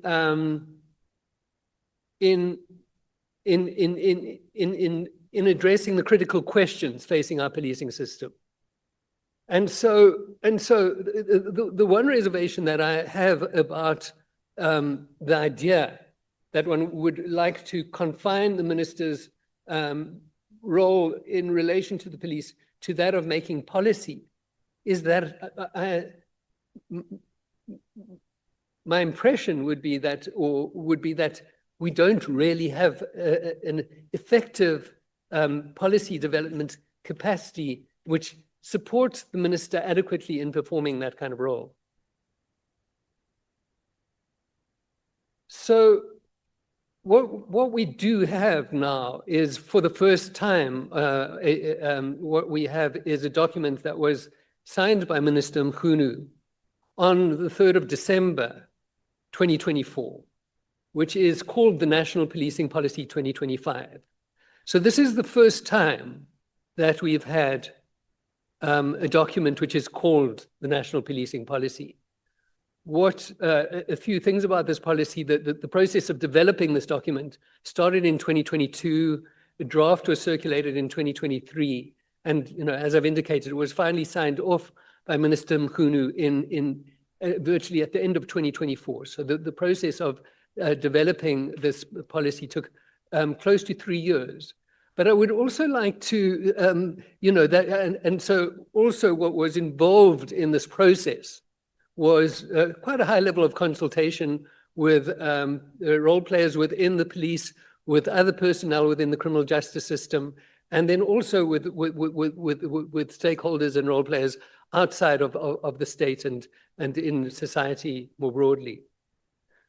So what we have then is what my observation about this type of process would be that that it is a helpful process in broadly understanding the perceptions of people about the policing system, but it doesn't necessarily lead to enable our policy-making machinery to kind of answer many of the critical questions that are facing our policing system. For instance, questions about the types of recruitment strategies that are being implemented and how to strengthen those recruitment systems and so on. So a further point that I just want to make now is just that moving the focus slightly is if we were to talk about political influence of over the police. So now I'm talking about, I'm not talking about inappropriate political interference. I'm talking about how politics operates in South African society and how that influences policing. And so what is clear is that, a lot of political influence that's expressions of concern and political pressure on police, whether we're talking now about from the minister or from within parliament or from other sources within society, including the media, for instance, focus on questions to do with police priorities and the use of police resources. And so associated with this, there's a tendency to establish task teams or units to focus on specific aspects of the crime problem. So the one concern that one might have is that political influence of this kind neglects broader questions about the impact of such measures on other equally serious types of crime. But the basic point that is most relevant to this presentation is that this type of political influence, which, you know, as I've said, is often the focus of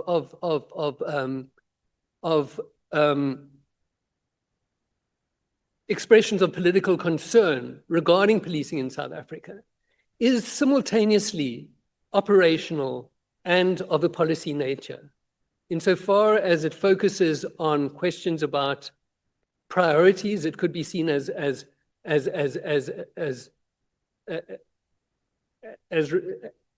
engaging with questions of policy. On the other hand, it is also very directly about how police resources are used and deployed. And so the point that I'm making is merely to illustrate that this idea of a clear distinction between policy and operations is not, doesn't necessarily, isn't necessarily easy to apply. And as I've suggested, on its own particularly, it's not adequate as a way of regulating the manner in which the minister exercises his or her authority over the police.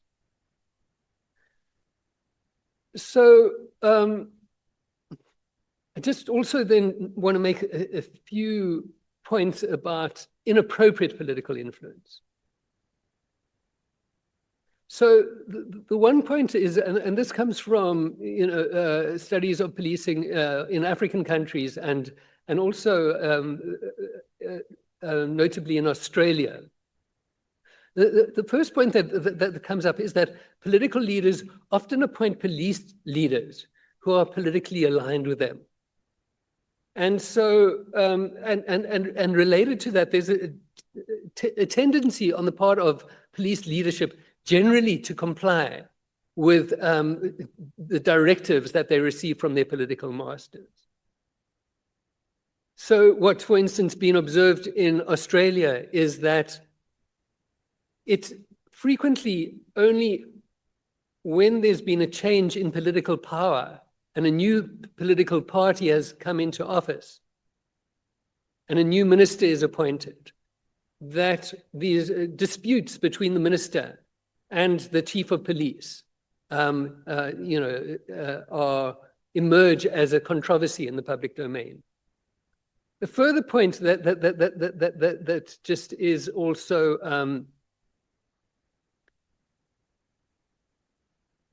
emerges from analyses that have been conducted of inappropriate political interference is that political interference is generally conducted, the communication through which ministers of police or other political officials engage with police leaders is often of a sort of informal nature, often of a verbal nature, that it's very rare that it's, formalized in written form, particularly if it has some irregular elements to it. And so this takes us to the point, which is the proposals that we are making, which is about regulating political interference. And as I indicated, this overlaps in some ways with the points that adhoc have made. So basically, there's 4 proposals, and there's and what I'm going to do just fairly quickly, I hope, is refer to a few examples from foreign jurisdictions where these types of provisions have been incorporated. So the first type of legal provision would be a requirement that prior to issuing a direction to the National Commissioner, the minister must consult with him or her. The second one would be that any directions are reduced to writing. The third one, which is overlaps with or resembles proposals made by adhoc, was that copies of all directions must subsequently be provided to Parliament or Committee of Parliament. And then the fourth one is that legislation should specify in some way a minimum set of issues that may not be addressed in ministerial directions. So the examples that I've got are firstly from Kenya. And so what you do have in the Kenyan Police Act is a requirement that directions from the minister be provided in writing. In the state of Victoria in Australia, so Victoria has a federal system and there's different legislative regimes governing the police in each of the different Australian states. In the state of Victoria, there is then this provision, it reads, the minister may, after consulting the chief commissioner, so there's firstly the requirement of consultation with the chief of police, give written directions, again, to the chief commissioner in relation to the policy and priorities to be pursued in the performance of the functions of the Victoria Police. And then the following section then lists a set of issues, which it says directions issued under the preceding section cannot address the following types of issues. And I can provide members of the committee with the list of issues that are listed in the Police Act in Victoria. There's a slightly different approach then that is taken in the state of Queensland in Australia, where rather than saying what directions by the minister may not address, the legislation then says they may only address the following types of issues. And so on this point of subsequently or ensuring the transparency of any directions that are issued to the National Commissioner, what we, again, there's examples both from Victoria in Australia and from Queensland, which illustrates slightly different approaches. So in the Police Act in Victoria then says that copy of all directions must be published in the Government Gazette and also published on the website of the Victoria Police. And then the Queensland Police Service Act, similar to the proposals made by adhoc, refers to the requirement of some kind of register and are actually quite complex in terms of different public bodies that this register must be submitted to, but they include the Legislative Assembly. Just one further variation on these types of approaches is in New Zealand, where, so as I've said, the Victoria Police Act says that outlines issues that may not be addressed by the minister in his or her directions to the chief of police. What the New Zealand Police Act says that if the commissioner receives directions dealing with the following types of issues, then the commissioner is not responsible for implementing them, and that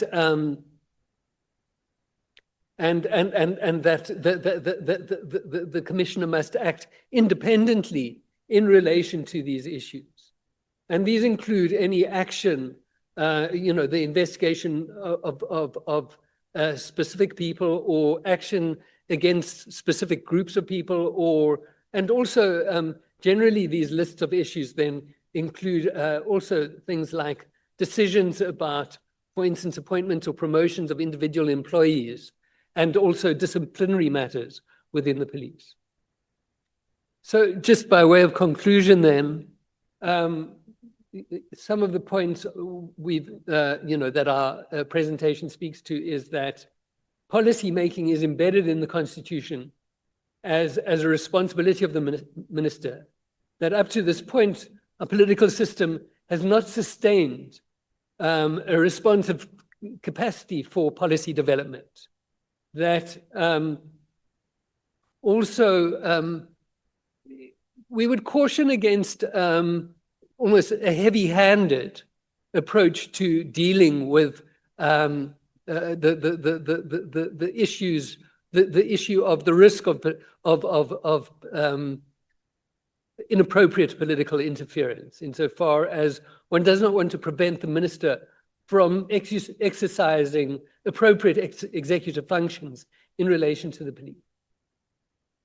And a further point, which has been, a key focus of this submission, is that many political interventions regarding police have operational impacts as they focus on setting priorities and ensuring that police resources are focused on specific crime problems.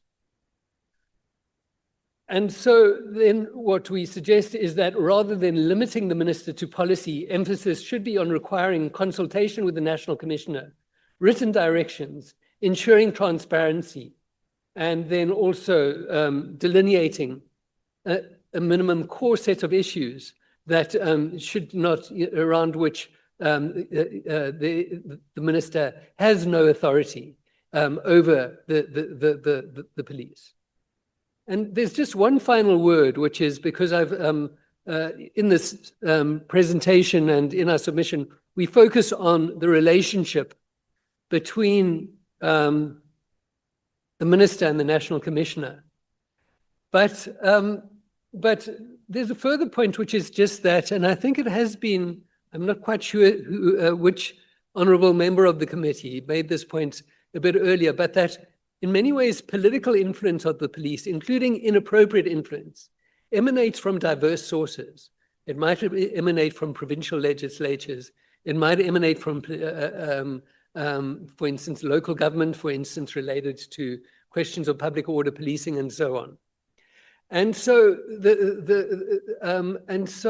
is a question about, insofar as this committee does embrace the idea that, potentially amending the Police Act is one way of looking at addressing the issue of inappropriate interference.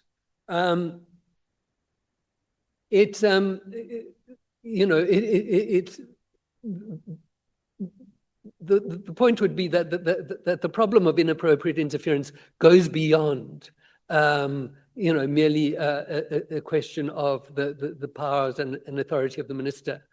And so then what I just want to, and this is my final words, is just then flag the fact that there is a report reported, it was submitted to government in 2018 by a body called the Panel of Experts, which was appointed on the recommendations of the Marikana Commission, was appointed by the then Minister of Police, Nathi Nhleko. As it happens, I was a member of that panel, but recommendation 13 in that panel's report then also speaks to this question about the broader issue of political influence of the police and make some suggestions regarding legislative provisions that might be helpful in, let's say, empowering police to resist inappropriate types of political influence. And that's the end of my presentation. So I hope that in some way it will be of help to the members of this committee. Thank you.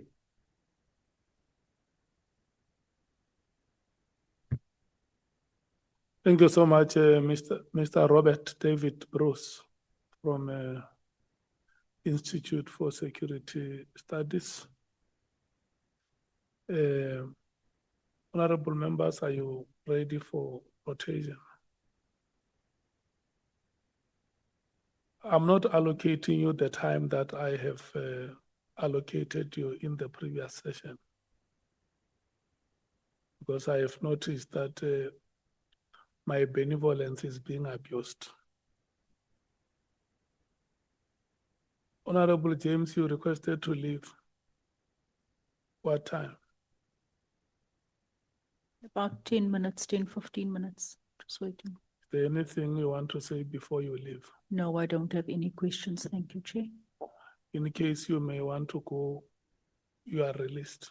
Thank you, Chair. Who else wants to leave? Honorable Sangoen, what time do you want to leave?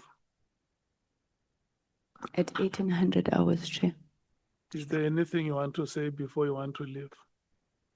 Yes, please, Chairperson. Honorable Topa. Yeah, thank you, Chairperson. If I could leave by at latest 6:20, I would really appreciate it. And I just have one question. You have one question. Honorable Diane Kolabanat. Thank you, Chair. If I could also leave around 6, but I also have a question. Thank you. How many questions? Just one. One. How many questions do you have, Honorable Sangwana? A little more than one, maybe Can 4. we take the members with single questions first? Starting with Honorable Topa. Thank you, Chairperson. Thank you for your benevolence. Thank you very much for the presentation.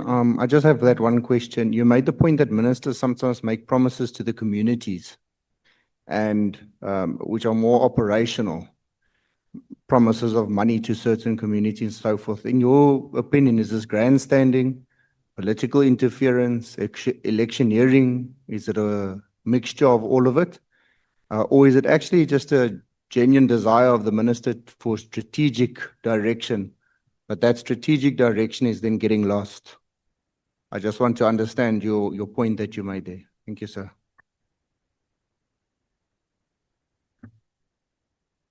Right, thank you. So I think the one point that I'm making is just, in practice, what type of role have our ministers of police been playing? So my one observation, I mean, as I said, I've been working in this field for 30 years, and I might be seen as someone who's been observing ministers of police for 30 years. And so the one observation would be that some ministers of police are more engaged in the role than others. And I would refer to specific ministers of police who appear to have been very actively engaged in the role. Which I see as being in their favor. But then the style of engagement was through mediating in conflicts. And so my observation would be that they are effectively involving themselves in a type of firefighting. So, one could have an argument then about that whether that should be their role or not. But it's just, in some ways, where I'm going to is pointing out here that this is one of the situations where one has had ministers who are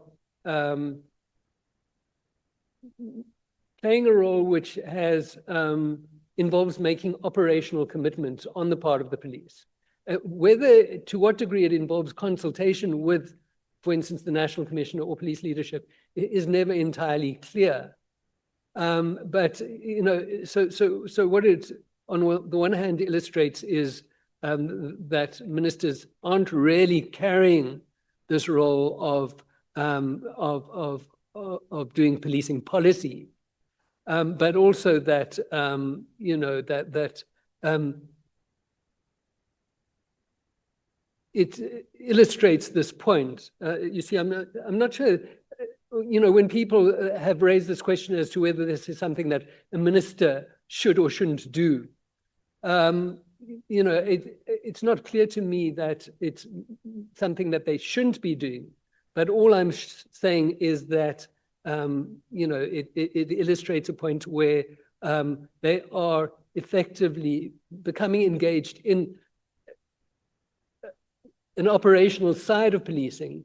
And so what then I'm arguing is that, well, that's not necessarily problematic insofar as long as there's a transparency and this can be subjected to some kind of, you know, and at least it's not necessarily problematic. And then insofar as we have transparency around what the minister is doing, then we can interrogate that and assess whether it is inappropriate or not. But, you know, in relation to the specific minister that I'm referring to, and I think it has been one minister more than many of the others who played this kind of role, I'm not aware that questions were ever raised in Parliament about him having been played a role that was inappropriate.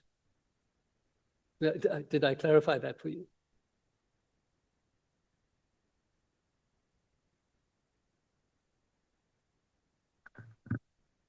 Honorable Diane Collar-Barnett.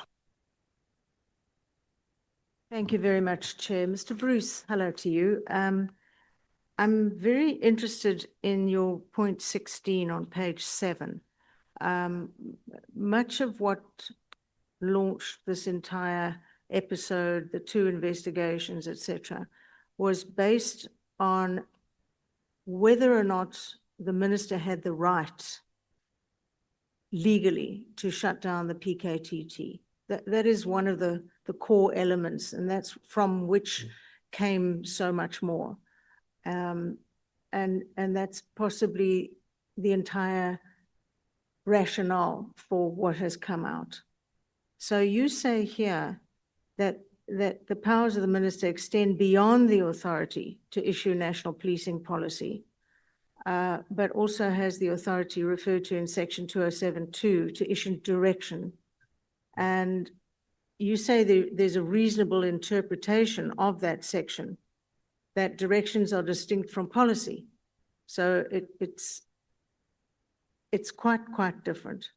And many people have said he only has the right to influence policy and not direction. So I see a quote here from Major General von Rooyen, who in her written submission said that neither Chapter 11 of the Constitution nor the SAPS Act provide any clear guidance on the ambit or scope of the policy or directives that the minister may issue. So what is your feeling on whether or not he had the right to close the PKTT, and perhaps comment on the method that he used to do so? Okay, thank you for the question. Okay, I think the one question is then about the motivation of the minister in closing the PKTT. And there's, you know, it would be fair to say that there are serious suspicions about what his motives were. And the minister has, Minister Mkhwanazi has defended, you know, his decision on the basis of,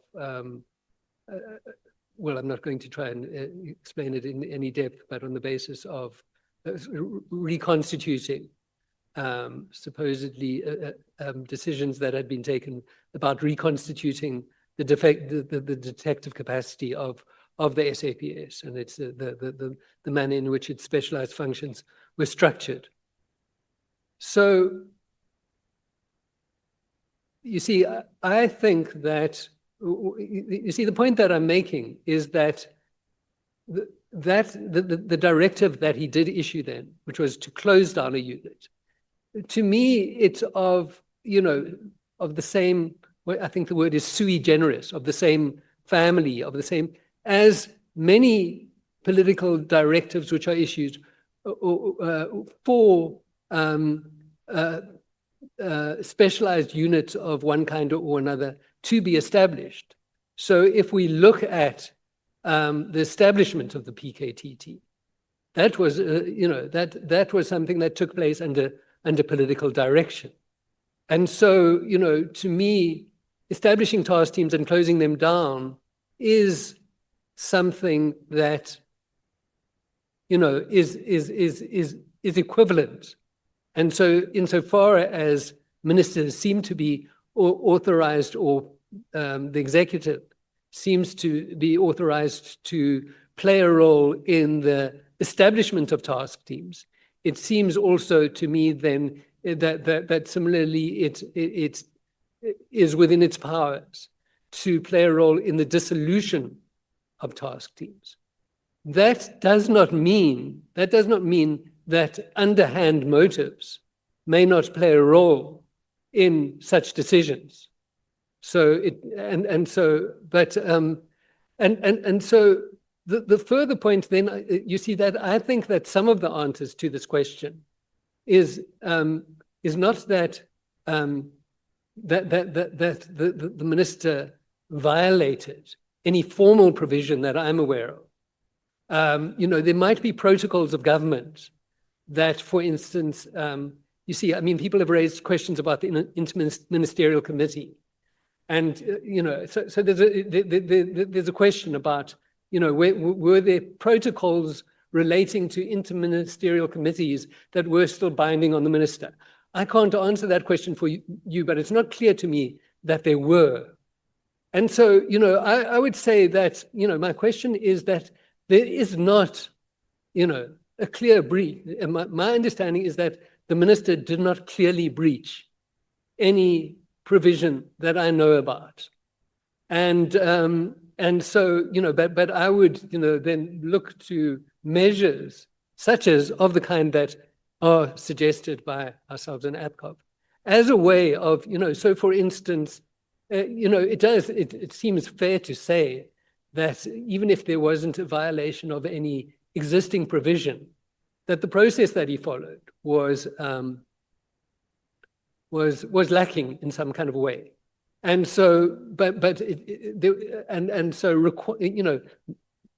introducing the requirement that any instructions of this kind, directions of this kind, should be preceded by consultation with the National Commissioner would seem to be a reasonable measure to try and limit the risk of what might have been a poorly considered instruction. Thank you. Honorable Sangwa. At any time, you may want to be recused, honorable members. My benevolence allows you to do so. Thank you very much, Chairperson. Good afternoon, Mr. Bruce. I never thought I would ever agree with the Institute for Security Studies. But let me say, today I feel like Honorable James, I feel vindicated. Not because, and I want to put this on record, not because it's in defense of Minister Mkhwanazi or anything of that nature. I hold no brief to defend anybody, including Minister Mkhwanazi. But I've always held a view that there is no way, and I mean, a lot of the time it's been a lone view, including in my party, there's no way a political principal can be given authority over a department, exercise oversight, and then is not able to give a direction, and I think your arguments that speak to some of those matters, I agree with you insofar as we don't know the motive. I agree with you on issues of process, but most importantly, I agree with you on recommendations which say that we must be able to delineate what we regard as strategic, what we regard as operational, and people must not just throw those words around, and then they're not able to explain it. So thank you so much for that submission. I just have a few questions, and maybe let me just start with this one, which was just irritating me a little bit because I couldn't make sense of it also in the context of what we've been dealing with. You said at some point that political leaders, please, I'm paraphrasing, so you'll tell me if I'm wrong. Political leaders tend to appoint as police people who are politically aligned with them. Now, at face value, there's probably nothing wrong with that statement, but I'm keen to find out what you base it on. Whether you're talking generally or you are referring to the South African situation. Over the last couple of months when we've been, engaging with these generals, none of them, for example, as far as I know, are members of the African National Congress, which has been the governing party. They don't come from there. So what do you base that on? What is your thinking around that? And then let me give you a second question so that when I come back for my third and fourth, I don't come back again. You've argued that Section 2072 creates this dangerous gray area around ministerial directions. Now, having read that section, what consideration have you given to how it may be better phrased in order to deal with this ambiguity while seeking to maintain, I suppose, what the intent of the legislators would have been in that case? Thanks, Mr. McBride.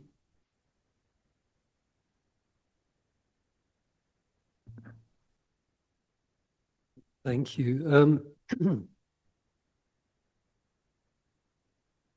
Right. So in relation to your first question,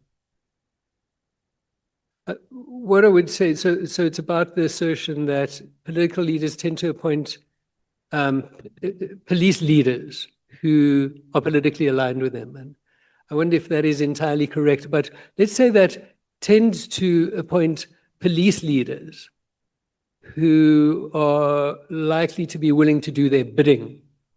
So they might not be, of one mind with them politically, but likely to not contest, political type directives which they receive.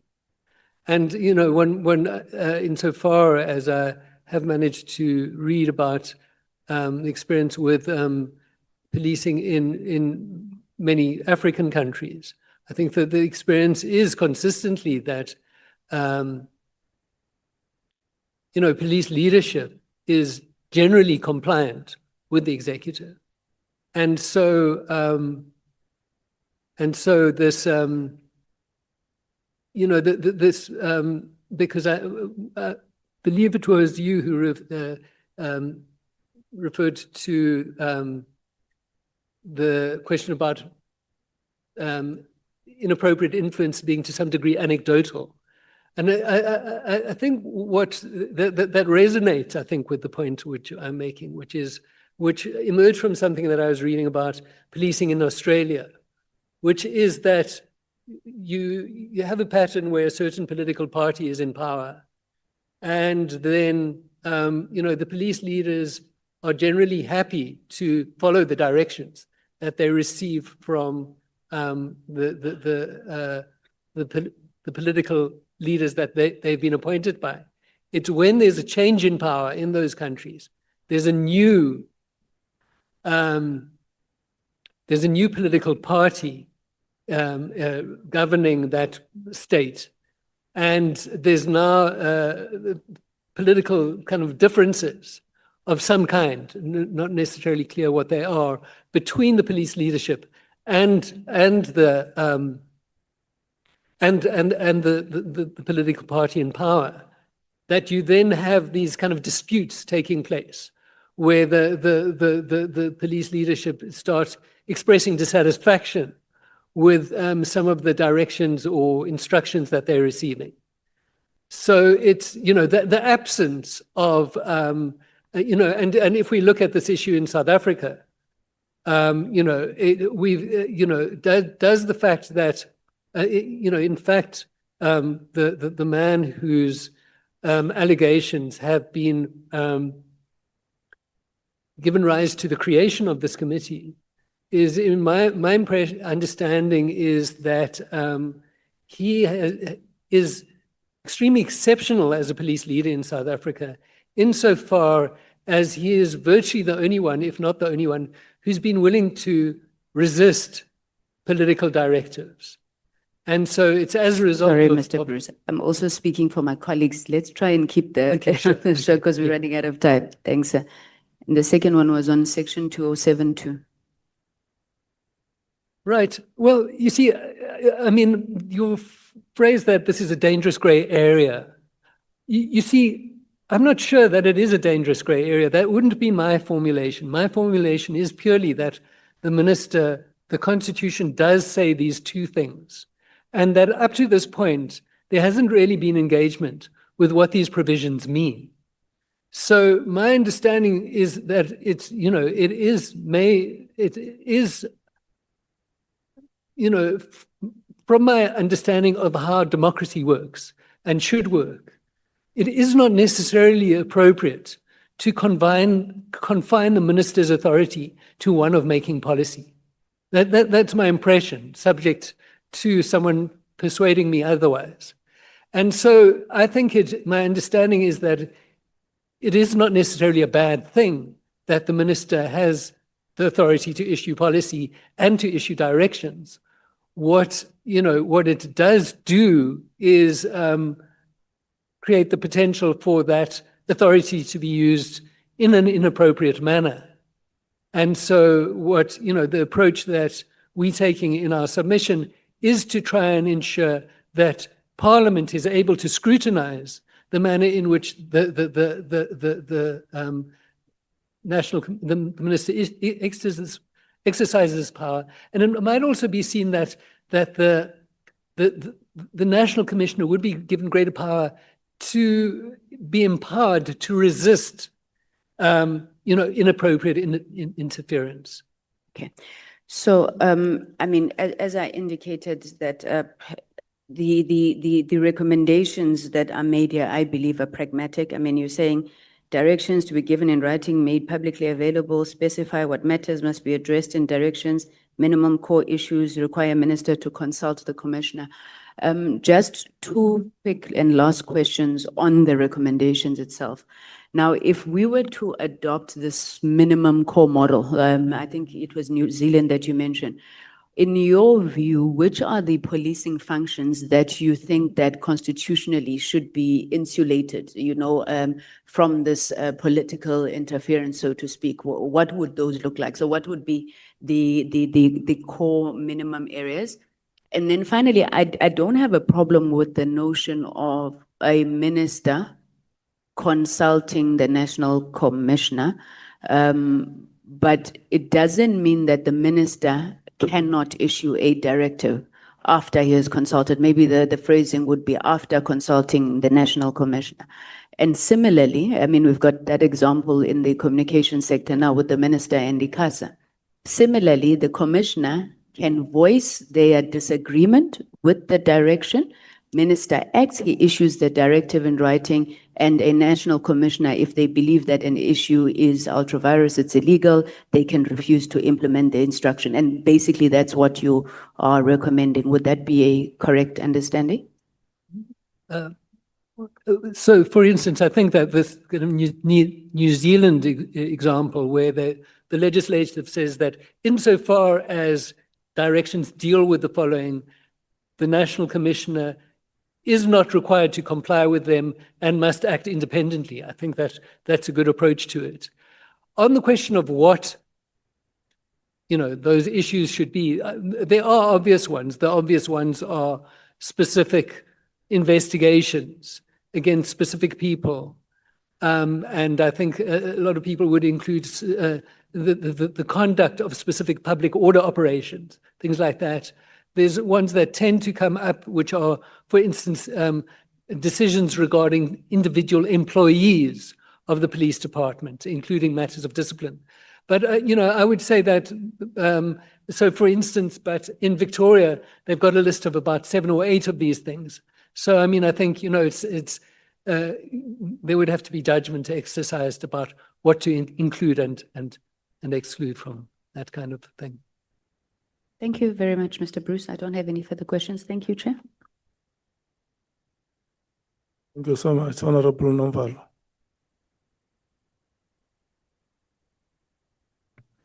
No, thank you very much, Chair. No, let me start by saying that we are vehemently opposed to the content of this presentation. We don't agree with it. There's no point that we agree with. So in its totality, doesn't make sense to us in its totality. One, it doesn't make sense in terms of the legal framework, but secondly, in terms of a problem that we're currently faced with here in this committee, because our firm view is that, one, the minister does not have powers in terms of the current constitution and in terms of the South African Police Service Act to enter into operational issues. And if it does so, he is violating the constitution. The South African Police Service Act operationalizes Section 207 of the Constitution, and it does not give powers, consciously so, to the minister to enter into operational affairs. Section 11 of the Policy Service Act gives powers to the National Commissioner.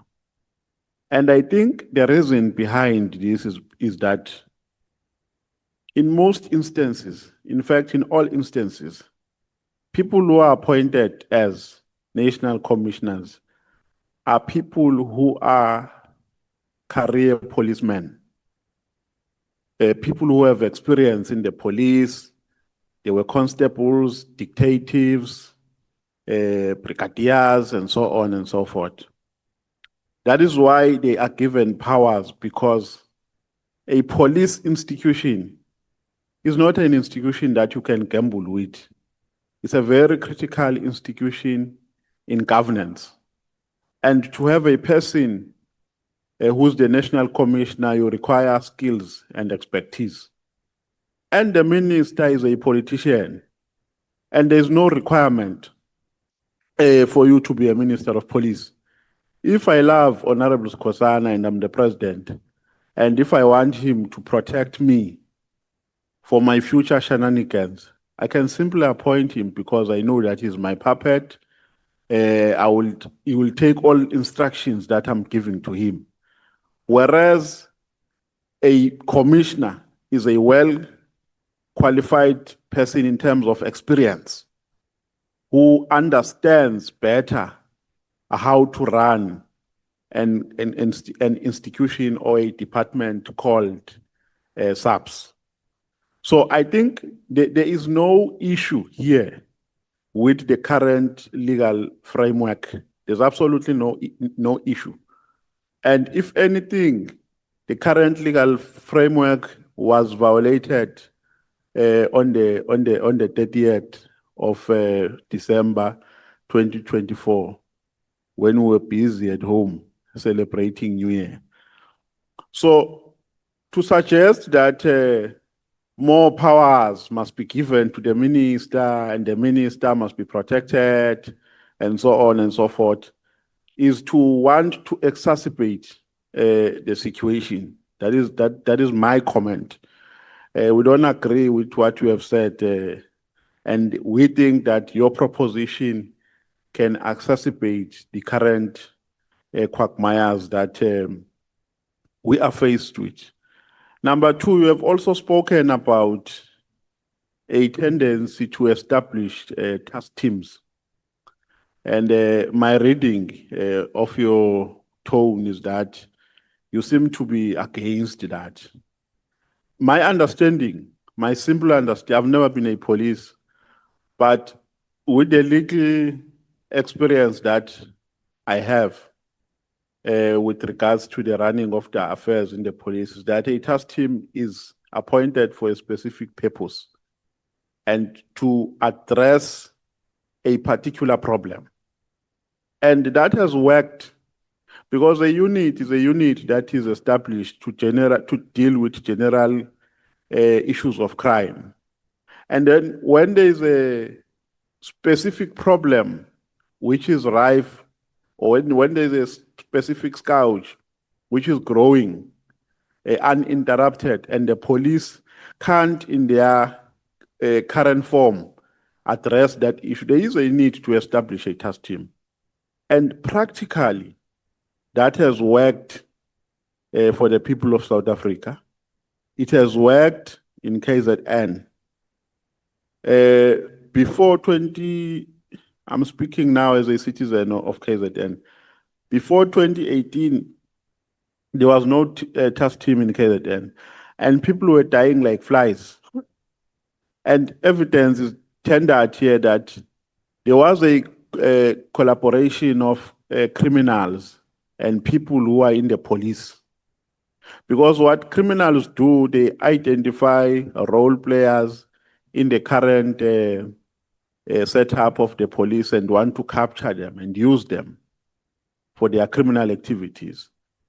And when there is a task team, it's not easy to do that because various people are deployed in terms of their expertise and experience to deal with a particular problem.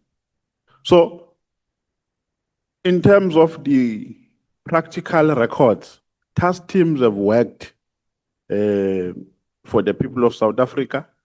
That is why today there's peace in KZN. People are not dying. We're going to elections this year.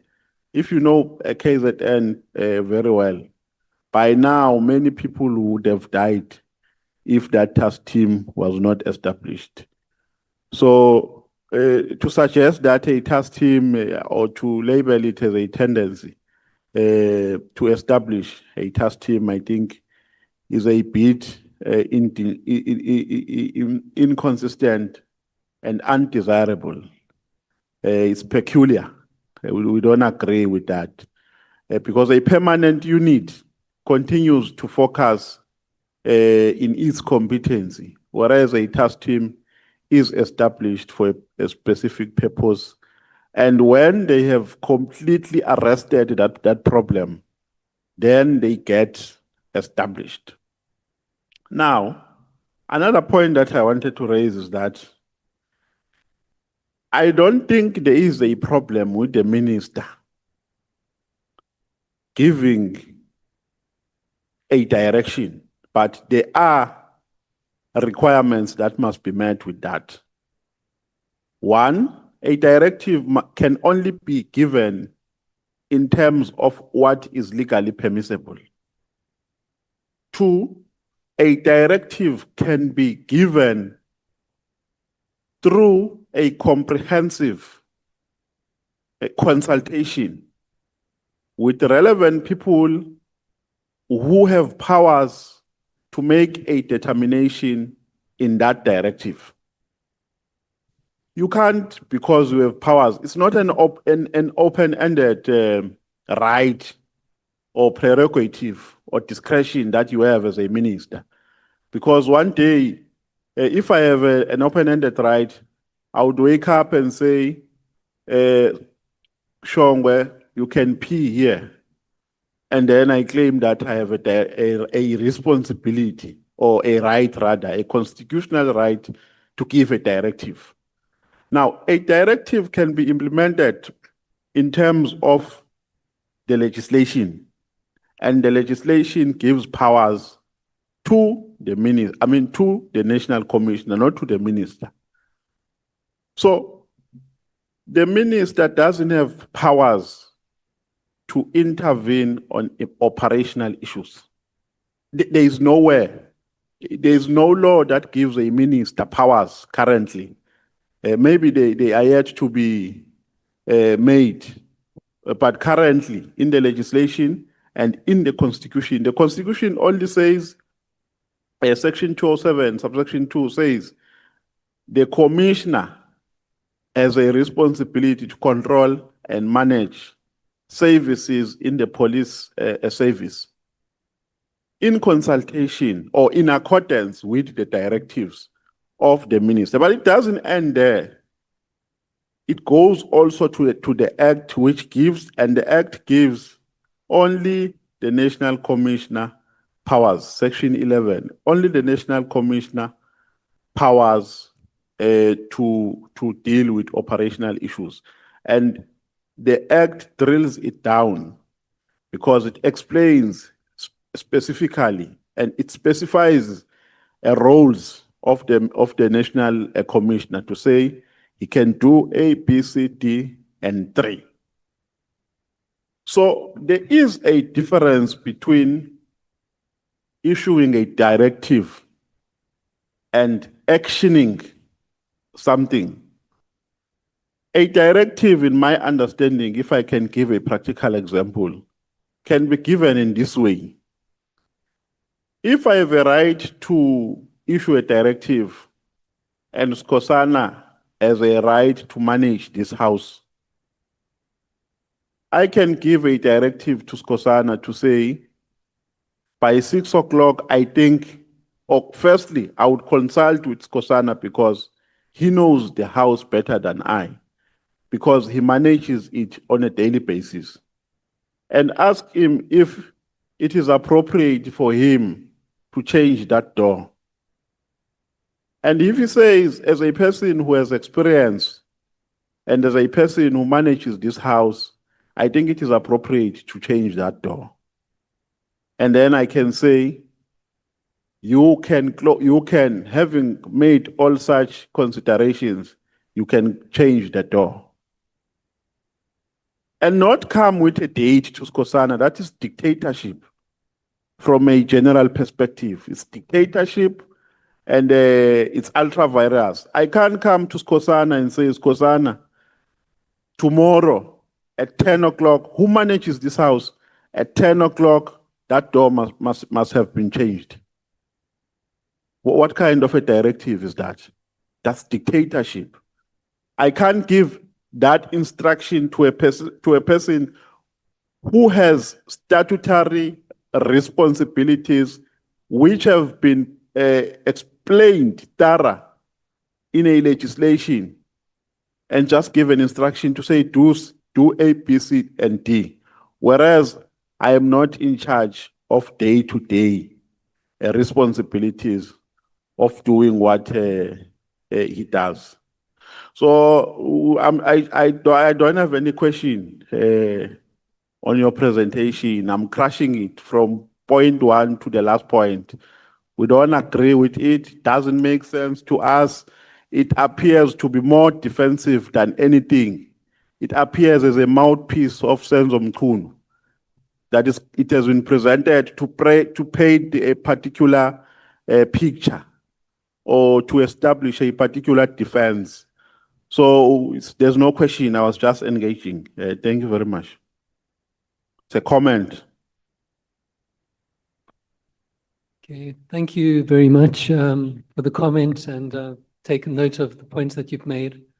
I think just my responsibility would be just to obviously reply to the last, was it a dig or a jibe or what? I'm not quite sure what you would call it, but that the submission was made in some ways in a way which was intended to favor one person or another person. And, you know, I can state very clearly and without any hesitation that, you know, that's just entirely not true. And the work forms part of work which is intended to support Parliament and support the government of South Africa in building an effective and sustainable democratic system, and that, yeah, and that is the spirit and the motivation behind it. But thank you.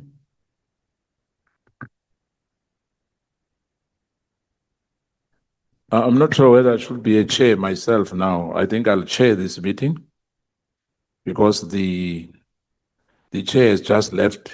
He left The chair just spoke to you and indicated you must continue. Please, hands off the chair. Thank you.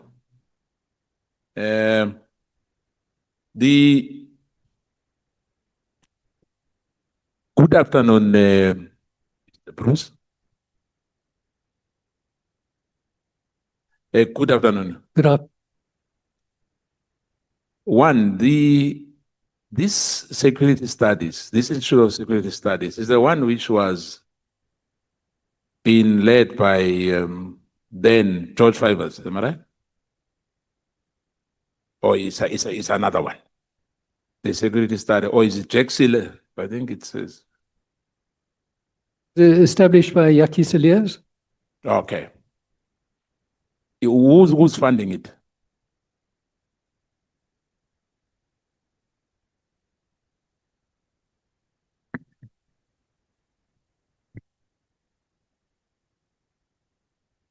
Your mic, please. Your mic, please. You're asking me because I would refer you to the website of the, I mean, I work with a specific program of the ISS. So you don't know who's funding it? No, I do know him by name. As it happened, there was just an announcement that was issued by the ISS, I think yesterday or today, regarding the resignation of the current director. So the director's post is currently in trial. No, I'm aware of that, Mr. Bruce. My question again, it's who's funding the Institute for Security Studies? Okay, well, can I refer you to a specific section of the website which deals with the governance system of the Institute for Security Studies, because I would have to consult that if I was to be able to provide you with a comprehensive answer to your question. Oh, well, I'm not answered, but I thought that I hear, you know exactly who are the funders of this Institute for Security Studies. I work with the ISS as a research on policing, and my work is very much focused on. So if it's funded by drug dealers, you'll never know. You'll just say you are working there. No, but I have confidence that it's not funded by. No, you don't know. Illicit sources of money. No, you don't know. No, I do. You don't know. Let's leave it like that. I do know. I'll check the website. No, you don't know. I do know that. Then give me the answer if you know. Okay, so I'm going to refer you to the website. You see now, as I was saying, I'll look later on the website because you don't know for now. Okay, no, but I have read the provisions of the website. I just can't. Okay, no, let's leave it, Mr. Bruce, because of time. Major, you spoke about Major General Mkhwanazi van Rooyen, who heads the legal department at SAPS, am I right? And you didn't say all what he said in the last, when he appeared at Madlanga Commission. In your submission, there's nothing about that. But let me help you. I'm going to make a comment. I'm not going to ask, because for me, really, I'm not sure why a coincidence. We quoted Magda van Rooyen in our submission. Yes, well, what did he say at the Madlanga Commission? Because what I'm saying here is not what I had and what I have. Maybe I didn't hear you well. Can you paraphrase it for me?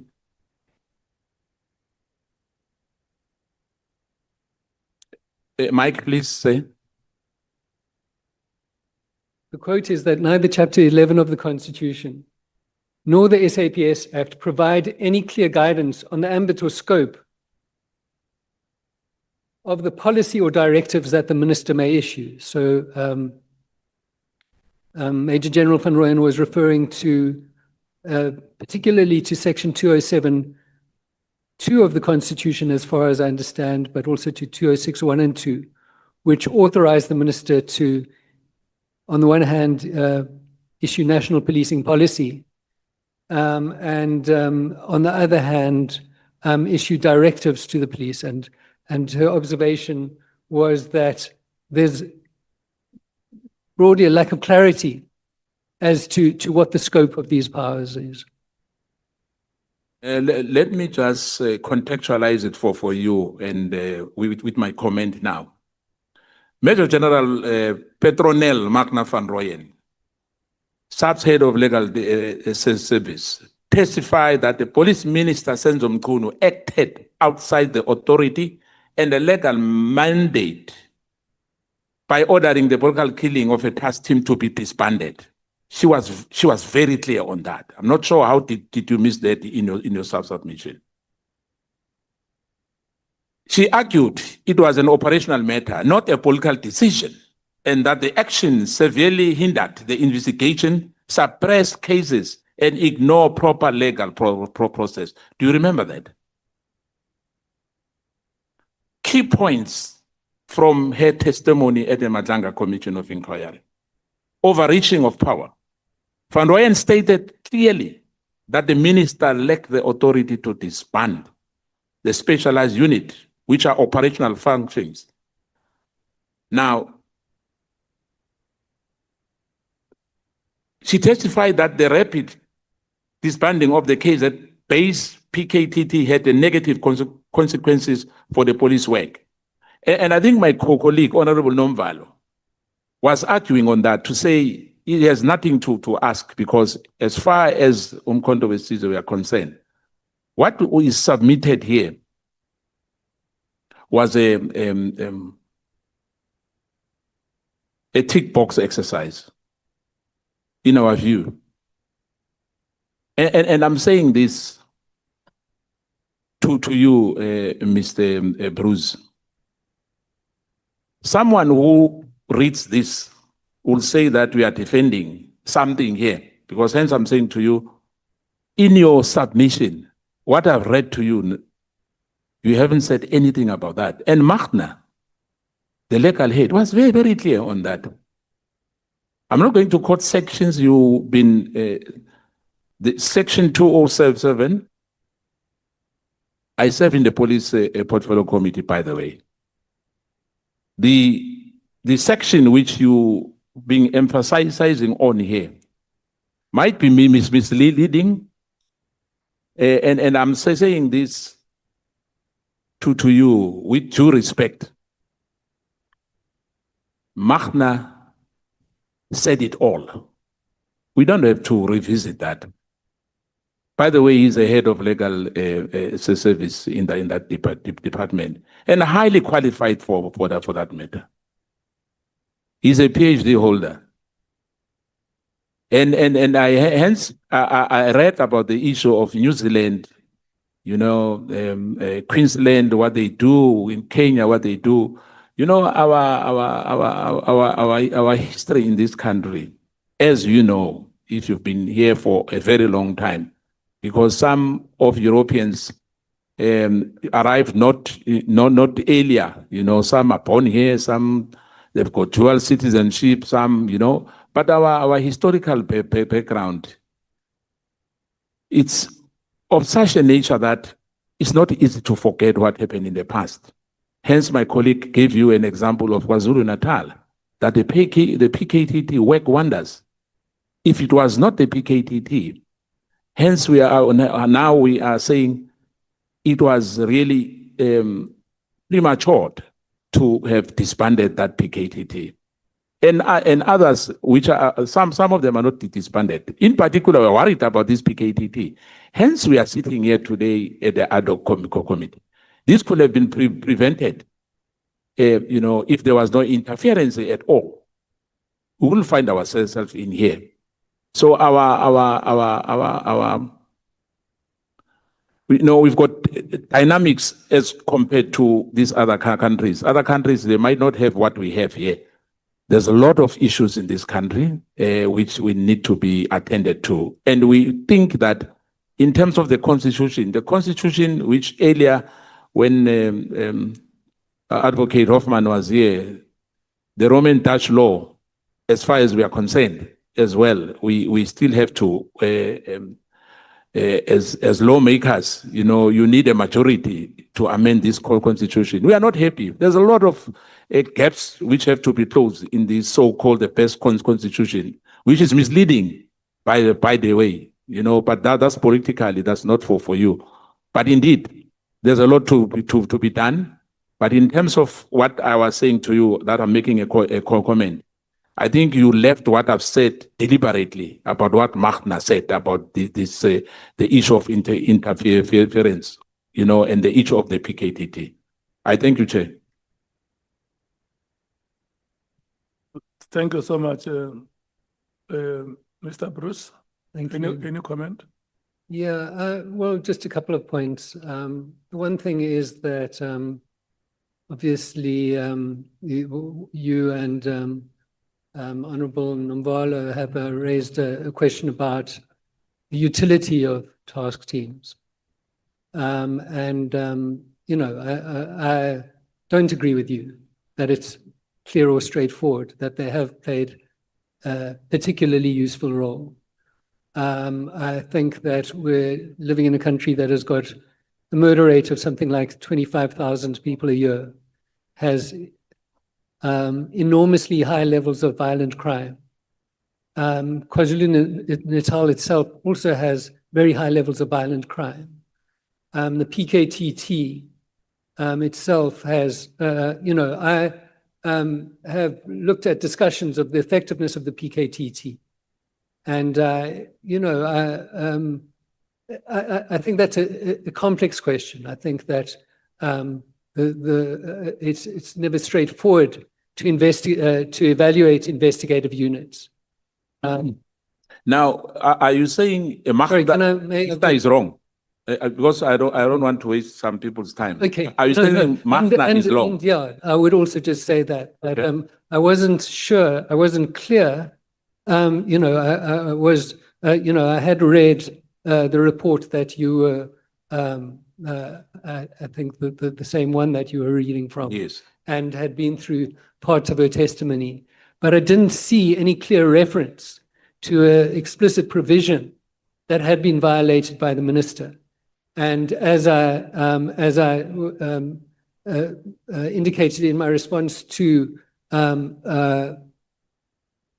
Honorable Kola Barnard, you know, what's never been controversial is where there has been political influence that has led to the establishment of task teams or units of one kind or another. So to me, it's not entirely clear, or not at all clear, let's put it that way.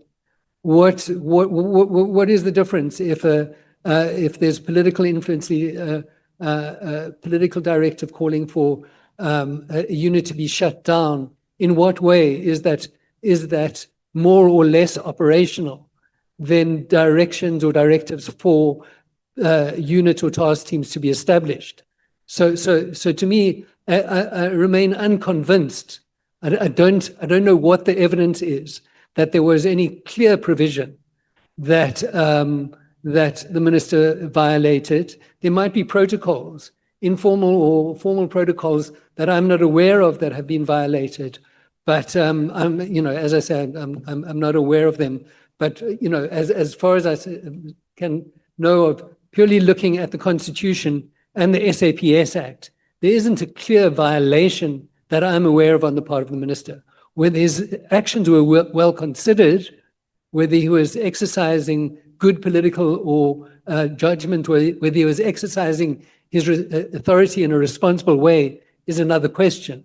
But I'm not aware that he clearly violated or was in breach of his powers. Through you, Chair, I think Mr. Bruce came with a mandate. I'm going to put it clear to you. He's not convinced about anything. We are talking about something in KwaZulu-Natal, where our honorable member comes from. He says the killings have subsided because of the PKTT. PKTT. You said no, we are not convinced. I'm saying to you, Mkhwanazi, the head of legal department, she said that in the Madlanga Commission, that the minister was wrong to disband that. We are saying there's nothing wrong with that. In fact, we are the first person who ever said that here. I'm even shocked. I don't think you're accurately representing what I've said. What I've said is that he wasn't in clear breach of any legal provision. I'm saying, irrespective whether clear or not clear, Nomvalo made it very clear in terms of the Police Act. I don't want to go there. But we said in total, what you presented to us here, you are trying to convince us to say nothing, there's nothing wrong with what happened, the disbandment of the PKTT.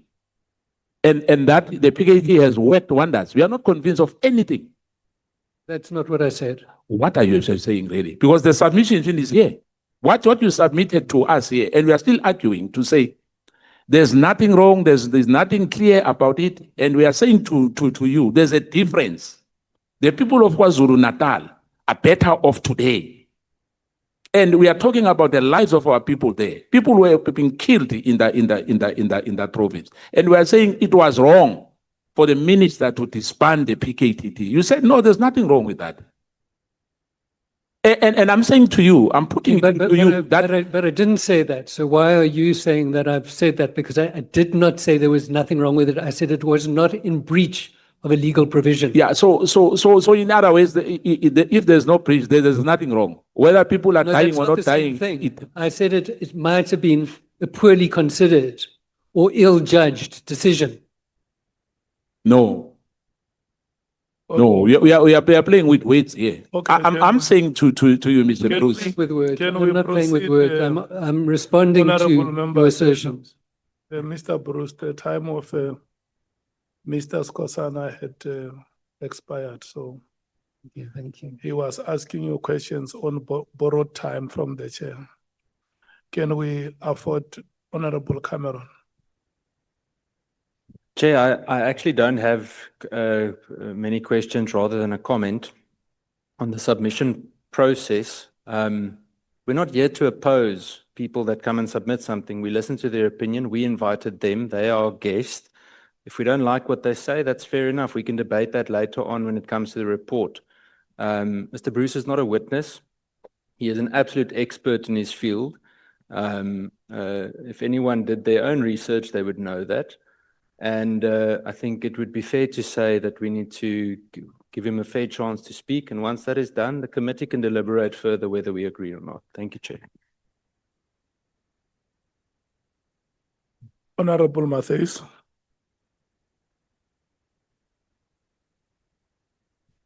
Thank you, Chair.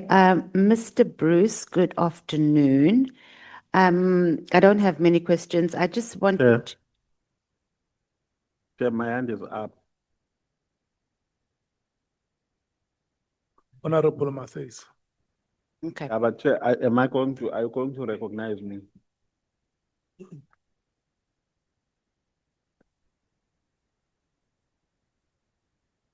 Can I continue, Chair? Yes, continue, Honorable Matthews. Okay, so Mr. Bruce, you said you've been in the field research or following police generally for 30 years. You're making submissions to us regarding interference, political interference in the policing establishment opposed to operations. You have followed all the ministers of police since, I think you said 1996. So stuff might be getting lost in translation here. So I would like you to give us some practical examples of any of the ministers who you think or who you would categorize rather as overstepped. There was political interference, the name of the minister and something that they did that supports what are you talking about in terms of political interference or whether it was political directives. So I think that will help us get clarity on your submissions, because I think now stuff is getting lost in translation. Okay, besides the matter that has us here. So that one we can park because it's been debated over and over. So let's start off, like maybe you can just give us an example of 5 different ministers in your experience that. Well, you see, the answer to that is that this kind of controversy around the manner in which the minister exercises his or her power has not been a frequent occurrence in South Africa. Insofar as ministers have not frequently faced allegations that they've been exercising their powers in an irregular manner. Okay. And so And so the one very obvious example is when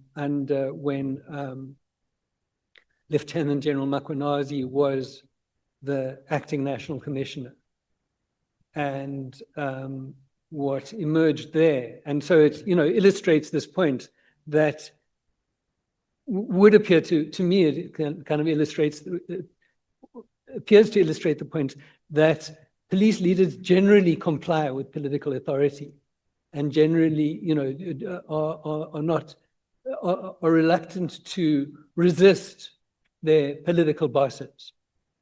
But in the case of General Mkhwanazi, then there was a lieutenant general by the name of Richard Mdluli, who,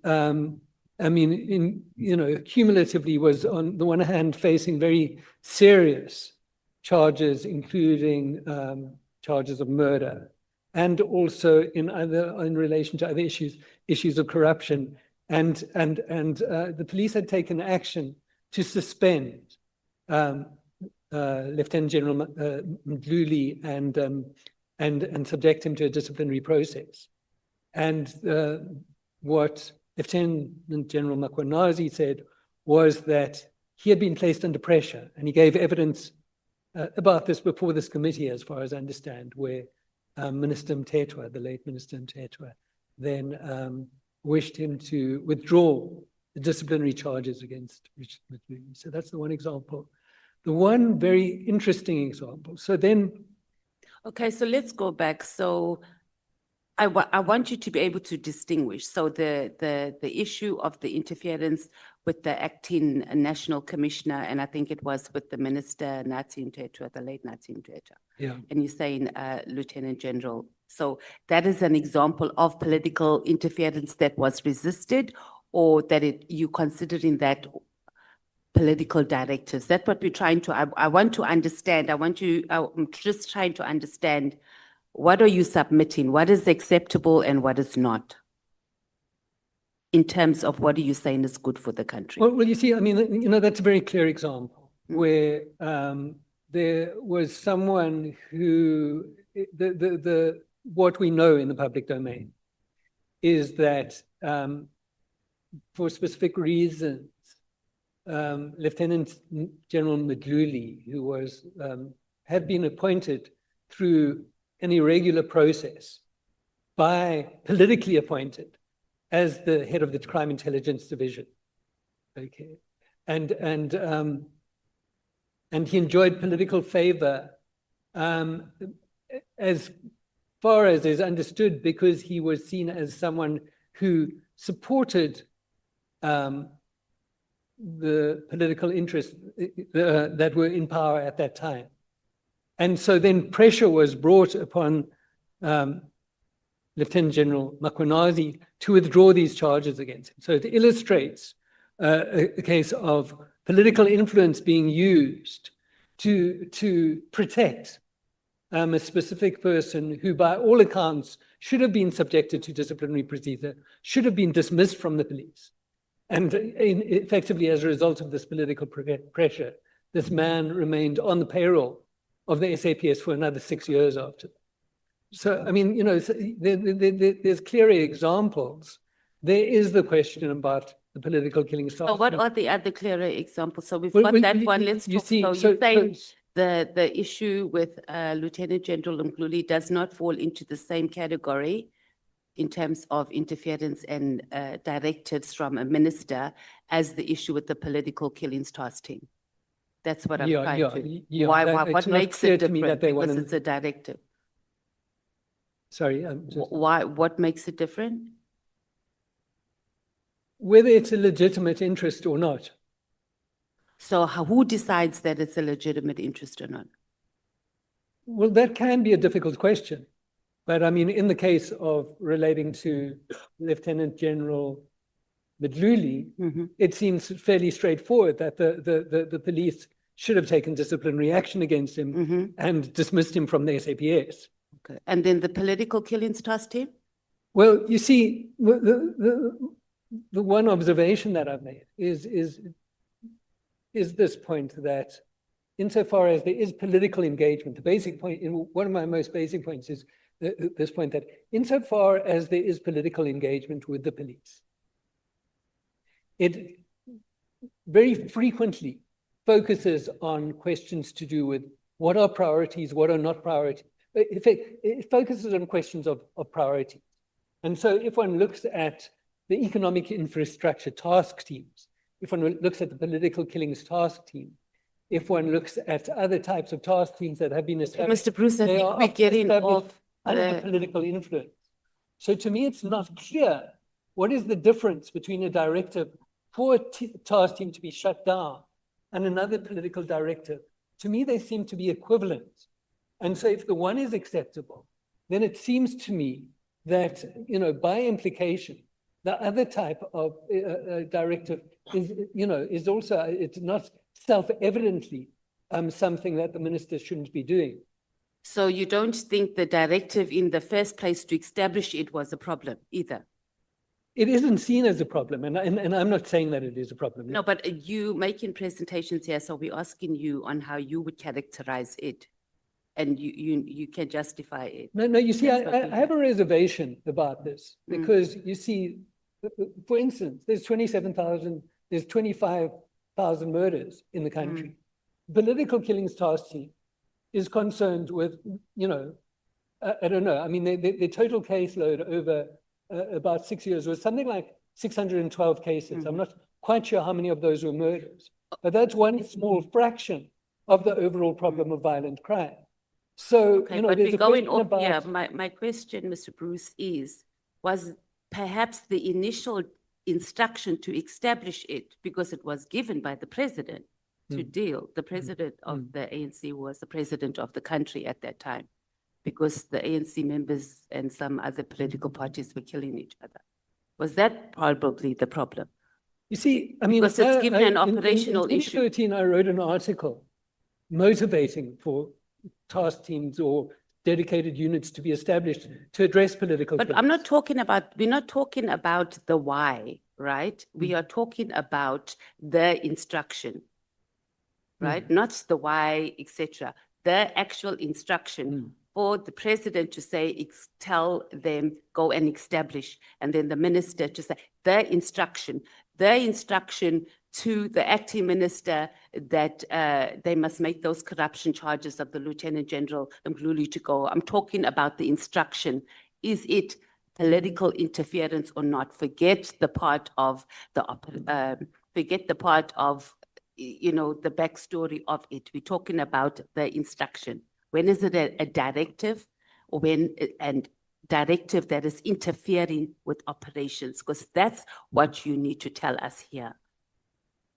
Well, because you are arguing the point on the substance, on whether the political killings is operational in nature. It is operational. So we can even argue that the initial instruction to establish it was political interference.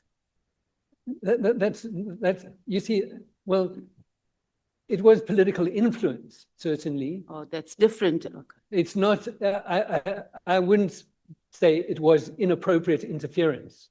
But, and as a result of that, it isn't clear to me that by its nature, the instruction to close down the task team was irregular. But I think the critical question is in some ways what the motives were. And I don't think it was a good, I don't think it was a well-considered instruction, partly because, for instance, the task team had an existing caseload, and closing down the so your submission seems to have been, at the very least, poorly considered. So your submission here, if I need to sum it up, the directive of political influence, right, is based on what the motive is. In summary, that's what you're saying. Then if the motive is considered acceptable for whoever, according to, let's say you for an example, then it's not considered political interference.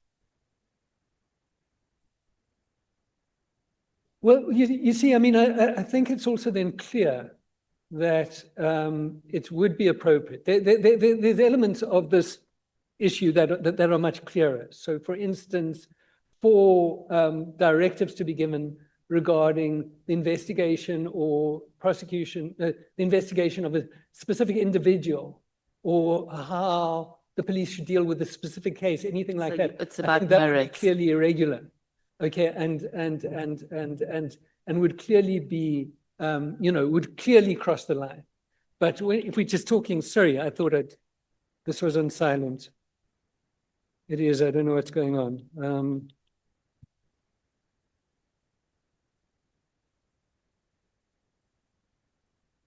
I've got a phone that just isn't. Can I throw it at the wall or something? Sorry. Okay. I think we understand the submission that we should look at what the motive is on the directives. And then just my last question,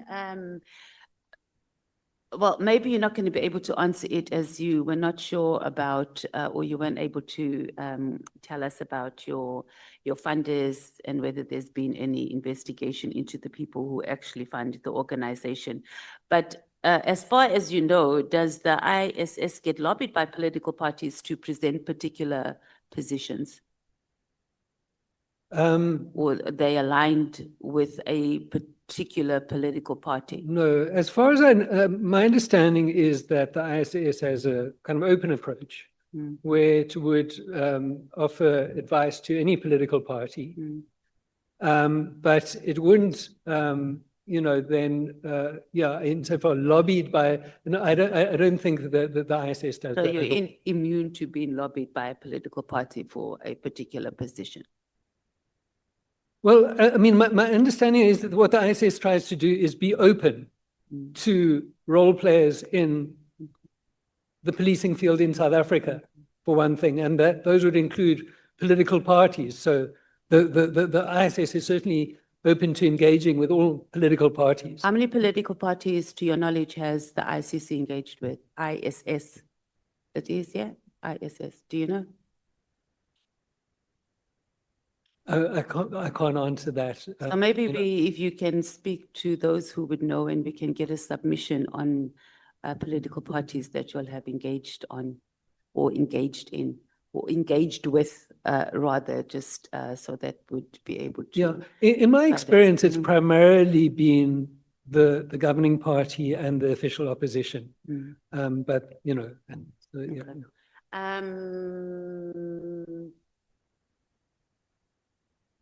I'm done. Thank you, Chair. Thank you, Mr. Bruce. Thank you. Honorable Nongwala. Yeah, no, thanks, Chair. I almost forgot what I wanted to say, but I have not forgotten. Chair, we must not live with a wrong impression and a wrong information here. Our understanding is that when presentations have been made before us as members of this committee, we are duty bound to engage them. We've not come here to peruse or listen and go home. We've come here to listen to presentations and engage. And engagement does not necessarily mean you must always agree. Where we disagree, and hear the views of the people who have been making presentations. So there is nothing peculiar with disagreeing, because people who are making presentations must be confident in what they have presented. If our disagreements are wrong, then they must prove us wrong. So we're not here to come and receive information. We have not at least drove from our provinces to come and do that here. We've driven from our provinces to come and listen and engage Tara. And engaging Tara means we can disagree when there's a need to do so. So that's our understanding. I've been tempted to raise this by what Honorable Cameron has said. It's completely wrong. Thank you. Honorable Mngango. Thank you, Honorable Chairperson. I have no question. Thank you. Thank you, Honorable Sauls. Thank you, Chairperson. Mr. Bruce, good afternoon.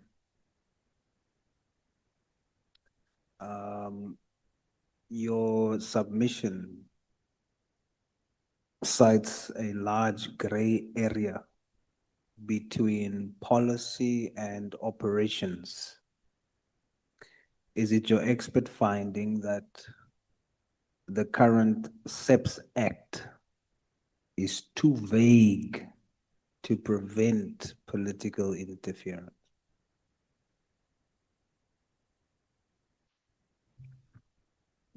Thanks for the question. I would say it's not a question of vagueness. I would say it simply doesn't address the issue.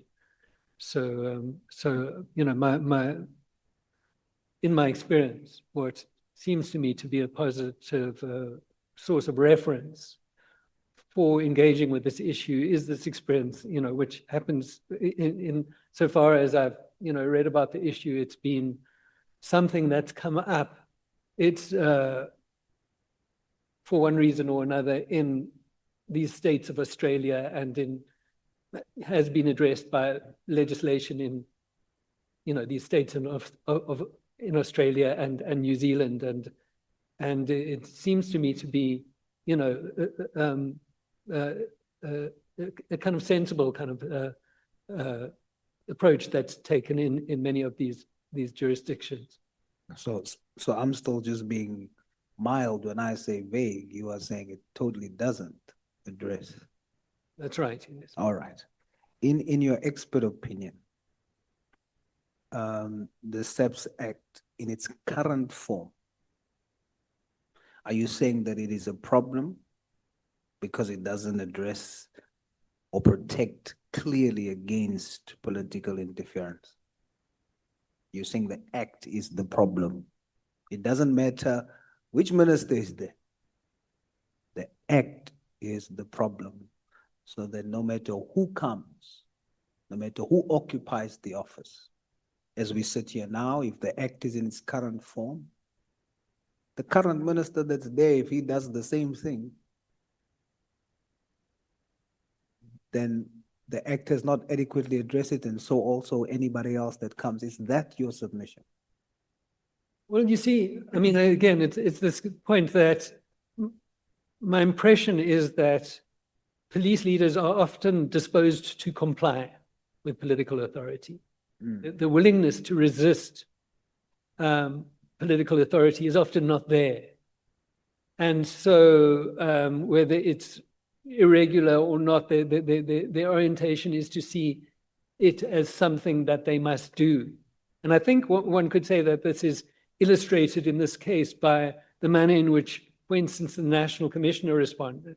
That the National Commissioner seemed, if it wasn't for the press conference in July, you know, this wouldn't be on our table. It isn't something that the National Commissioner himself would have gone public about necessarily. And so it's more like when there is the will on the part of a chief of police, National Commissioner, whoever might be, to where the chief of police feels unhappy, doesn't want to comply, these types of provisions may empower them to do so. And they may also inform the manner in which ministers exercise their authority. So, but you know, the nature of the minister, if I'm understanding your question, you know, one obviously has some ministers who might be more disposed to exercising their authority in a irregular manner than others are. Okay, now let me rephrase the question. In your research, does the lack of a clear definition for the term used in the Act, ministerial directions, create an environment where a minister can interfere in operation?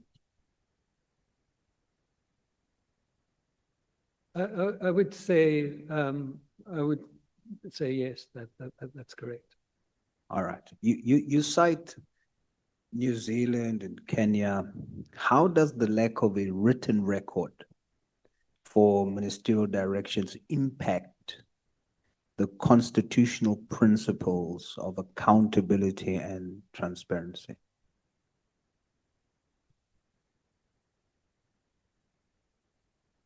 Yeah, well, I mean, I think the short answer to that is that it enables them to be entirely absent if they, you know, if these types of directions are not recorded in some way. You know, it makes it possible for the minister to completely deny that he or she has ever issued directions or instructions of this kind. And to support that position, would I be correct in saying that the reason why we're sitting here now is because the directive was given in writing? That's entirely correct. I completely agree with that. It was because it was in writing. If it hadn't been given in writing, it could have simply been denied, and there would be, you know. So your proposal is it should be a standard rule that all ministerial directives must be in writing. Yeah, that's right. That's right. Mm-hmm. The Marikana Commission you mentioned recommended clarifying these powers over 10 years ago. In your expert opinion, has the failure to amend the SAPS Act since then been a failure of legislative oversight?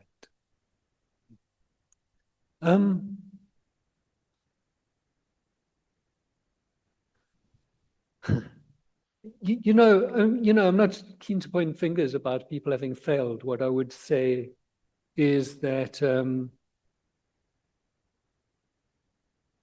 it clearly hasn't been taken seriously as an issue, as a political concern. This is, you know, this is in many ways the first time in South Africa that I've seen concerns about the manner in which the authority of the minister is exercised being foregrounded as a type of political concern. All right. Now, let's move away from the political emotionalism. Let's deal strictly with research, and let's deal with the law and the lack in our law, because that's where your focus really is on in terms of your research. So let's test that. Does your research show that the persistent drive to create specialized task teams, does your research show that it actually, in reality, weakens the overall ability of SAPS to solve murders? Well, the one answer to that is merely to point out that the SAPS itself has repeatedly raised points of that kind, and I can refer you to at least one or two, I think maybe 3 presentations which have been given by the SAPS, where, you know, you can see there's this concern expressed about this tendency to establish task teams without consideration to on the impact that it has on other units. I would think that you are referring to what you mentioned in your submission to us, that your research showed that the detection rate for murder is exceptionally low. It's currently reported by SAPS at only 11%. Is that correct? Yes, that's right. And so, sorry, there's a point that I wanted to make here. That's just escaping me. Yeah, but you know, the point that I would make, you see, is that I see the creation of task teams as in many ways a stopgap measure. That what's needed is an overall approach to strengthening the detective function within the SAPS. And that's been absent. And so instead what we have is this thing of the available resources being directed in one way or another to deal with what is inevitably a very small aspect of the overall problem of serious crime in South Africa. Maybe by using the 11%, it doesn't really express why you are so concerned. So tell me if I'm correct if I rephrase it in this way, that if we say that the detection rate of murder is 11%, in other words, what that statistic says, that is not your statistic, but the statistics by SAPS. What it actually says is that 89% of murders goes unsolved. Yes, that's right, yes. And so it illustrates to me the point that we should have a much more well thought through approach to strengthening our investigative response to crime. Yeah. Let's dig a little bit more deeper so that we look at what you're actually saying. In KZN, the KZN paradox, and when we deal with now the specialized task teams versus the reality, the claim is that the political killings task team, the PKTT and other specialized units are touted as the solution to KZN's violence. But the reality is that KZN remains a killing field, contributing 21.4% of all murders in South Africa. Let's localize it a bit. The hotspots, despite heavy task team presence, Inanda police station in KZN remains the #1 murder station in the country. But let's not run the risk of just focusing on KZN, because the problem here that we are addressing, or that you're talking about, that I see in your submission, is not really just focused on KZN. Let's come to the Western Cape. The reality is, just like KZN, the Western Cape has numerous specialized units, anti-gang units, and the other units. Yet, it maintains a staggering murder rate of 60 per every 100,000 people. But there's task teams in the Western Cape. Murder rate is not dropping. It's not about the PKTT. It's about the country. You have at the Cape Flats, on the Cape Flats, between 11 and 20 murders every week. It's a bloodbath.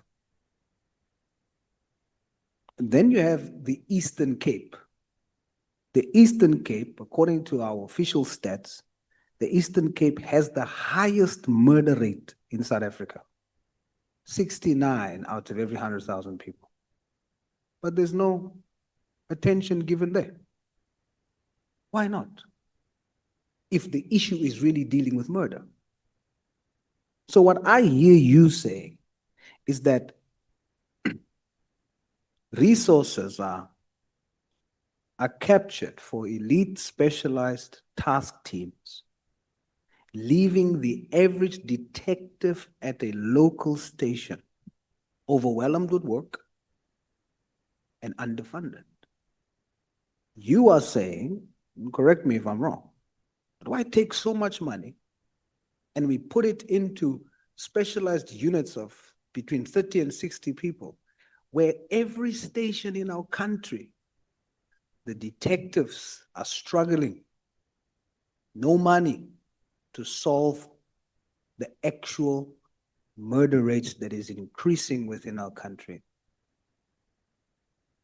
And that is really why you are saying there should be a refocus and invest our money on detective work overall in the country rather than on units. Am I correct? You know, I think what you're there's part of me that largely agrees with what you're saying. On the other hand, I do think that there's a debate. It is, you know, and not that we've got time to debate because we're talking about people's lives and so on, but nevertheless, it seems to me to be valid to, you know, in certain circumstances, prioritize certain aspects of the crime problem. And, you know, one of the arguments that I'm, for instance, sympathetic to is, for instance, specifically the killing of whistleblowers. But similarly, if, you know, if we're trying to maintain a democratic political system and political office bearers, their lives are in jeopardy, particularly, I think it has often happened that those who have been killed have been those who've stood up against corruption. So you know, I think, you know, there are often arguments that certain aspects of the problem of crime should be prioritized, even relative to other forms of crime that by many accounts are just as serious. So, you know, it's not that, you know, I accept that there are different approaches to this problem that are both valid, and it is an issue of decision making. So, it's not that I necessarily condemn these decisions to establish these task teams, but I don't think that the consequences of, you know, the impact on other units are ever really properly taken into account. And the second point that I would make is that you know, they have effectively been used as a stopgap measure, that what we need is a much more comprehensive approach to how to strengthen, firstly, you know, our detective service and you know, the policing system more broadly. Where I come from, El Dorado Park, born in Kliptown, raised in Klipspruit West, there's a saying that summarizes what you just said. Goedes moet balance. You are saying it's not either or. Yeah. It's both, but there must be a focus on balance. But the biggest priority should be, once the specialized unit or task team is created for a particular crime issue, once that issue is managed, controlled, stop, close, and ensure that there's not local police stations and detective work all over the country is not negatively impacted by this focus on the units. There must be balance and prioritize. For what's the use? You have strong task teams, but weak detectives, detective units at stations all across the country. And you have general murder rates increasing, but that specialized issue is decreasing, but the overall problem is just getting bigger and bigger. Goedes met balance. Is my understanding correct? Yeah, that's a good way of putting it. So, ISS and yourself as a researcher there, you have confirmed what the people already feel. Our security strategy appears to be a performance, not a strategic, clear and decisive action plan. We have task teams in KZN, in the Western Cape, yet both provinces remain hotspots of blood. Meanwhile, the Eastern Cape, which is the deadliest province in the Republic at 69 murders for every 100,000 people. In the Eastern Cape, being murdered is no longer a rare tragedy. It is a statistical probability. You're talking about a society where almost every single family is either mourning a victim or living in immediate fear of becoming one. It is the deadliest place to exist in the Republic according to statistics. Yet, it is left to rot because it doesn't offer the right optics for a task team launch. We are chasing 100% headlines while only solving 11% of the murders. This must end now. And I join you in that call. We must stop the political capture of police resources for specialized units and task teams and return to the constitutional mandate of a professional, independent, and effective detective service that protects every single South African, whether they live in a high-profile metro or a neglected rural village. I thank you, sir. Thank you. For your time. Chairperson, thank you so much. Mkhwanazi.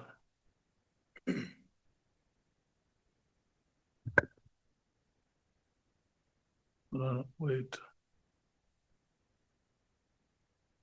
No, Chair, there was a mistake when I was supposed to speak. Babu Skhosana took over. And when you came back, you thought I'm not speaking. So I just didn't want to phazamisa into sekhuluma Babu Skhosana. Yes. Okay, you can go ahead. Now I won't take long, it's just clarity of certain questions, Chair. Ngenhlanhla yabantu abathanda ukuphuza amanzi. Nale nsizwe iphuza amanzi nayo, Chair. Evening, sir. Oh, it's afternoon actually. Sawubona. So, how are you, sir? You can press there. Thank you. How are you? I'm fine, I'm fine. I take it you don't speak Afrikaans. I don't have good Afrikaans. I read a bit. Oh, I noticed when Honorable Souls was speaking Afrikaans to you, a surprise. Just clear me here on these questions. Firstly, if you were to advise the president, how soon would you advise him to fire Minister Mkhwanazi?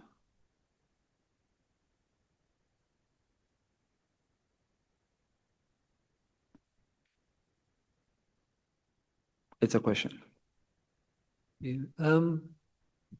Chair, may I be excused from answering this question, if you don't mind? I don't think it's sort of really within my mandate here at this committee. Are you really sure?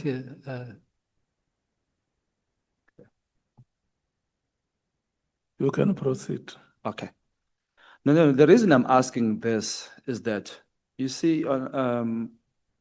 Hoffman, when he left here, he said he's proud of the Seven administration, that we are the protectors of South Africa.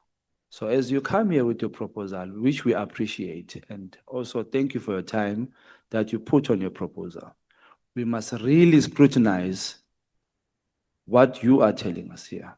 So I am starting there because I want to understand, if you were sitting with the president, how soon would you advise him to fire Minister Mkhwanazi, based on what you've seen and observed in the country? I take it that you wrote this proposal judging the country, the entirety of the SAPS and the minister. I take it you wrote this document because of that. So I'm asking, how soon would you advise the president to fire Minister Mkhwanazi? Unless you wouldn't. Is your interest for South Africans?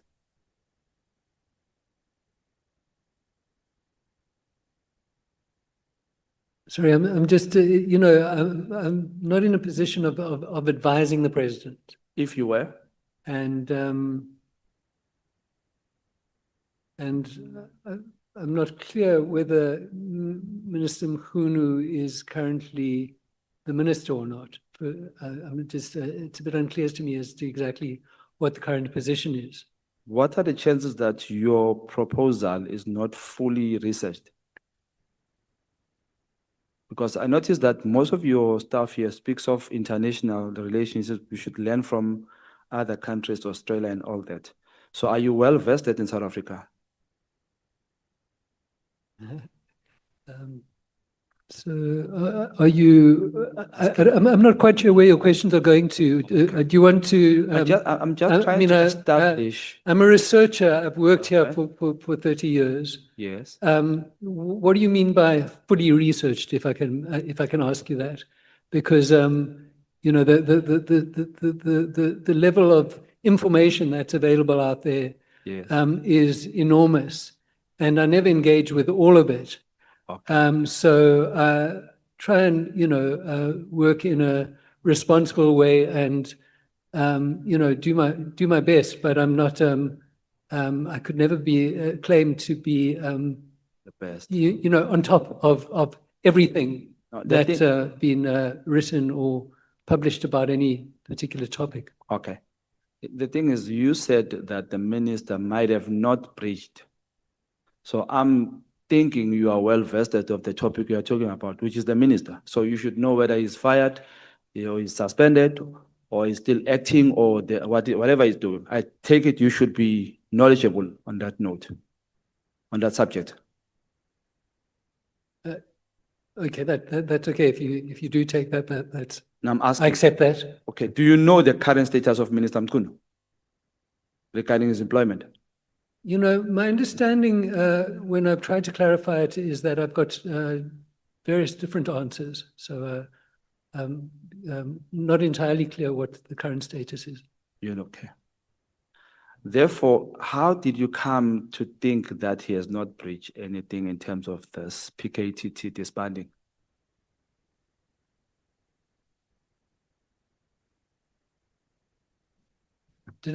Okay, he's not, there's no, the Constitution authorizes the minister to issue directives.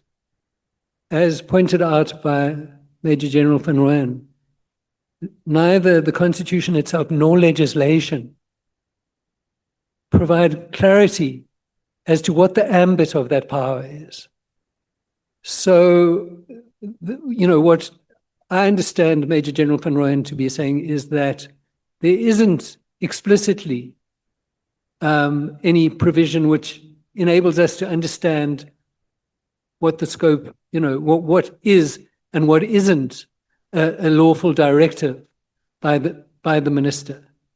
And I've, you know, as I've in my responses to other questions, I've also what I've also drawn attention to is this fact that consistently task teams have been established under political direction.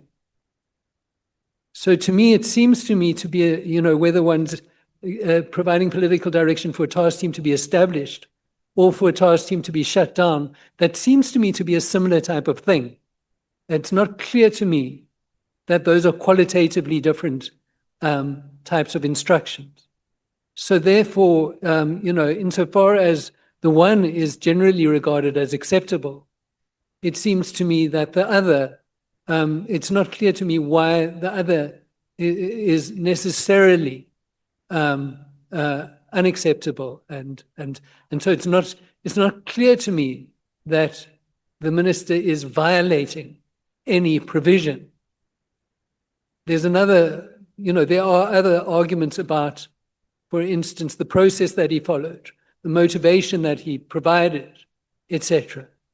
And I'm more sympathetic to those arguments, but insofar as anyone is trying to assert that there is any explicit provision that he violated, I haven't seen anyone actually say this is the provision that was violated, by including Major General Van Rooyen. I don't know of anywhere in her affidavit to the Madlanga Commission where she outlines which provisions were violated by him. And so, you know, so that's the basis for my understanding. What would you blame this to? The Constitution as well?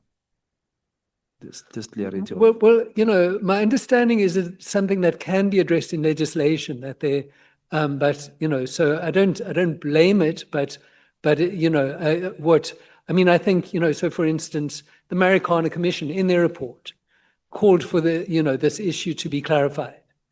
And so if there had been more attention, I think it would have had to come first of all, from a political level to the recommendations of the Mkhwanazi Commission. That was, that's one, situation in South Africa where the issue has been raised and where there's been a call for attention to be given to the need to clarify this point. Somehow in this regard, I agree with you, somewhere, somehow, not entirely. But this is my view.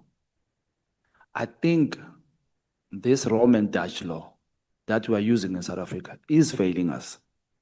Hence, you saw a need to address this matter, but you didn't check where is the problem. I think the problem is our constitution is completely not a South African constitution. Hence, I have a problem with when you say we should be looking at Europe and what. I'm a South African, I love South Africa, unfortunately. But I think I agree, though you may not agree, while we agree, me and you, that the constitution is the problem. But let's leave that. This Roman Dutch law must be changed. Tell me, what's your take on the disbanding of the PKTT? Do you think it was correct? Right. Well, you see, I mean, the first thing I would have said that I would say is, if one was to close down the PKTT,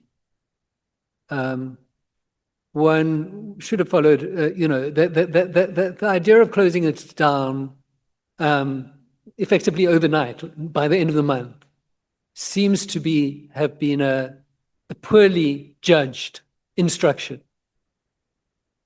And so at the very least, any instruction on this matter should have, first engaged with questions about the current cases that were being dealt with by the PKTT. And, also with the question about what is the current level of political killings and whether there's a need for this type of team, a task team dedicated to political killings to be maintained for the purpose of addressing political killings. So, for instance, in the minister's instruction, it doesn't say anything about what is the current number of political killings in KwaZulu-Natal. On that level, I don't think it was a well-considered direction. But do you think it was correct? It was a good decision? Are you for it? No, but I just said I don't think it was well considered. You don't think so? But Yeah. what's your take on the PKTT? Do you think what's your take on it? On the PKTT, Are we benefiting as a country? from the PKTT. Yes.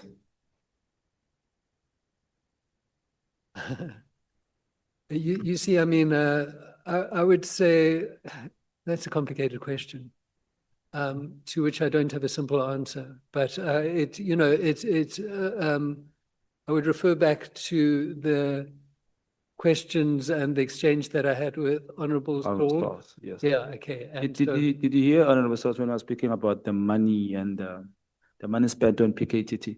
I kind of disagree with him there. I think we should complain about the money of national dialogue because it bears no benefit for us. I should complain about that. I think you should complain about that as well, rather than complaining about the money for PKTT, which bears benefit to us, some of us who are coming from such townships and stuff like that. But let's pass there. Have you met with any political parties on the subject you have here on the table? No, I haven't. You haven't? No, Have you met with Minister Mkhwanazi? no, I haven't. I kind of found some similarities because I was kind of disturbed on your proposal. That's why I had to ask a lot of questions so that I really understand what you were saying. I feel like you have been lobbied. Instead of proposing, you more of went for protecting Minister Mkhwanazi and trying to prove that he is correct and right. That's why I lost the proposal. But since we have now had it, we've spoken, I now understand that what's your proposal. But tell me, what is South Africa going to benefit from your proposal? Well, You see, I mean, I think what we would like to have is a policing system where the police are professionals and are able to exercise independent judgment about the policing issues that they're faced with. And so insofar as political influence prevents them from exercising independent judgment and responding to the crime situation which they're dealing with in the best possible way. You know, I think measures to prevent political interference might empower them or support them to, you know, to better be able to implement what one could call professional policing. All right, no, thank you, sir. Thank you for coming. Chair, I would like to propose something, Chair, if you can. I think this time allocation in terms of today was beneficial to South Africans. So in the remainder of the witnesses that are about to come, I think if you can allow such interaction and more time, South Africans will benefit because we missed a lot of opportunities with the last witnesses where we asked 15 minutes and 10 minutes and we never got to get to the gist of the issues. So I'll propose to you and plead with you, Chair, that if possible, kindly allow this kind of system. It's proper. Thank you, Chair. Yeah, only on condition that alternate members will not speak. Honorable Vessels. No, thank you, Chair. No questions from me. And let me just also welcome the presentation and the submission. But no questions from me. Thank you. Thank you. Kawazel. I'm going to have an online engagement now in case you finish before I come back. Honorable Mngango will preside and call the meeting off and announce that we are starting at 11 tomorrow. Thank you, Chairperson. Thank you very much, Mr. Bruce. I have no further questions. Thank you. Okay, so it means we have come to the end of the proceedings. Mr. Robert David Bruce, thank you so much. Thank you, honorable members. Let's start at 11 o'clock tomorrow. Andile, Bonani and Pilot, Nicolette, can we make sure that tomorrow before we start, we provide comprehensive answers to the issues that members have raised this morning? Thank you so much. The proceedings have come to an end, unfortunately. Thank you so much, Mr. Sean Tate, for staying the course and for also pledging your solidarity to ISS. We want to thank you so much. Honorable members, you may stand up and leave the chambers. Thank you, Chair.